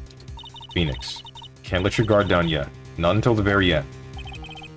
Real killer, the person who planned to frame Mr. On Guard is... I really feel like it was Juan Corda himself. But... we're gonna go with Adrian Andrews. Miss Adrian Andrews. I choose you. You are Mr. Corridus' killer. What? Order. Order. Order. Mr. Wright. This is a very grave matter. Do you have any evidence that supports your charge? Any evidence? All of the evidence points to Miss Andrews. What? How preposterous. You can't stick any of that on me. I can't, can I? Would you care to test me? Then what about this knife? The knife was used to stab the victim after he had already been strangled to death. It was used to throw suspicion onto Mr. On Guard, naturally. A knife covered in the defendant's fingerprints could only be taken from his room. And the only one who had dinner with him and knew which knife to take was you. Then... What about the button that was found in Matt's Hakama? This button was removed from the victim's body after he had already died. The only person who could have done so were the person who found the body or the killer. However, if Mr. On Guard was the real killer, there's no way he would have put such incriminating evidence in his own Hakama. How many glasses do you have? The only person who could have put this button into Mr. On Guard's Hakama is the person who went to wake him from his nap, which is you, yet again, Miss Andrews. I see. What about the empty guitar case? It is also another piece of evidence that incriminates Miss Andrews. That costume was used to hide the real killer's identity as they fled the crime scene. Now, who could have known that there was just such a costume inside the guitar case? It could only have been the person who prepared the costume for the victim. And that person is you, Miss Adrian Andrews. No, But Miss Andrews' fingerprints were nowhere to be found on the guitar case. And it was you who proved that she was not wearing gloves at the time. That's right. That's because she did not intend on leaving any prints. If anyone had found out that she had touched the case, they would have asked her why. So to avoid leaving any prints, she used a towel or something else to open it. But a glass of tomato juice is a different story. Miss Andrews purposefully left her fingerprints on the glass to show that, yes, indeed, she was the classic dazed discoverer of a dead body. And to top it all off, there's this photo. A photo of the killer as they exited the scene of the crime. No reasonable person on Earth can believe this nickel samurai is Mr. On Guard. He would be much too short for his own costume if it was him. Speaking of how tall people are, Miss Andrews, you're also kind of short in stature, are you not? Please stop. Well, how about it, Miss Andrews? Got it this time. Miss Andrews? I refuse to testify. What was that? There's a law. It says I can't be forced to testify about something if it can incriminate me. You're pulling this now? This took us 8 different trials for someone to try this. Okay. Alright, why did we wait this long? Oh, man.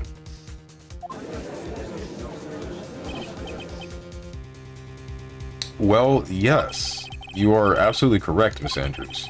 The law does provide us with a way to avoid self-incrimination, by allowing a witness to not testify if the testimony can cause damage to themselves. What? Pleading the fifth is not something most people would think to do on the spot. Actually, thinking back to yesterday in Mr. On Guard's room, Adrian Andrews. Yes? Think hard about what we just discussed. Understood? Alright. That's it. That's when Francisca planted this idea into her head. She must have told Miss Andrews to not testify if things look bad. You did a good job proving everything up to this point, Phoenix. But there is still one thing you haven't done. Something I haven't done? What's wrong, right? Are you finished already? Run out of evidence? What's so humorous, Mr. Edgeworth?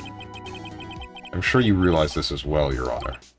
But everything the good lawyer here has proven up to this point is meaningless. What? Everything you have proven is circumstantial. Circumstantial? Yes, circumstantial. You have yet to provide a single piece of definitive proof. Proof that Miss Andrews did in fact harbor a wish to murder Mr. Corrida. Always comes back to this, doesn't it? Miss Andrews, did you want to kill Mr. Corrida? I believe this may lead to me incriminating myself, so I will abstain from answering. But, Miss Andrews, if you do that, it would be the same as admitting your guilt, don't you think? Maybe so, or maybe not. There's nothing to prove it either way. Besides, you don't even know what crime I would be guilty of due to my silence. No. Just taking that defiant attitude again. Mia, what should we do? Somehow, we've landed in the worst possible situation. I think we have reached a certain conclusion at this point in time. Miss Adrian Andrews has refused to testify, and the defense's theory that she is the actual murderer has not been fully substantiated with solid definitive proof. But that's not true! In this situation, there's only one thing this court can do, and that is to declare a recess.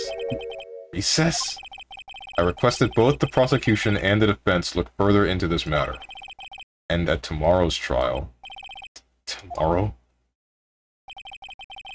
We don't have a tomorrow. If we don't get a not guilty verdict today, then... Please wait, Your Honor. That's not necessary. The trial. Please continue the trial. What are you sweating for? Your client is getting one more day to live, isn't he? That's not it. This isn't about that. Edgeworth, I know you know who the real killer is. Please, let the trial continue. If I don't get the verdict, then Maya... But it's impossible to continue as long as the witness refuses to testify. Now then, this court is... throwing again! It's not possible for this trial to continue. It's not impossible for this trial to continue. Mr. Edgeworth, what are you... It's true Miss Andrews holds the right against self-incrimination. However, if the topic of conversation were something unrelated to whatever she may be guilty of, then she has no right to withhold testimony. Yes, that is very true, but... Actually, there is one little thing that I am curious about. Miss Andrews. I feel like this isn't exactly how this would play out. If you plead the fifth, you would be able to just not talk in general, right? It doesn't matter what the topic is, doesn't it? When you found the victim's dead body, you poured yourself a glass of juice. Yes, and? I can't help but think how unnatural that is. Usually when one finds a body, they are shaken up, not stirring a glass of juice.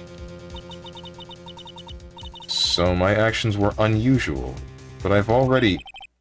Before you speak, I want to state that if you have a reason behind your actions, I would like you to testify to that effect. Testify? Your Honor, I would like to request that the witness testify again as to what happened to when she first discovered the victim's body. Whatever we find out in this testimony should in no way implicate the witness. This is some stupid... No, what? That's not how...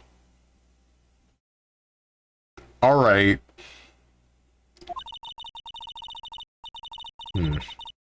Don't know what it is about... I don't know what it is about Edgeworth today, but I can't get a good read off of it. Is he friend or foe? I just don't know. He's throwing, that's what he is. The court acknowledges the prosecution's request. Miss Andrews, if you please. Witness testimony. This is so... Ooh.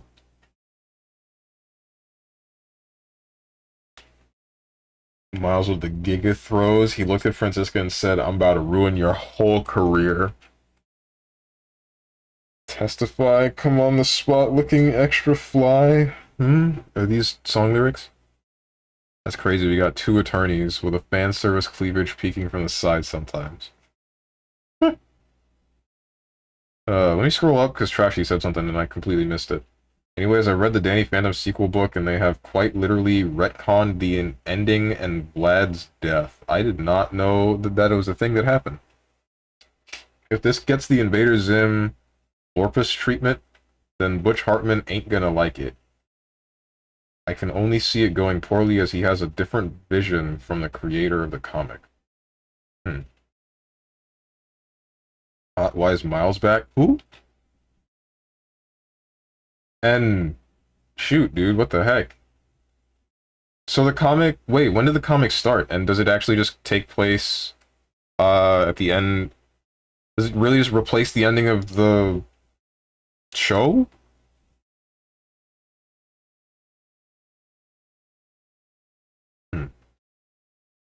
Kanye touched the sky. Oh, that's what it was. I knew that sounded familiar. So Edgeworth is probably like, I get paid either way, so guess I'm trolling. When I found the body, that glass of juice, I didn't really pour it for myself. I was surprised when I walked into the room and saw it in that messy state. And Juan, he was slumped over and tired looking in the corner. When I saw him sitting like that, the thought that he was dead didn't cross my mind. To be honest, I thought he had just fainted or something, so I went to pour him some juice. When I realized that he was dead, that's when I knocked the flower vase over. So you poured that glass of juice for the victim. Why didn't you say so in your earlier testimony? I didn't think I needed to include something so trivial. Phoenix, please be careful here. If you can't find anything wrong with this testimony, then there's nothing left. I know. Edgeworth. What the heck is going on in that brain of yours? Now then, Mr. Wright. You may begin your cross-examination. This is all over the place, man. When I found the body.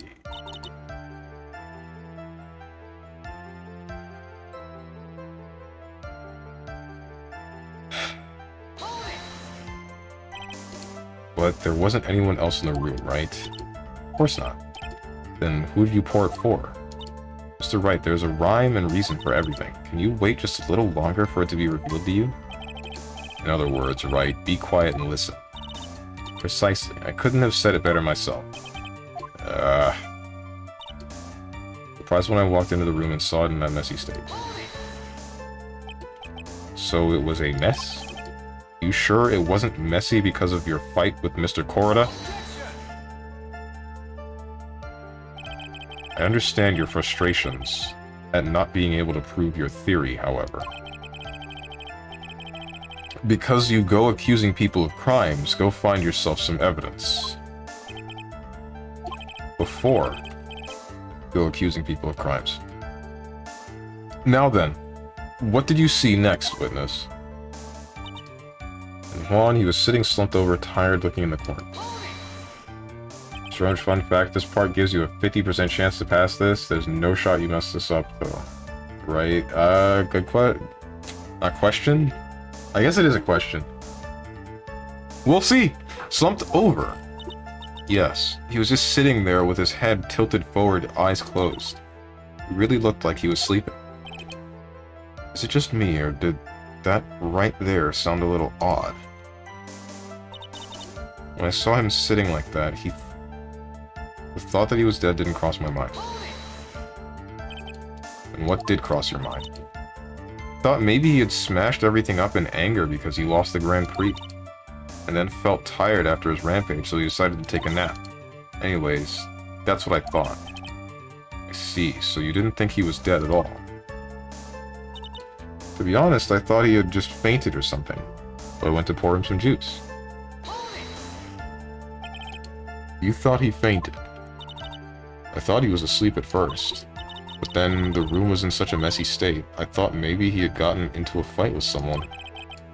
And that's why you went to pour the glass of juice. Yes, he always had a hard time waking up. So Juan had always had a glass of tomato juice to drink. I see. And after that, what happened next?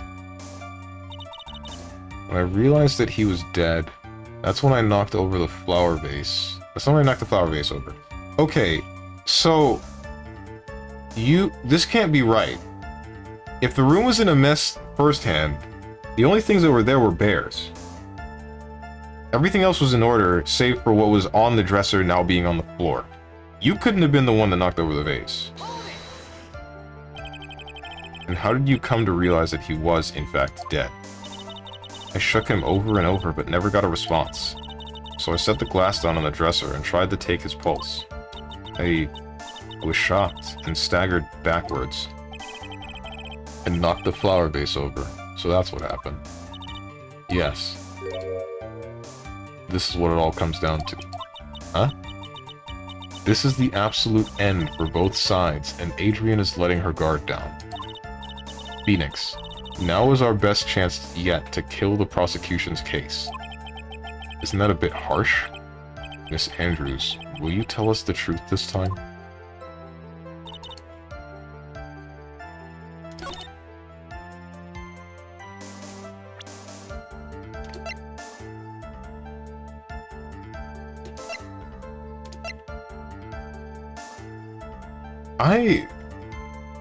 That means that the knife wasn't in his chest. What's up, Swiggy Bong Toddy Water? That means that the knife shouldn't have been in his chest when you walked in and saw him.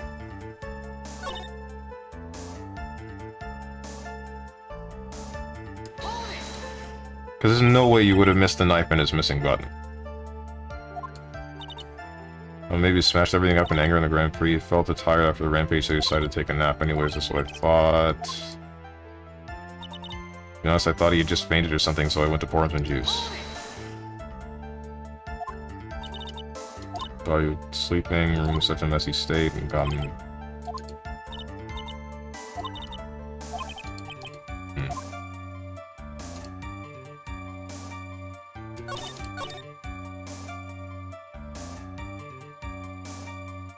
Yeah, okay. There's no way you didn't notice the knife in his chest. Whoops.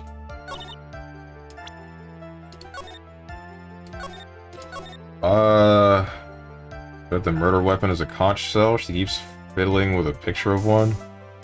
I don't think it's a conch shell. Something's telling me it might not have been a conch shell.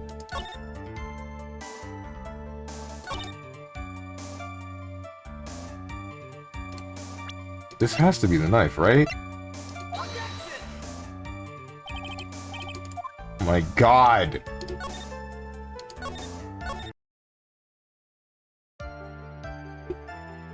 What is the logic you were looking for, Phoenix Wright?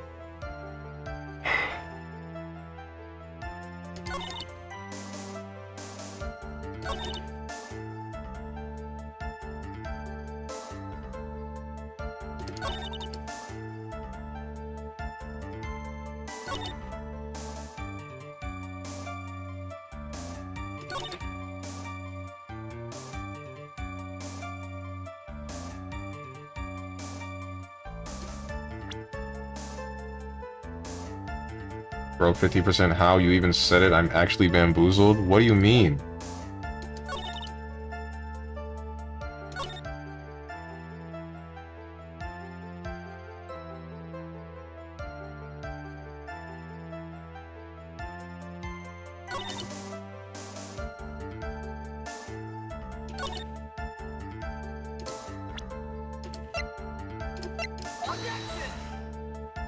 That's still apparently wrong. You save scum, I'll post an ASCII of a cat girl. How about you don't? Doesn't matter. Save scumming or not matters not at all in this game.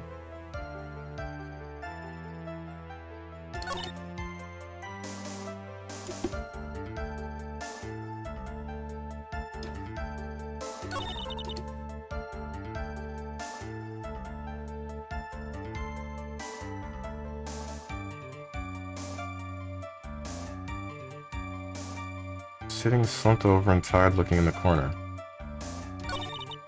When I saw him sitting like that, thought that he was dead didn't cross my mind. But you...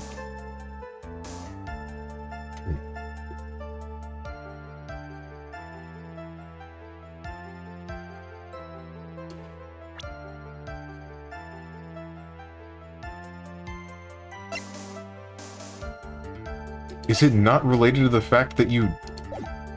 Like, the knife couldn't have been in his chest if you thought that he wasn't dead a second...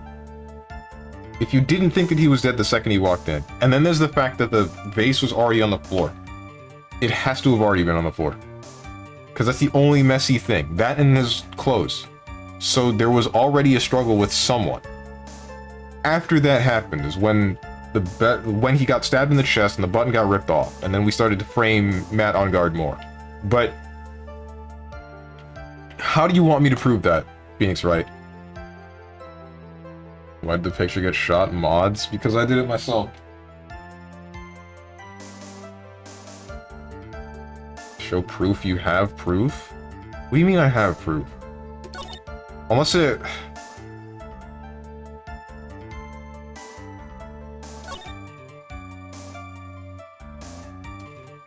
Is it the picture and not the knife?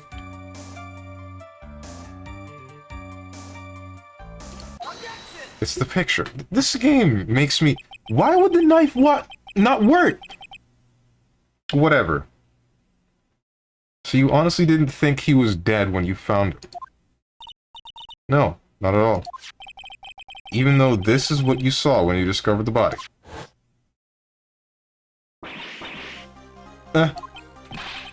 What is the meaning of this? Isn't it obvious, Your Honor? There's a knife sticking straight out of Mr. Corda's chest. Anyone who saw this scene would have immediately thought that that here was a dead man. Well, you see, I doubt a single person in the world would mistake this for someone who fainted. And then so nonchalantly go pour something to drink. Your point is?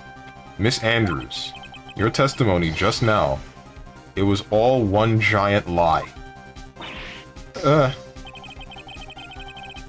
And your lie has proven one thing very clearly. That you are the real killer. No.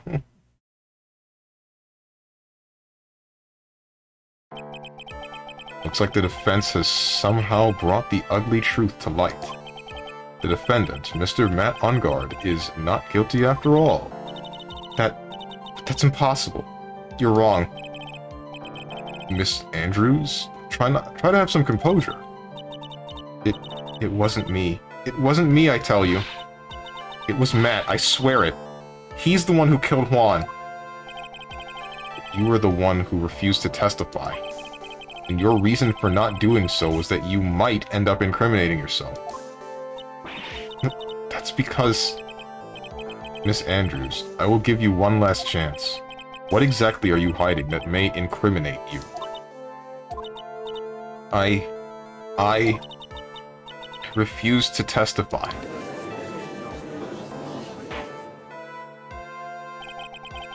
Then there's no need for this court to continue any further.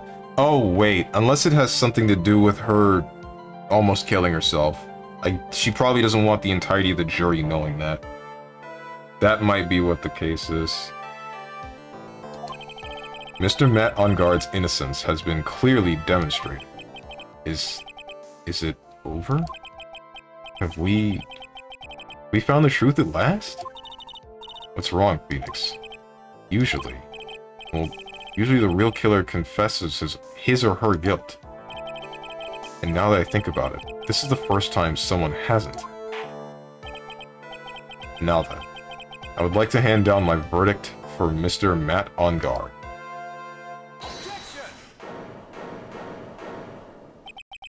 Your Honor, the prosecution feels that it would be premature to pass down a verdict at this time. What? The reason is quite simple. This witness has yet to speak the absolute, real truth.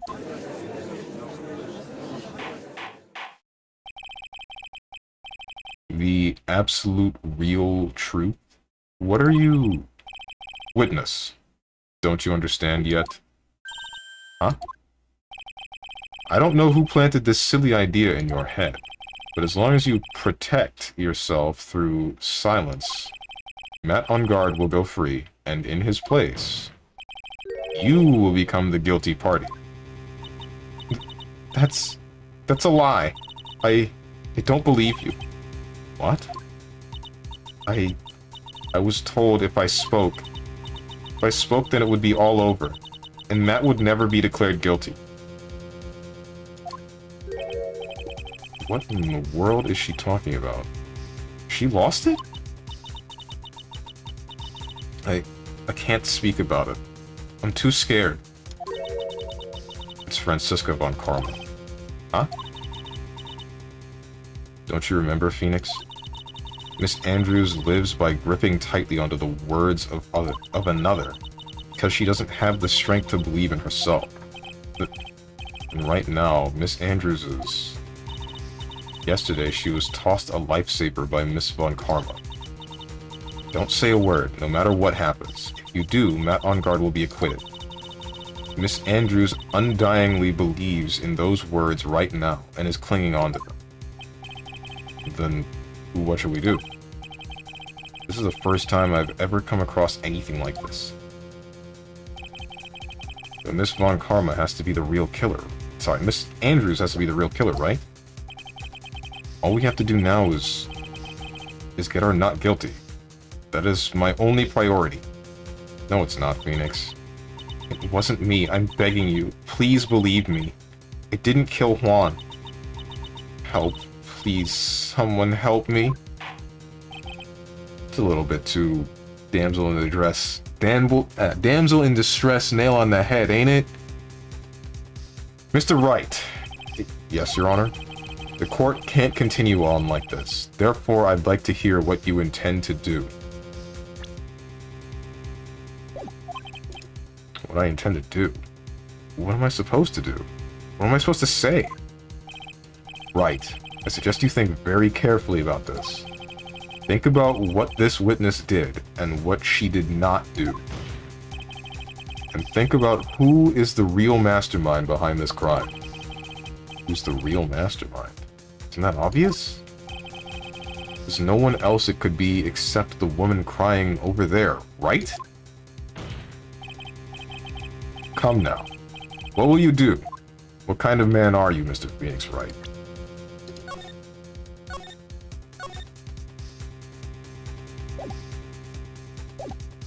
Request not guilty verdict. Force Andrews to testify. Force Andrews to testify. I feel like this guy is making stuff up. Phoenix? Kinda. That's what he does, and then finds out that it's right. Picture is better evidence than showing a random knife. They should mean the same thing. Because you show the knife and say, hey, the knife was in the guy's chest at the time of the murder. You walked in and you saw it. I get that the picture would be better, but why am I needing specifically the picture? She's scared of the whip. They're both guilty. Now let's all go get some ice cream. Dude, Miles turning Riddler over here? Riddler? I'm not sure I get that connection. Force Andrews to testify. I have to win a complete acquittal today. There's no way around that. But I can't bring myself to do it like this. Not when she's making a face like that. Miss Andrews, I would like to know what you're really hiding. Mr. Wright, are you sure you know what you're doing? Sir, sure, Mr. On Guard would get an acquittal. But in his place, you would be found guilty. Is this how you really want this trial to end? Be quiet. How dare you? You're trying to trick me. That's enough. I commend you for trying, Mr. Edgeworth. However, it's clear that the defense's theory is the truth. You're wrong.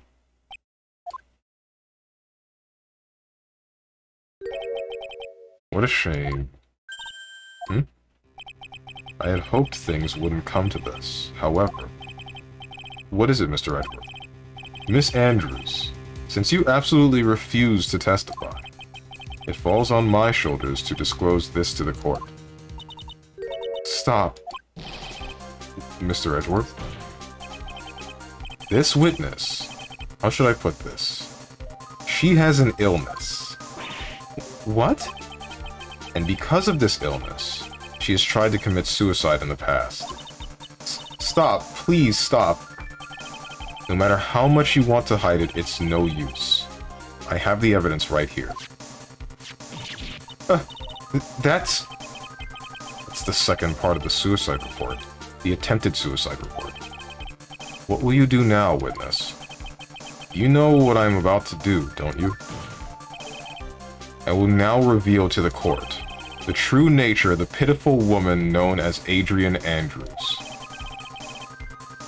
The secret of her dependent nature.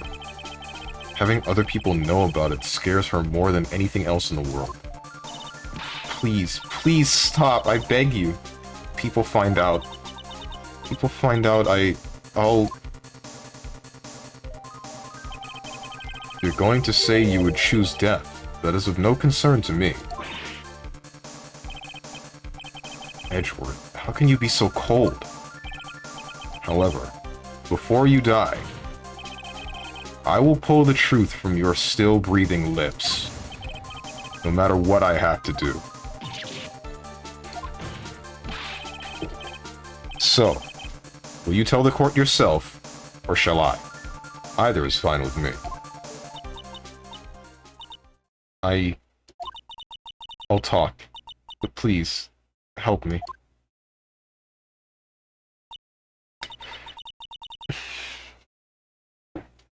Edgeworth is a little bit too based right now. Just a bit too based. Doesn't care about what happens to Andrews, and even at the cost of his own court case that he should be prosecuting for.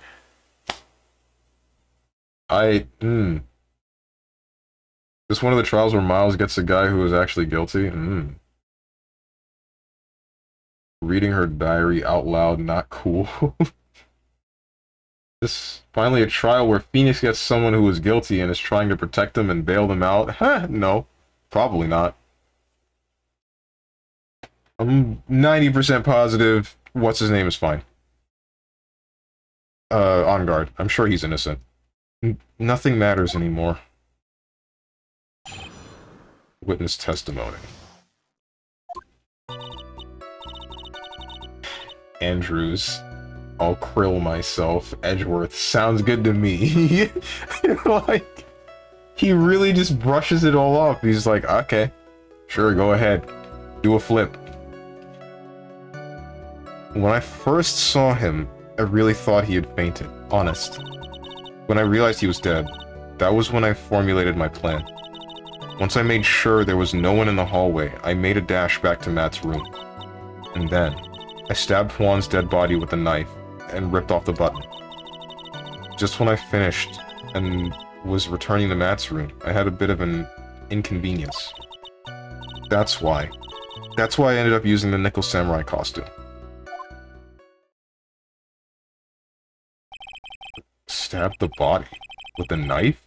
Why would you do that? Isn't it obvious? To pin the blame on a certain person. A certain cowardly man. What do you mean by all of this? It might take this court a little while to understand, but... this is the truth. The real killer is Matt. That scumbag of a man. I'll never forgive him. He's trying to escape his guilt again. Just like last time. Last time? So Miss Andrews stabbed the victim, Juan Corrida, in the chest with a knife. However, she didn't do it with murder in mind. She did it with the intent of framing Matt Onguard for the murder. And this is her crime. What? How is this possible? I mean, wasn't Miss Andrews supposed to be the real murderer? Mr. Wright, please get over your shock and commence the cross-examination. Judge really hit me with the get over it. Okay. What's wrong with Matt? What the heck did he do? When I first saw him, I really thought he had fainted. But you could tell from the state the room was in that there must have been a fight. Are you telling the truth when you say that you did not know he was dead? He had a scarf tied around his neck. But that scarf is a part of the Jammin' Ninja's costume, so I didn't think anything about it was strange. His head was also tilted down a bit, so I couldn't see his face that well. That's why I thought I'd wake him up, and went to pour the juice. When I realized he was dead, that was when I formulated my plan. What is this plan you had? I knew right away the murderer was Matt. I knew because Juan, he was going to expose Matt's weakest weak point into the world. So Matt did this to stop Juan and silence him for good. That's when I thought I should forge some evidence and pin this crime on Matt. So the forged pieces of evidence were the knife and the button. The first thing that came to mind was to plant the knife. Once I made sure there was no one in the hallway, I made a dash back to Matt's room. That was so you could get the knife, correct? The knife Matt used at dinner had his fingerprints all over it. I thought if I used that, then the police would certainly turn their eyes toward him. Matt was napping with his costume on at the time. I slipped in, took the knife, and returned to the scene of the crime. And then, I stabbed Juan's dead body with the knife, and ripped off the button.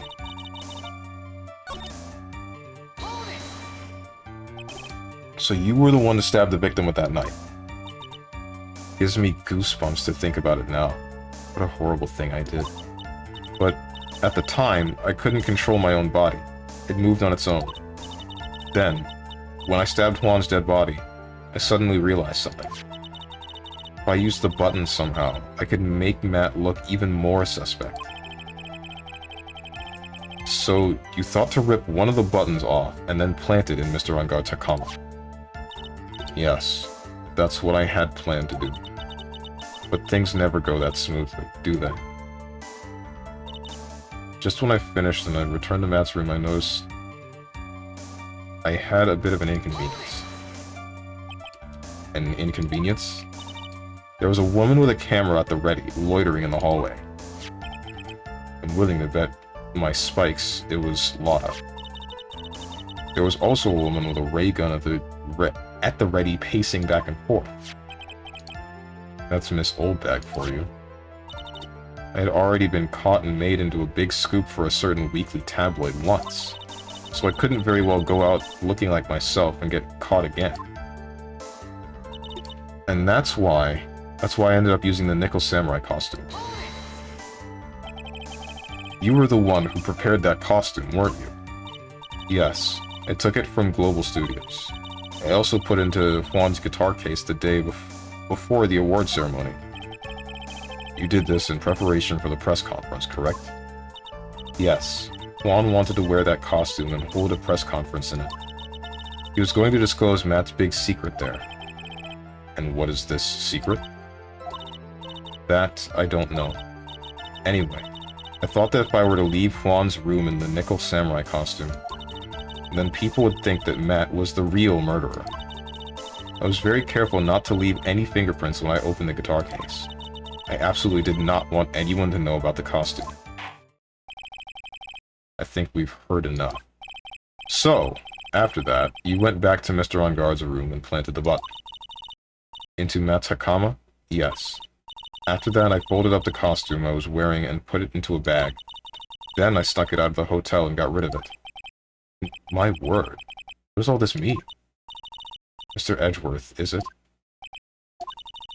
The real criminal. Is Matt on guard? Yesterday, that woman prosecutor sat me down for a talk. Francisca, huh? She said that I should, under no circumstances, confess to what I had done. That if I just kept quiet, then Matt would be found guilty for sure. I had no choice but to believe in her words.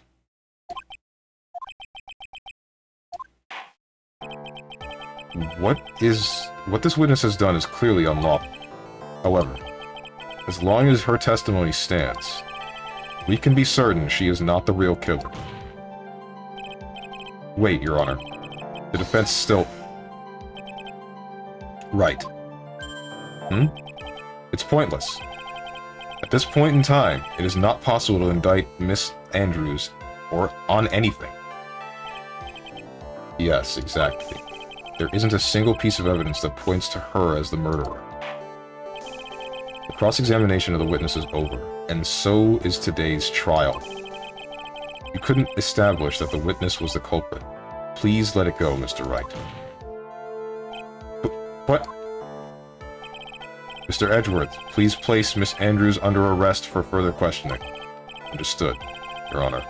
Prosecution will arrange for her detention immediately. That is all.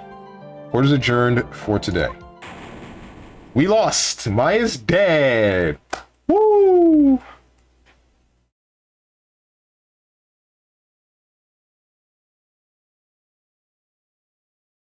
Oh, no. Oh, that's not an image that I wanted to see. Phoenix is beside himself. Today's trial is over. And I didn't win an acquittal. Witness, would you mind if I asked you something? Edgeworth? What is it? Before you leave court today, I wondered if I might look at one thing. The card in your hand. It's had my interest for quite some time now. What exactly is it? Oh, this? Mr. Wright also asked about this. Although I didn't remember at the time, you asked me about it, Mr. Wright. I remember just now I found this in the room on that day. The room? That day? Yes. I found this card when I discovered Juan's body.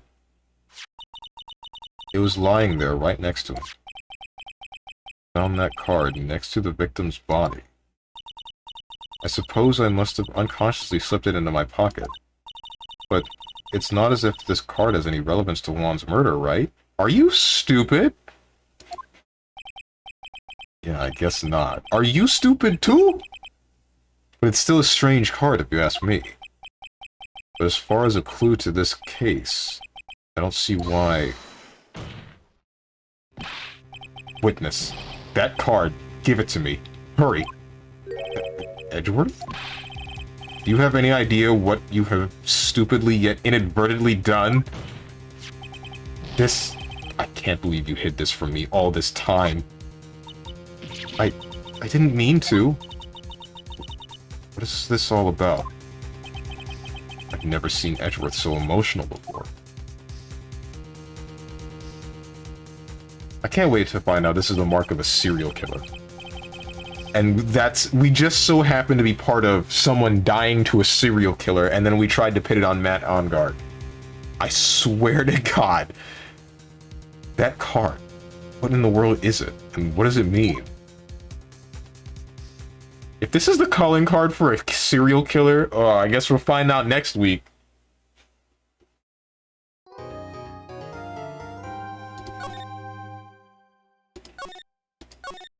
Don't you dare say investigation. Frick you!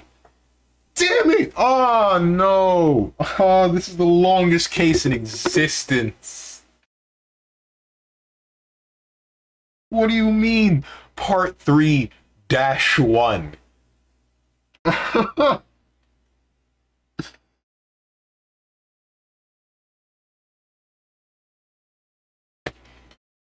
That's cool, I guess.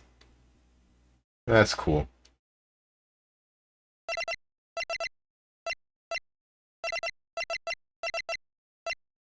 Took like an hour to solve one part of the case. Yeah, because Phoenix Wright has some stupid ass logic. It has so many things. Like, I've already put together the damn case in my head, but then it's like, hey, you need two specific things. And if you don't have anything, if you don't have these two specific things, then you lost. Even if what you're thinking is along the correct lines, you lost because you didn't have these two things. Anyway, guys, that's it. We're done. We're done with Phoenix Wright for today. We're coming back next week. Stop it. Stop crying. Stop crying, Pearl. I don't care. Get out of my office. I don't care. Go away. Anyway, tomorrow is Thursday. I will be back with... Wait, before I do that, let me check something. No. Alright. Tomorrow, I will be back with heckin' Tomb Raider. Friday, do 10 push-ups. Wait, what? I mean do 10 push-ups. I didn't die. I didn't die for that redeem. Either way, tomorrow, yeah, Tomb Raider. Friday, Monster Hunter. Saturday, fighting games, don't know which. Not Sunday. Sunday is nothing. No, Sunday is never anything. Monday is Party Animals, more than likely, because I feel like playing that game. Tuesday is probably Final Fantasy 13. It might be some variety for a while. I'm not sure. I'm really not sure. I might not start FF13 yet. Or maybe I'll just have more than one day for variety. That might sound like a good thing to do. Tuesday, Monday. Right, next Wednesday is more of this, and I don't know if we're gonna finish Tomb Raider this Thursday. We'll see. We'll see if that happens. And then Friday and Saturday will be the same. If you guys got anything to say to me, or anyone else who's decided to join, hit up the Discord below the stream. If you click the picture that says Discord, I'm gonna go be angry and then take care of some stuff that I've been neglecting for a while. Hope you guys have a good rest of your day, evening, morning, or night, whatever time might be for you. Thank you for watching, and goodbye.